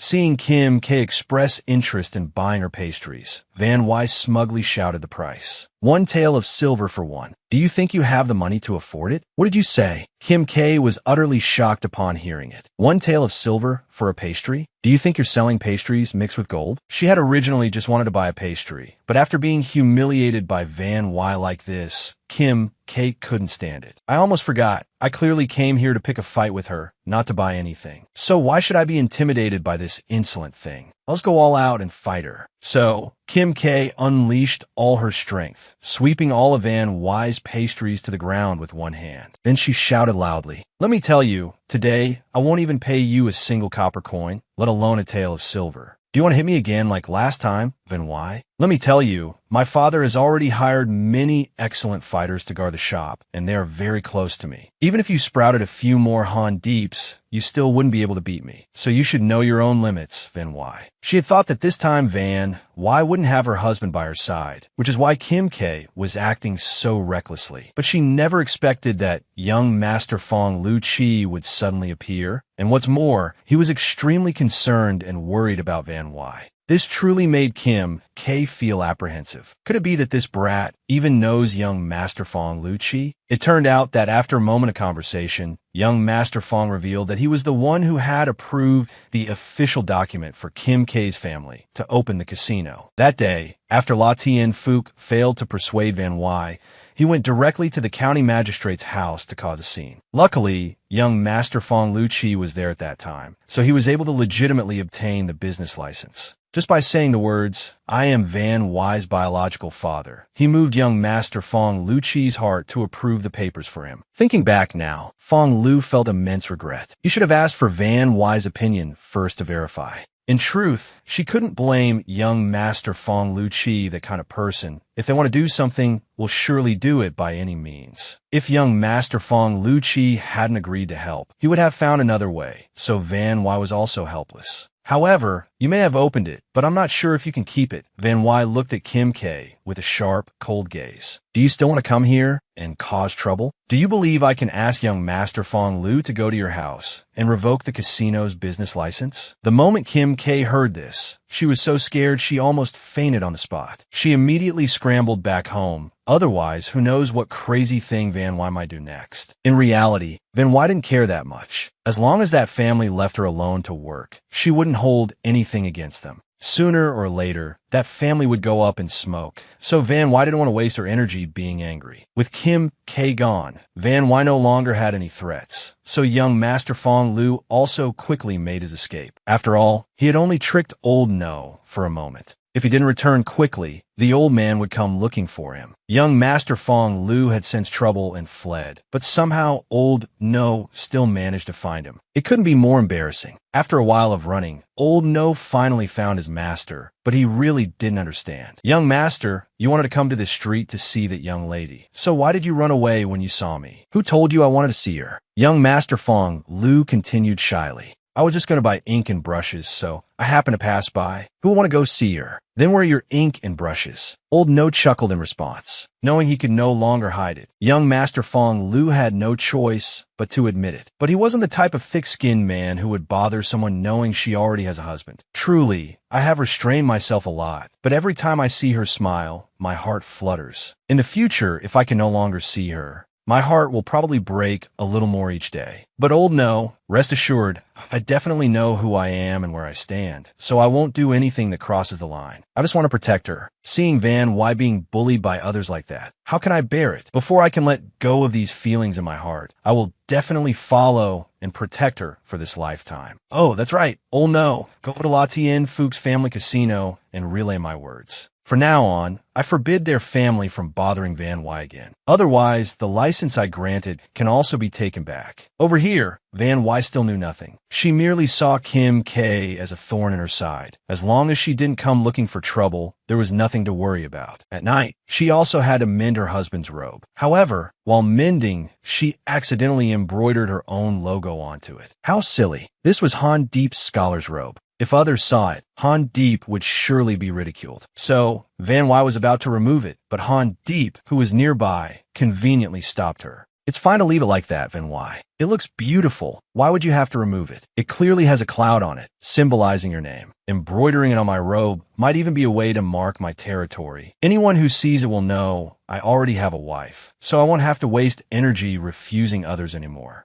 That does make sense, Van Wy nodded smugly. Lately, I haven't seen Quan Tuet Yin anymore. Probably because Han Deep has been avoiding her a lot at the academy, so she's no longer interested in her sisterly bond with me, which is really great. However, while Quan Tuet Yin is out of the picture, Quan Fu Tu is not. These past few days, the master's illness has been relapsing over and over, making Han Deep extremely worried. The teacher is also getting old. It's truly pitiful to be tormented by illness like that. So Han Deep wanted to ask Van Wy to cook some nutritious and light food for Quan Fu Tu, and he would personally bring it to him the next morning. Van Wy agreed as soon as she heard. After all, Quan Fu Tu is a man of sentiment and righteousness. It would be a bit too much not to cook a proper meal for him now that he's so gravely ill. So the next morning, Van Wy had the food ready for Han Deep to take. However, before he could meet Quan Fu Tu, Han Deep had to get past the barrier named Quan Tuet Yin first. Upon seeing Han Deep arrive at her house, it goes without saying how overjoyed Tuet Yin was. Although Han Deep's attitude had been to avoid Tuet Yin ever since that day, she didn't give up and kept asking after him, as if they were very close. It's unknown how long Tuet Yin can maintain this, but with this situation, Han Deep will surely not change his decision. She originally wanted to talk more with Han Deep, but Yin Ni's father heard a noise outside and called out loudly. Yin Ni, who has come to visit? Realizing someone had come to his rescue, Han Deep quickly spoke up loudly. Your student, Han Deep, has come to visit you. Has the master's illness gotten any better?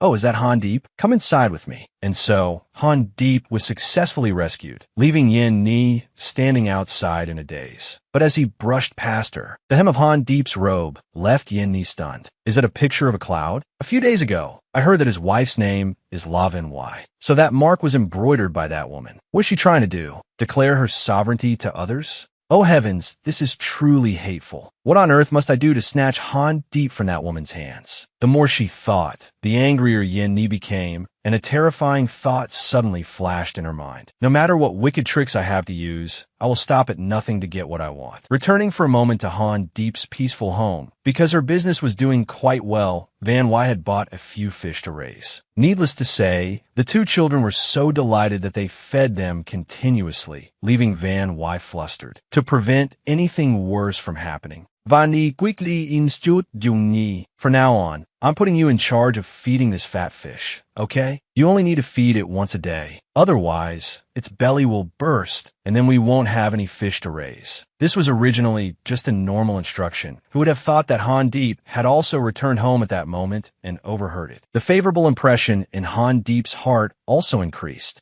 So cheese has been put on the shelf. As soon as they saw Han Deep return home, Dung Ni and Han Mak immediately ran out to greet him. Big brother, Dung Ni just got a fat red fish to raise. It's really big. It turned out Van Wy didn't just buy a few, but a lot of them, which made the two children extremely delighted. Noticing her husband was in an extremely good mood today, Van Wy couldn't help but ask if he had encountered something very happy today. Receiving this question, Han Deep just smiled to brush it off, then happily replied, "It's nothing, just some trivial things from outside. It's just that as soon as I stepped through the door, I saw you, Dung Ni, and Mak Ni talking and laughing so happily. In that moment, my heart suddenly understood the meaning of the two words family. That's why I'm this happy. Van Wy, you, Dung Ni, and Mak Ni are the family that I want to protect with all my strength. So the more I think about it, the happier I feel." Seeing Han Deep in such a good mood, Van Wy also let out an embarrassed laugh. "For you to think that way, I truly feel very happy too." Actually, during this period, Han Deep's favorability level has also been increasing steadily, rising almost every day, so Van Wy doesn't need to worry too much. The shelves of the supermarket are also fully stocked, and soon there won't be any more space. However, my small chest has accumulated enough money to rent a shop. When that time comes, I'll take things from the supermarket to sell. Money will surely flow into my pockets. Oh my, the more I think about it, the more thrilled I get. I, La Van Wy, will be the richest person in this town Sun County. In the future, I will definitely become even more prosperous. Han Deep is also right. A peaceful life like this, I really hope it can last forever. But the small family hadn't been happy together for long before bad news arrived 2 days later. This Yanni is truly too thick-skinned, because she hadn't seen Han Deep for several days. So today she proactively blocked his path at the classroom, then eagerly said, "Please stop, big brother Han. It's raining very heavily outside. Why don't you rest for a while at the academy and wait for the rain to stop before heading home?"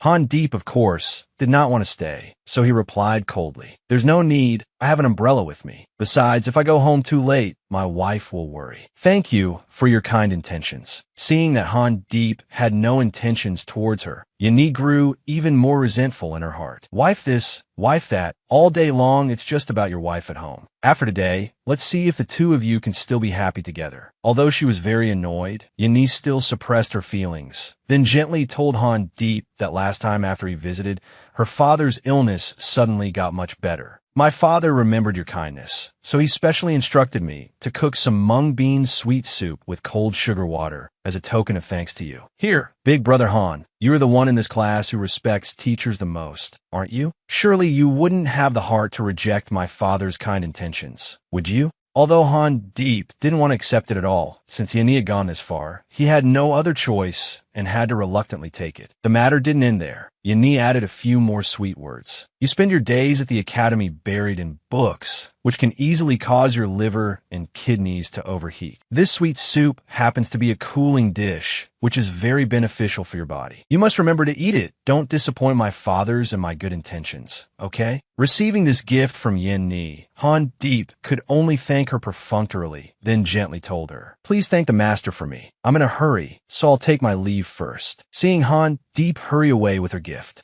Yanni felt even more smug in her heart. "I put all my effort in especially preparing this bowl of mung bean sweet soup, and I even added many good things inside that I spent a lot of money on. I had to take a great risk to be able to buy it. Oh, Han Deep, it won't be long now. You will fall into the palm of my hand, and you will surely never escape." To carry out this plan, Yin Ni had actually been watching for a long time. For the past 2 days, she had been specially monitoring and studying. The time Han Deep returned home would always be a little earlier than La Van Y, so that empty period would be her time to act. She was originally about to rush in, but she suddenly discovered someone from the house next door was approaching, so she couldn't act rashly and had to hide first. Although he was home, Han Deep couldn't stop thinking about the gift Yen Ni had given him. His wife had clearly warned him very carefully to be wary of any food given by Quan Tuet Yen. It's best to dispose of this mung bean sweet soup. I shouldn't eat it to prevent future trouble. Just as he was thinking this, suddenly, the neighbor from next door rushed into Han Deep's house and said loudly, "Han Deep, something bad has happened. My grandson from the Ho family took Mac Ni and Dung Ni out to play, and now it's still raining so heavily, but there's still no sign of them." Knowing the situation seemed serious, Han Deep didn't hesitate to tell the old neighbor woman, "Grandma, please don't worry so much. I'll help you find the children now. You should go home and wait, otherwise you might catch a cold from the rain." So Han Deep held up his umbrella to take the old woman home, while he himself hurried out to find the kids. A moment later, Van Y also ran home through the rain, not expecting it to rain so heavily today. She had wanted to run home quickly to see everyone, but for some reason, there was no one in the house. There was only a small food box placed on the table, which made the already hungry Van Y feel extremely excited. Why is there mung bean sweet soup here? Could it be that Han Deep bought it? It seems that ever since he gave me the hairpin the other day, Han Deep has often been buying small things to bring home. Sometimes it's preserved plums, other times it's face cream. I don't know where he learned this trick to coax me. It really makes Van Y very happy without her thinking too much about it. As it happened, she was also hungry. Well, I'll leave a bit for the two kids in the house. I can just eat a little to tide me over. Quan Tuet Yen, who was outside at this time, was still unaware of anything, confidently assuming in her heart that Han Deep was eating it. So she peeked her head in to see. Who would have thought? The person eating that bowl of mung bean sweet soup was actually Van Y. Needless to say, you can imagine how shocked she was. Thinking back a bit, Tuet Yin realized that the old woman from earlier must have called her beloved Han Deep away. Oh heavens, that hateful old woman, she's ruined my dream plan. Seeing Van Y finish the sweet soup and become extremely dizzy, Quan Tuet Yin also lost all hope and left. Who would have known that on her way home, she would run into a man who was dead drunk, and so her malicious heart began to burn fiercely. "Hey there, good sir. Would you like to come inside to shelter from the rain? There's a young lady waiting for you inside. I'm sure you'll like her very much." And so, the drunkard didn't mind at all. Hearing that someone was waiting for him, he was delighted and rushed over immediately. Actually, this can't be blamed entirely on me, Tuet Yin thought to herself. La Van Y, isn't this the result you brought upon yourself? Just slowly enjoy the gift I've given you. I'm sure you'll like it very much. At this time, Han Deep had already found the children for the old woman. However, she didn't want to let Han Deep's two children go home right away and kindly suggested, "I've already prepared ginger soup. Why don't you let Dung Ni and Mac Ni stay here and warm up a bit? You should come in and have a bowl too. Wait until the rain stops before you head back." Han Deep actually wanted to, but he had to refuse because he was still very worried about his wife at home. He didn't know if Van Y had returned home safely, so he wanted to drop by and check. So for now, he would go home by himself. For some reason, his heart felt restless, as if he had a bad premonition that something was about to happen. So Han Deep rushed home in the night, and as soon as he stepped through the door, he heard his wife's cries for help. Seeing the scene of Van Y being restrained by the man in front of him, Han Deep honestly froze for a few seconds. "Ah, I recognize you. You little wench. You're that sharp-tongued young lady from last time, aren't you?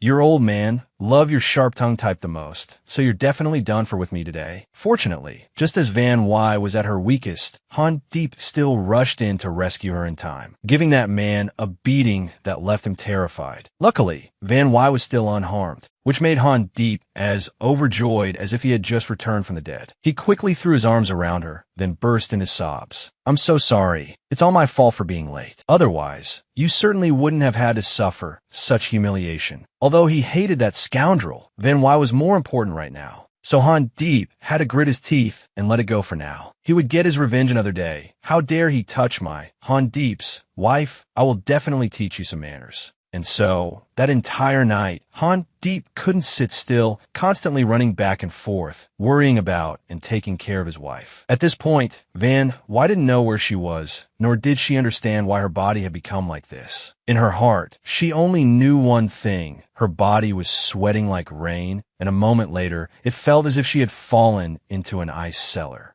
At that moment, there was only a gentle hand carefully looking after her. Her consciousness grew heavier, as if sinking into a very warm spring pond. After a difficult night, thankfully, Van Y was a little better. When she startled awake, it was already morning, and what's more, Han Deep was sleeping exhaustedly right beside her. Looking at her husband's haggard face, Van Y felt a pang of pity and thought to herself, "It feels like he was up until almost morning. He really couldn't hold on any longer, so he lay down beside me, but then he was afraid of waking me, so he could only sleep outside the blanket. Wait, but why is this a little strange? Why am I only wearing my inner clothes?" A sudden thought rushed in, making Van Y feel extremely scared. Oh God, it can't be like that, can it? My Han Deep isn't the type to be careless and take advantage of a situation. He probably just conveniently took them off to make it easier to care for me. Maybe I should wait for Han Deep to wake up and ask him? Just as she thought that, who would have guessed that Han Deep would startle awake? Seeing Van Y's dazed face before him, Han Deep gently touched her forehead and said, "Thank goodness, you're not hot anymore. How does your body feel? Do you feel uncomfortable anywhere? Last night your body was extremely hot. I could only use a cold towel to continuously wipe you down to counteract the drug's effect. I hope you feel a bit better now." Seeing Han Deep so worried about her, Van Y waved her hand and said, "Not all. I feel very well now." "Oh, but that's right, we're Dung Ni and Mac Ni. Now that you mention it, I remember," Han Deep replied gently. "I left them with our neighbor yesterday to let them sleep at her place for a night. Don't you worry, the kids slept very well last night." Though she appeared calm on the outside, Van Y's insides were in turmoil. She really wanted to ask Han Deep about last night. But after thinking for a long time, she still couldn't find an answer. She didn't know if she should bring it up with him. After thinking for a while, Van Y still couldn't bring herself to say it, so she reassured herself. "Maybe I should just not ask. Han Deep looks really tired right now. I feel that asking about this now could easily hurt someone. Moreover, compared to this trivial matter, the most important thing now is to report it to the authorities." And so, after thinking it through, Van Y decided to turn and say loudly to Han Deep, "I want to ask you, did you let that person go yesterday? How could that scoundrel get away so easily? I really want to smash his head in. How dare he barge into someone else's house?" Han Deep saw how angry his wife was, but there was nothing he could do. He was out of options. "Seeing you faint like that yesterday, I was honestly scared to the point of fainting myself." "Oh, that's right, my wife. Did you eat that bowl of mung bean sweet soup yesterday?" Mentioning that sweet soup, Van Y was startled and remembered. "Yes, I thought you bought it, so I just ate it naturally." "Oh, but wait a minute, could it be that there was really a problem with that mung bean sweet soup?" Han Deep didn't have any solid evidence in hand, so he couldn't confirm it. He could only say to his wife, "This is just my speculation. Actually, that bowl of mung bean sweet soup was given to me by Quan Tuet Yin. I was originally going to throw it away. But yesterday after you came home, what exactly happened?" "I don't know either," Van Y vaguely recalled. "At that time, I just felt a little dizzy. I thought it was because I caught a cold from being in the rain, so I wanted to go to the room to rest for a bit. I was so tired I really didn't see when that scoundrel snuck into our house. At that time, I could only sense one thing. The smell of alcohol on him was very strong. It choked me into sobriety, and then I hurriedly tried to run outside. Thinking about it carefully now, my condition at that time was clearly not just a simple cold. Oh, that's right. I'm only just realizing it now. The person who was supposed to be the victim last night should have been Han Deep, but by some twist of fate, it turned out to be me. Oh heavens, is this the price I have to pay? It's so expensive." The more Han Deep heard Van Y recount, the angrier he became. This was just bullying people too much. Just as the matter inside the house was yet to be resolved, a desperate cry came from outside. "Open the door for me, quickly." Although he wasn't sure what was happening outside, Han Deep still went out to have a look. Who would have known? The people who came looking for Han Deep and his wife this morning were actually the constables, which really left him a bit confused. It's just early morning. What are they doing here? He was very bewildered. Could it be because of what happened yesterday? But that's not right. He hadn't even had a chance to report it to the authorities. How did they find their way here? Hearing the loud noise outside, Van Y also pushed the door open to see. After the group of constables learned that both Van Y and Han Deep were in the house, they immediately ordered their arrest and even loudly called Van Y and her husband murderers who killed someone. Before Van Y and her husband could figure out what was going on, they were both taken to the public court by the constables. Standing before the county magistrate's court, Van Y and Han Deep themselves couldn't understand what bad thing they had possibly done. Han Deep loudly questioned the county magistrate to plead his innocence. But before the magistrate could explain, the person beside him shouted even louder. "You audacious lot! Don't you know in your hearts what you have done? And you still dare to lie here, pretending to be innocent. Do you know where this is?" In contrast to Han Deep's aggression and haste, Van Wy was a bit calmer at this moment. "According to what the constables said just now, we are murder suspects, so this must be a murder case. But why arrest me and Han Deep? Could it be that something bad happened to that pockmarked Luer?" And so, just as Van Wy had guessed, the county magistrate loudly asked the two defendants before him, "Listen to this question clearly. Do you know a person named pockmarked Luer?"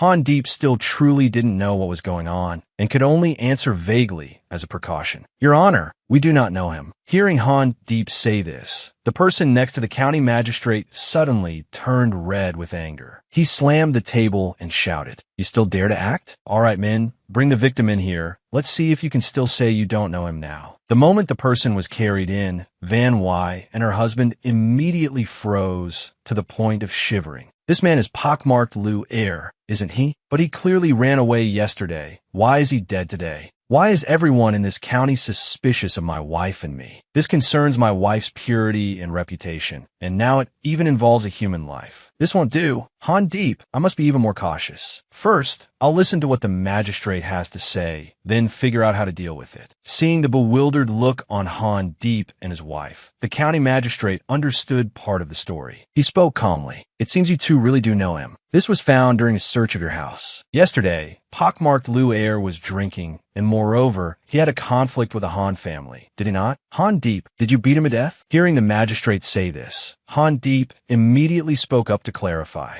"It is true that I hit him, but not hard enough to kill him. Besides, there was a reason for it. It's not like I would go around hitting people for no reason." The man beside the county magistrate grew angrier the more he listened. "A reason? The reason is that you wanted to vent your anger, so you physically assaulted him to the point of taking my nephew's life." Seeing herself and her husband being falsely accused like this, Van Wy truly could not hold back any longer and spoke up in their defense. "You're slandering us, not to mention whether a single punch can even take a person's life. But why did that pockmarked Lou Air, after drinking, not go home to sleep, but instead come to our house? That is what I find strangest." Knowing he couldn't win an argument against them, the man beside the county magistrate chose to report to him, "Your Honor, before coming here, I made special inquiries. My nephew once had a small conflict with the Han family's wife, and many people at the market can testify to this. That man, surnamed Han, must have done it for revenge, luring my nephew into his house and taking his life. What a cruel, heartless monster." Hearing the man beside the magistrate accuse his wife like that, Han Deep truly didn't understand when his wife and pockmarked Lou Air had ever had a conflict. Why had he never heard her mention anything about it? Ignoring Han Deep's bewilderment, Van Wy continued to defend herself. "Master Lou, do you have any proof for what you're saying? If not, aren't you just slandering others? That day at the market, pockmarked Lou Air had improper intentions towards me first. His behavior was utterly detestable, but I had already resolved that matter smoothly, and my husband knew nothing about it." The courtroom was originally very tense, as both sides presented very convincing arguments. But then, a voice suddenly echoed from outside, causing everyone to turn and look.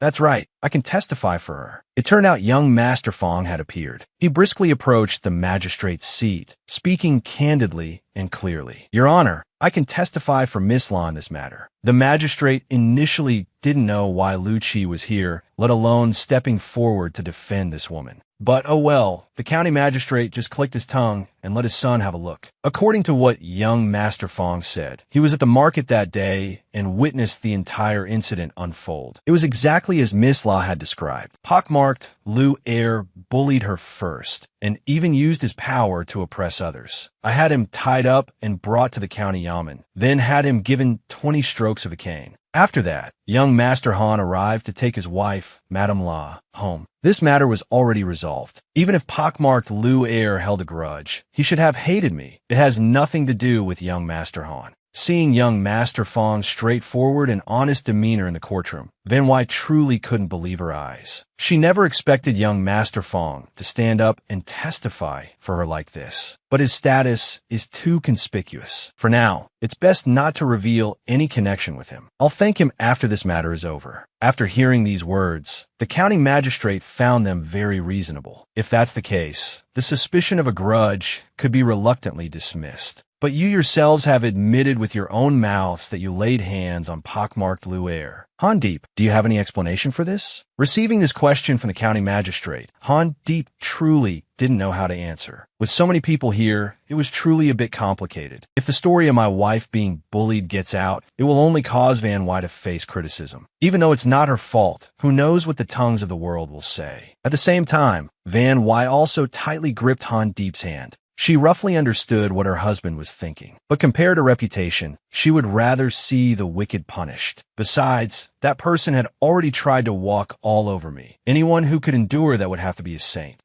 But maybe I'm overthinking it. Why is this corpse's neck wrapped so tightly? Han Deep also figured out the reason, so he couldn't just swallow this grievance so easily. He had to help his wife restore her good name. As he spoke, pockmarked Lu'er's uncle ran to his nephew's body and cried out, "Your Honor, please look. The wound on my nephew's face is very severe." This Han Deep truly struck a heavy blow. His head was also injured, perhaps from strong impact, before he passed away. Maybe for a moment, he seemed fine, but not long after, the injury flared up, and passing away in his sleep is a normal and understandable thing. Oh, my poor nephew, to pass away so silently. Your Honor, please seek justice for my nephew. Don't let him die under such an injustice. Seeing the tragic scene in the courtroom, Van Wai knew that if she didn't speak up to clear her name, no one could save her. So after careful thought, she spoke up. Your Honor, this humble woman has a question and would like to ask Master Lu to answer it. The county magistrate was naturally fair to everyone, so Van Wai was allowed to state her opinion.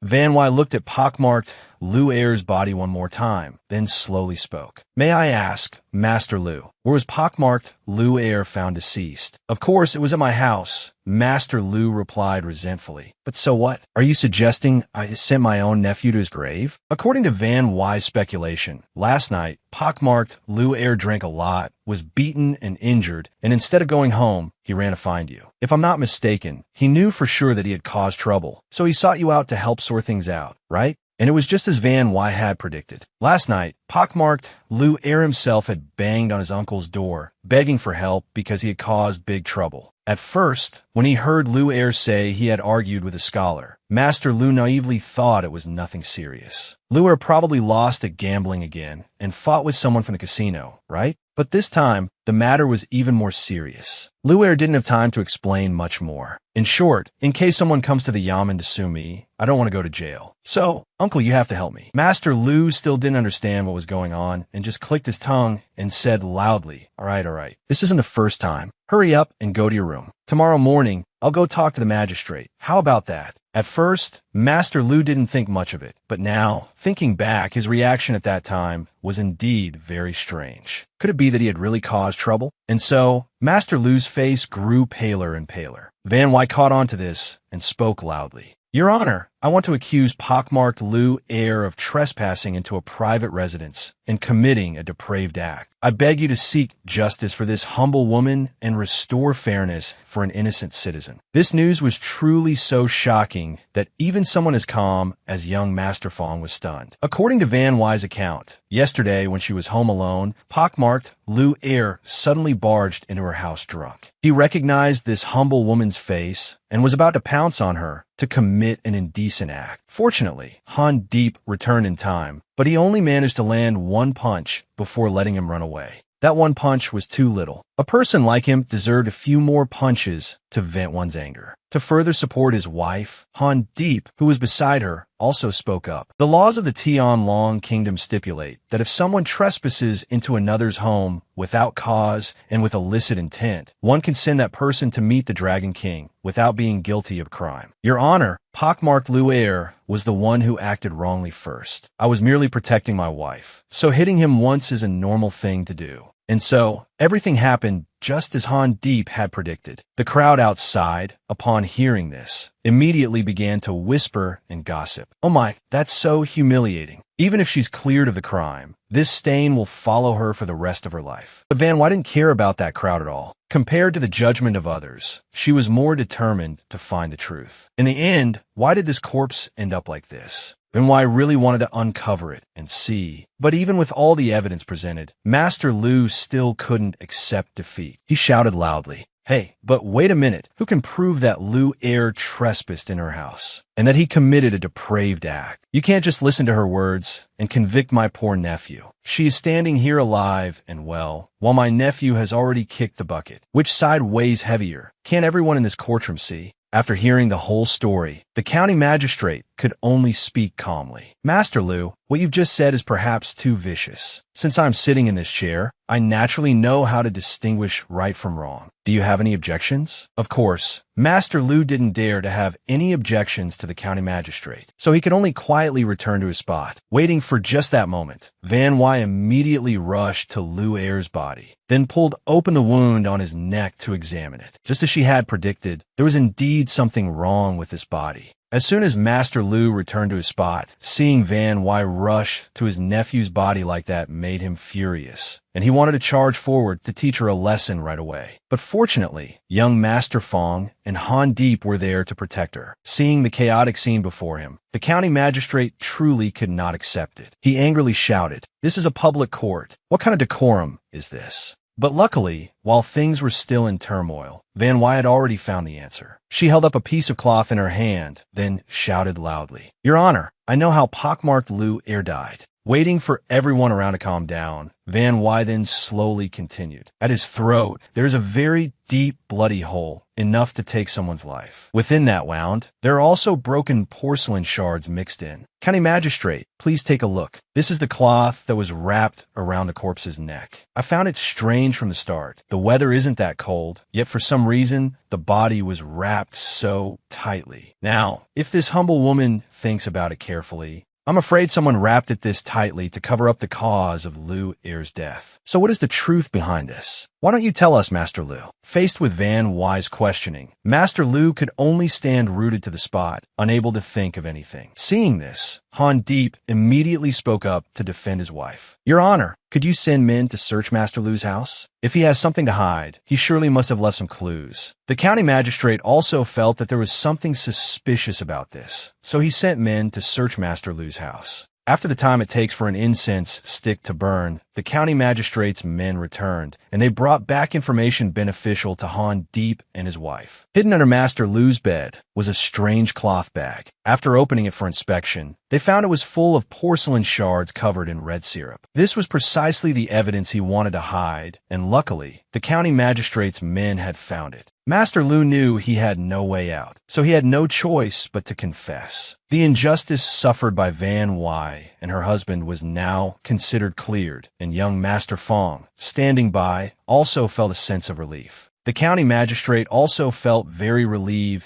to have found the truth and restored the innocence of blameless citizens. But since Master Lu had confessed, he should also clearly state the full extent of his crimes. According to his account, last night, Lu Air came to his house to find him as usual. But this time, he seemed to be stammering and not acting naturally. He caused trouble every few days, and I had grown accustomed to cleaning up his messes, so I didn't bother asking for details and just told him to go to his room to rest. He must have felt at ease, because after going to his room, not only did he not go to sleep obediently, but he went to find the servants to demand wine. He got completely drunk. I originally thought he was just having one of his usual fits, but who would have thought that while he was drunk, he smashed the wine jug himself, and then tripped and fell onto the small shards. I couldn't sleep the whole night, and the next morning, I hurried to check on him. His room was very quiet then. I thought he was still fast asleep. I never expected that as soon as I opened the door, I would see him lying in a puddle of strawberry syrup. The Lu family has few men. In this generation, it's just the two of us. He was the only hope of our clan, but he was gone just like that. The servants told me that all last night, he kept muttering about wanting to find someone named Han Deep to get revenge. I guess that was the person who had a conflict with him. Since the Lu family line has ended, I had to at least seek justice for him. I couldn't let my nephew die such a wrongful death. Hearing this, young Master Fong was extremely indignant. So you covered up the wound and then reported to the authorities, lying that your nephew had been harmed. You are truly outrageous. Do you know how your actions would affect others? You nearly destroyed an entire family. Luckily, the truth has been investigated. Otherwise, you would surely carry that karma for the rest of your life. So, after everything was clearly adjudicated, Master Liu was found guilty of concealing evidence and persecuting commoners. So he was stripped of his official post and thrown into the Great Prison. All his assets were also seized. The county magistrate decided to give half to Han Deep and his wife as compensation. La Van Wai and Han Deep won their victory, leaving the county yamen with their names cleared. Before they left, they didn't forget to thank young Master Fong for showing up in time to be a witness. But this meant nothing to young Master Fong compared to repaying a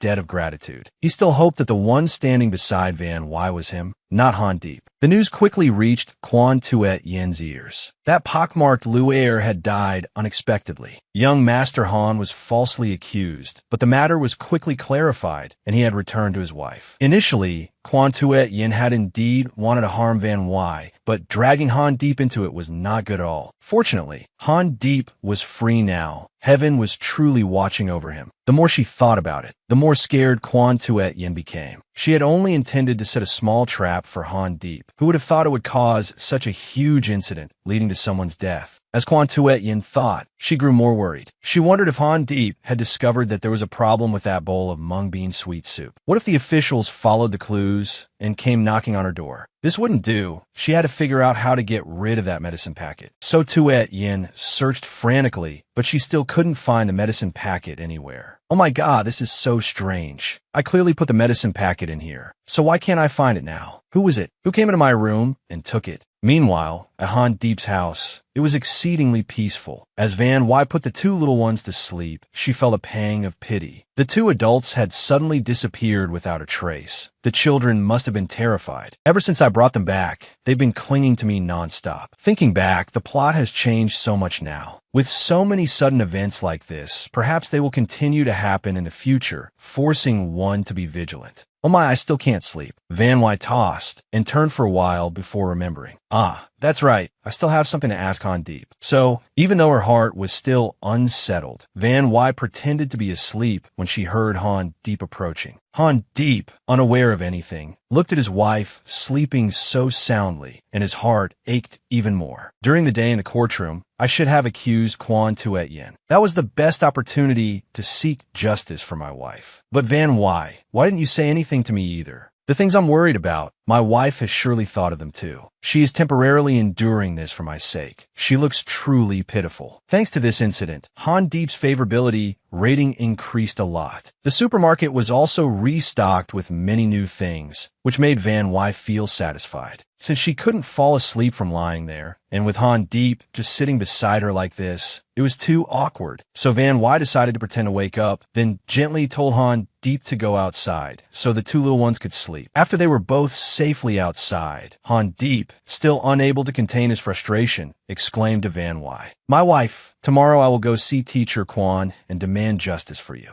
Hearing this, Van Wai didn't react much, just gave a slight nod in agreement. This reaction from Van Wai truly surprised Han Deep. "My wife, aren't you angry with me? You're not even going to blame me. Today in the courtroom, I concealed the suspicion about Quan Tuet Yen. Wasn't that very unfair to you?" Seeing Han Deep's remorseful expression, Van Wai could only gently ask, "If you were afraid I would get angry, then why did you still do it?" Actually, Han Deep also had a conflict in his heart, which was why he couldn't accuse Quan Tuet Yen. The teacher is my benefactor. At that moment, I really couldn't bring myself to say it. If you blame me, it's understandable. Hearing her husband say this, Van Wai could only sigh and reply, "This isn't a criticism, Han Deep. We are family. Do you think I don't understand your character?" During the day in the courtroom, when you were about to be blamed for someone's death, you were still mindful of my reputation and insisted on not revealing the truth. Being the person you are, how could you not remember the teacher's kindness? Han Deep, I do want to punish the culprit, but the one who did the bad deed was Quan Tuet Yen. What did Teacher Quan do wrong? With the teacher's character, he probably won't cover up for his daughter's crimes. To avoid affecting the academy's reputation, settling this matter privately is the best way. Having someone by his side who understood him so well, Han Deep truly felt very happy. But my wife, if you do this, won't you feel wrong for the rest of your life? Wronged? Bani replied innocently. Of course, I'll feel a little, but compared to what we've already been through, it's really not worth mentioning at all. But you'll have to spend the rest of your life making it up to me, okay? Otherwise, I'll feel hurt too. Han Deep's favorability level increased more and more, proving that the things he said today were all from the heart. Han Deep would definitely try his best to make it up to Van Y, even if it took a lifetime. And so, the next day quickly arrived. Teacher Kwan's house was unusually dark today. Holding the medicine packet in his hand, Teacher Kwan couldn't understand and gasped, wondering to himself, why is this thing in Yenni's room? Who did she want to use this filthy thing on? The more Teacher Kwan thought about it, the more devastated he felt. He couldn't understand why his obedient daughter had become so depraved. His illness worsened, and he eventually coughed so much that he spat up strawberry syrup before fainting. Fortunately, Han Deep arrived just in time, otherwise who knows how much worse things would have gotten. Although his body was unwell. But when the teacher saw that Han Deep had discovered his daughter's medicine pouch, he immediately sat up and said loudly to him, "Quick, give that to me. I just dropped it carelessly." Seeing this medicine pouch, Han Deep became even more curious. Is this the teacher's medicine? The teacher is coughing so much. Why isn't he using it? The teacher didn't know how to explain it, so he could only click his tongue and reply, "This isn't for treating illnesses." "Oh, that's right. Han Deep, why did you come to see me today? Is something the matter?"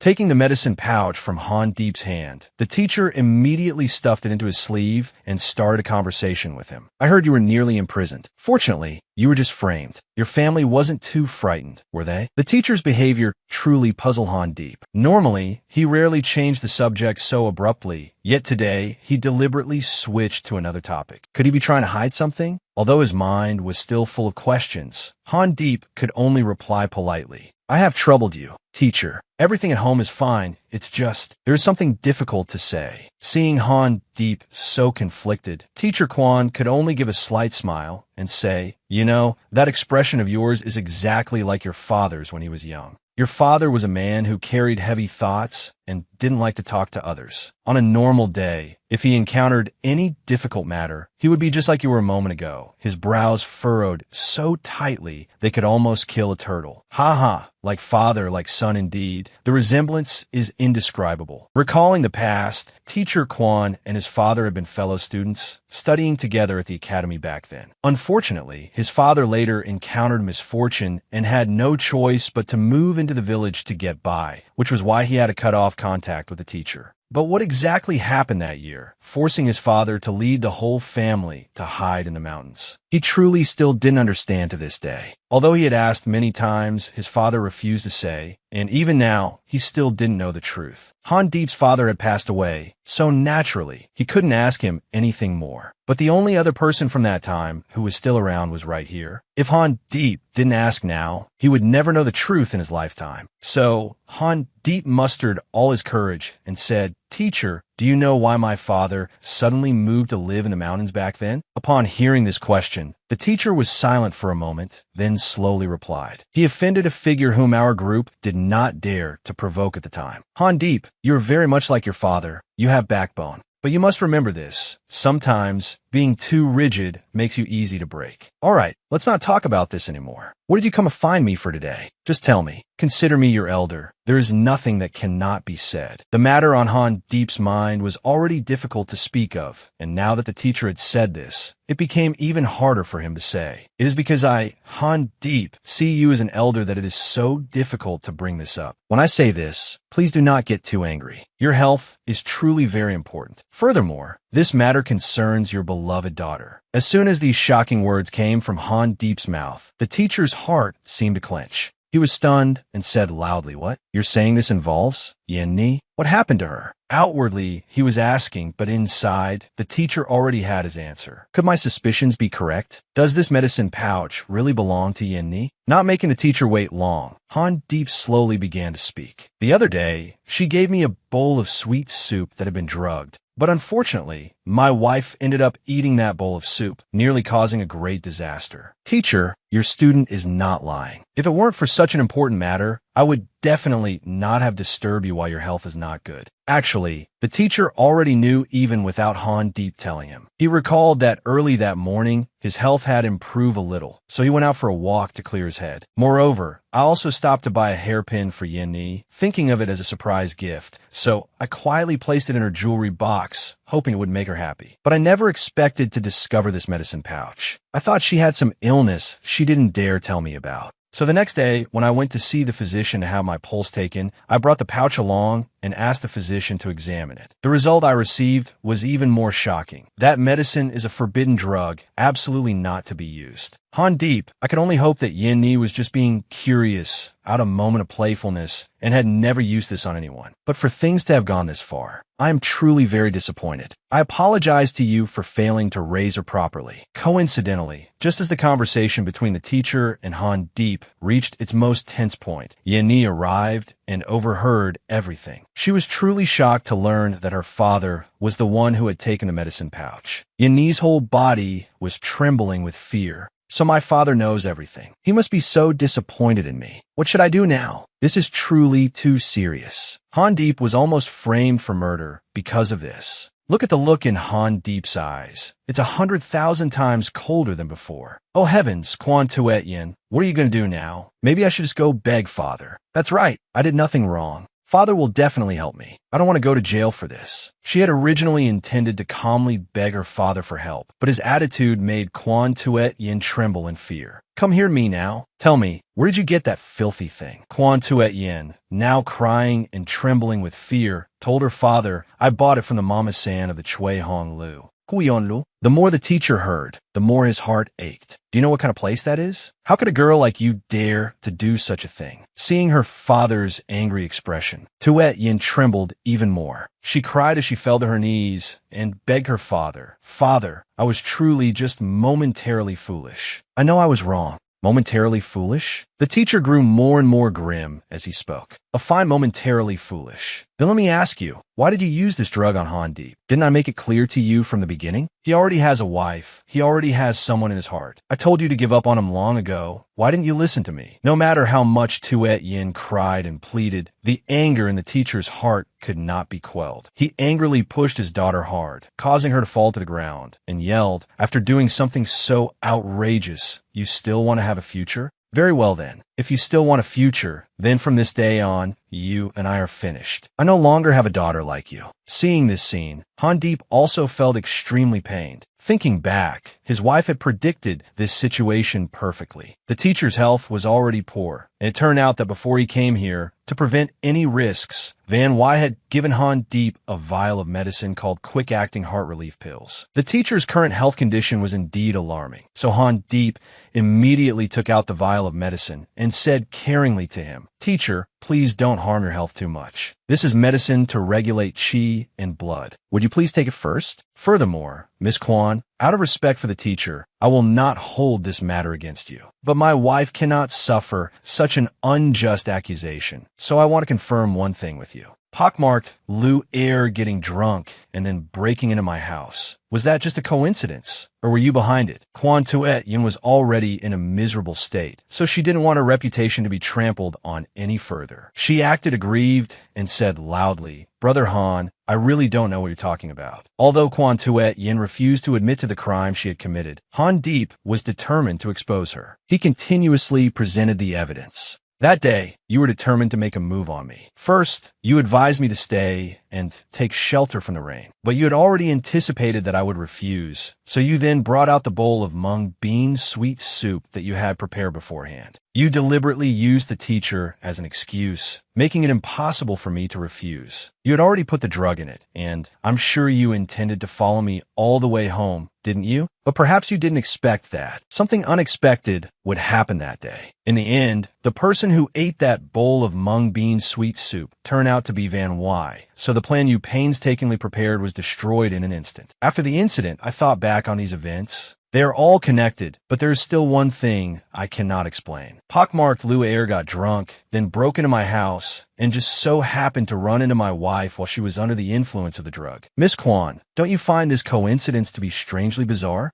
Quan Tuet Yin really did not want to confess, so she kept being evasive and refused to speak. But Teacher Quan already understood everything, so he spoke up. All right, that's enough. You don't need to make any more excuses. I already know everything about this matter. Go to the yamen and turn yourself in. In prison, reflect on your sinful deeds and experience the consequences of your sins. When Quan Tuet Yin heard her father say this, her whole body went limp. She couldn't believe her father could treat her like this. Quan Tuet Yin cried and begged, "Father, please just look at me, won't you? I am your only biological daughter. How could you bear to let me go to prison?" Although she cried until she had no tears left, the teacher showed no signs of wavering. So Quan Tuet Yin had no choice but to shout, "Fine then. If you insist on forcing me to go to the yamen, I might as well just end my own life." Though he appeared cold on the outside, when Tuet Yin shouted and threatened to kill herself, Teacher Quan was truly scared and yelled to stop her. But Tuet Yin was desperate now. She truly didn't want to live anymore. After all, if she lived, she would be sent to the yamen.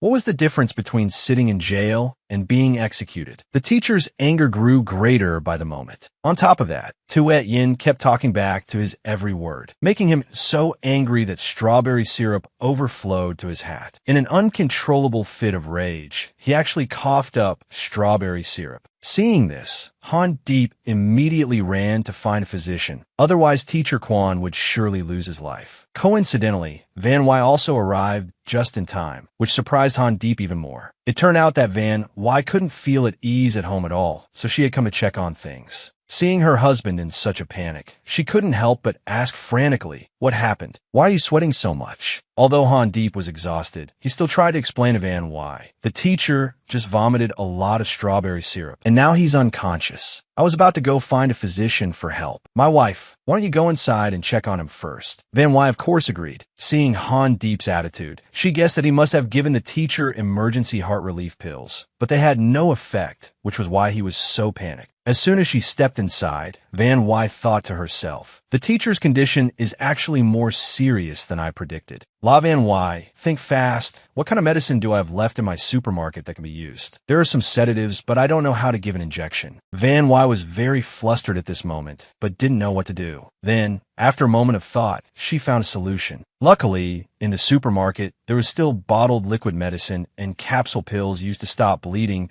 but she had to use them carefully and must not let Tuet Yin see the packaging. So, despite Tuet Yin's efforts to stop her, Van Wai could only state coldly and decisively that she could cure her father as long as she went to pour a glass of water right now. Otherwise, it would definitely be too late. While Tuet Yin hurriedly left, Van Wai quickly gave the teacher a few of her capsules. On the medicine shelf in the supermarket, only these two medicines were barely effective. Not even the emergency heart relief pills could overcome his underlying condition. Whether the teacher could pull through this time would depend on the will of heaven today. After Tuet Yin returned with the water, she anxiously pressed Van Wai, asking what was wrong with her father. But for the moment, Van Wai didn't know how to answer and could only slowly question Tuet Yin. Knowing your father's condition would become this severe, why did you do it in the first place? Right now, you can only pray for the physician to arrive quickly. Otherwise, I can't say for sure what will happen to your father. Today's episode has ended. Don't forget to like, comment, and subscribe to the channel to support me so I have the motivation to continue.